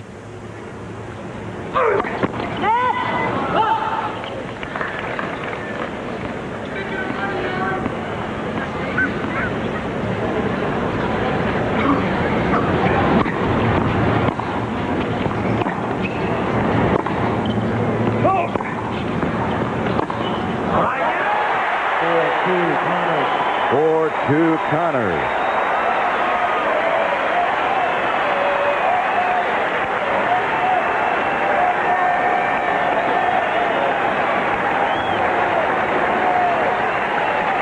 Head-to-head, Connors leads 5-0.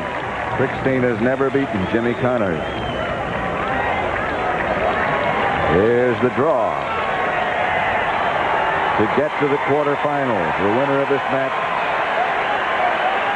would advance against Harhus.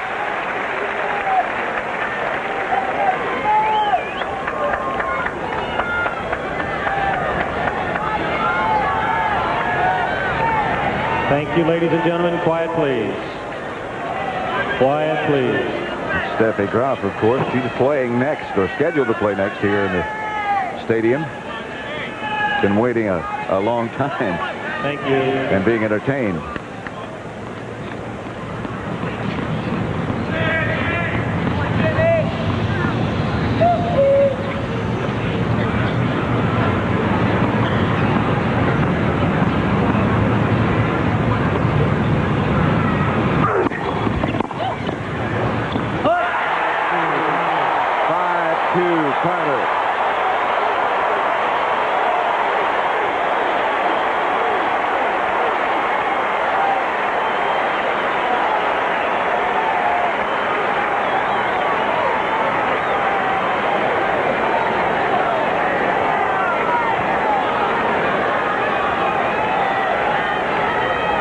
Quiet, please.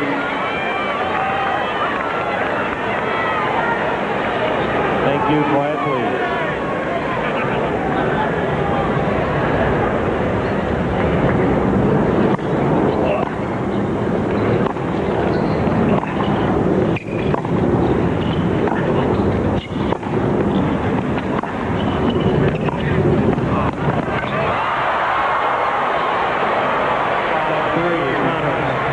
The play that's worked several times for Krikstein. Well, that is a gutsy play because it requires such perfect execution.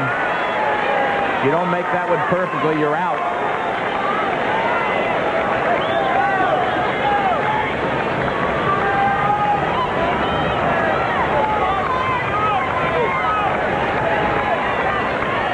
Quiet, please.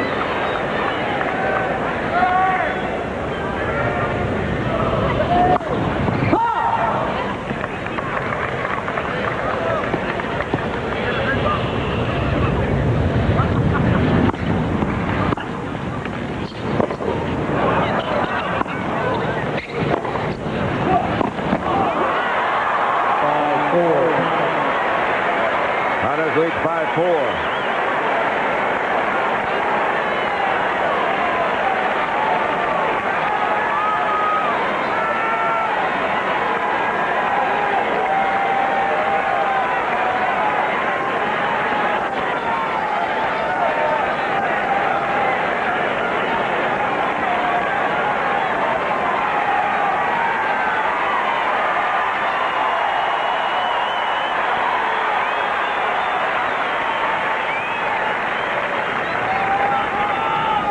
Quiet, please.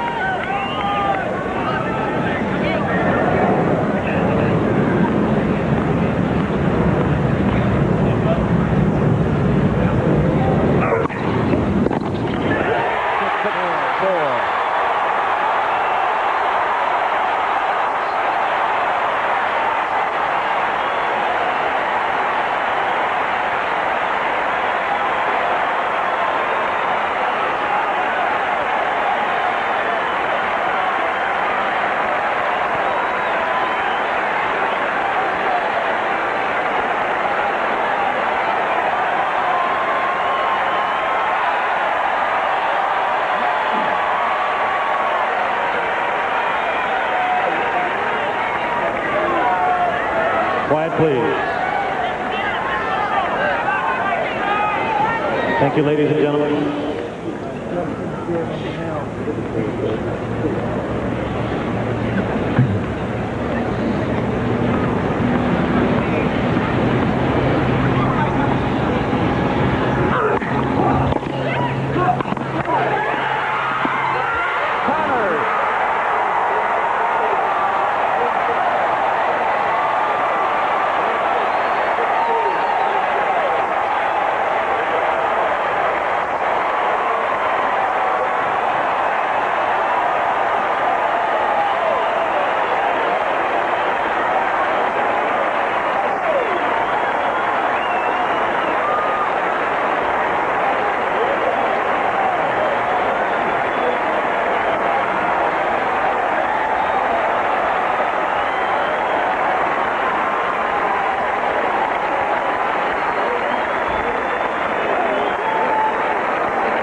Joyce standing with Aaron Krikstein. Let's look at it again, the winner.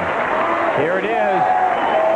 Good serve. For about the fourth time, Connors comes in behind it, anticipates it down the line, and blocks off the volley. And the crowd singing happy birthday.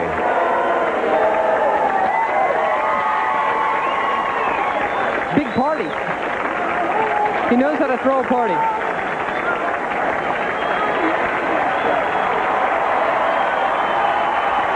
Let's go down to Andrea Joyce.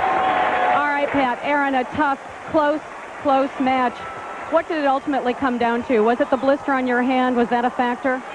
Well, I can't say it cost me the match. You know, he had some great shots to win it at the end, but I mean, it happened at 4-2 deuce. I felt it, and I have to say the next game definitely hurt my concentration, but you know, I can't make that as an excuse. You know, he played well.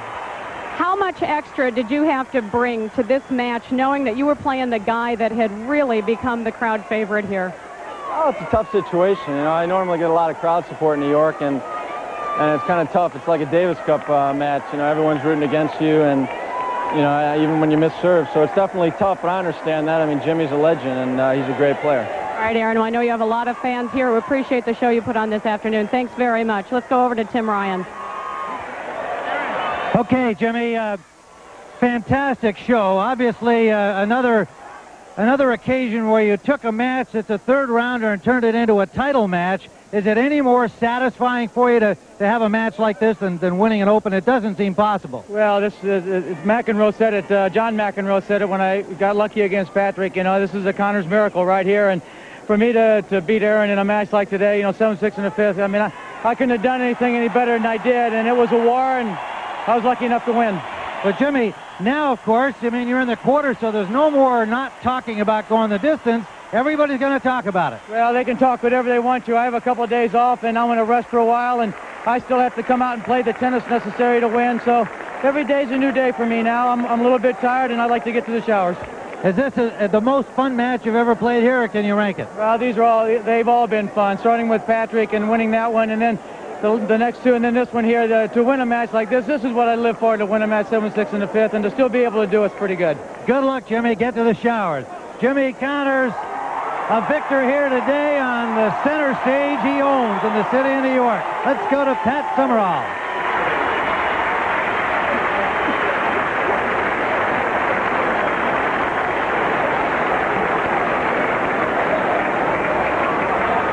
Entertaining, That's putting it very mildly. What are your final thoughts, Tony Tracy? Well, unbelievable, Pat. I mean, first place, I want to salute Aaron Krikstein. Great, great job. And a perfect gentleman sportsman at the end, having lost a bitter defeat for him. Now he's 0-6 with him. What can you say about Connors? 39, his birthday. Fabulous match. It's the U.S. Open. It's terrific to be here. It was terrific. That's all you can say. It really was. I agree with Tony, especially about Aaron Krikstein. I mean, he really showed an awful lot of class and dignity, I think, at the end there. Jimmy Connors, I'm not convinced he could have done this in any other setting, on any other occasion than using all of this and coming through like that. And I'll tell you what, I like him against Harhoos. I like him against anybody at this point. Well, you have to. Let's go back and look then at match point one more time. You come up to a good serve by Connors, a high return. And now the good anticipation and the two-handed volley, his favorite volley, into the open court.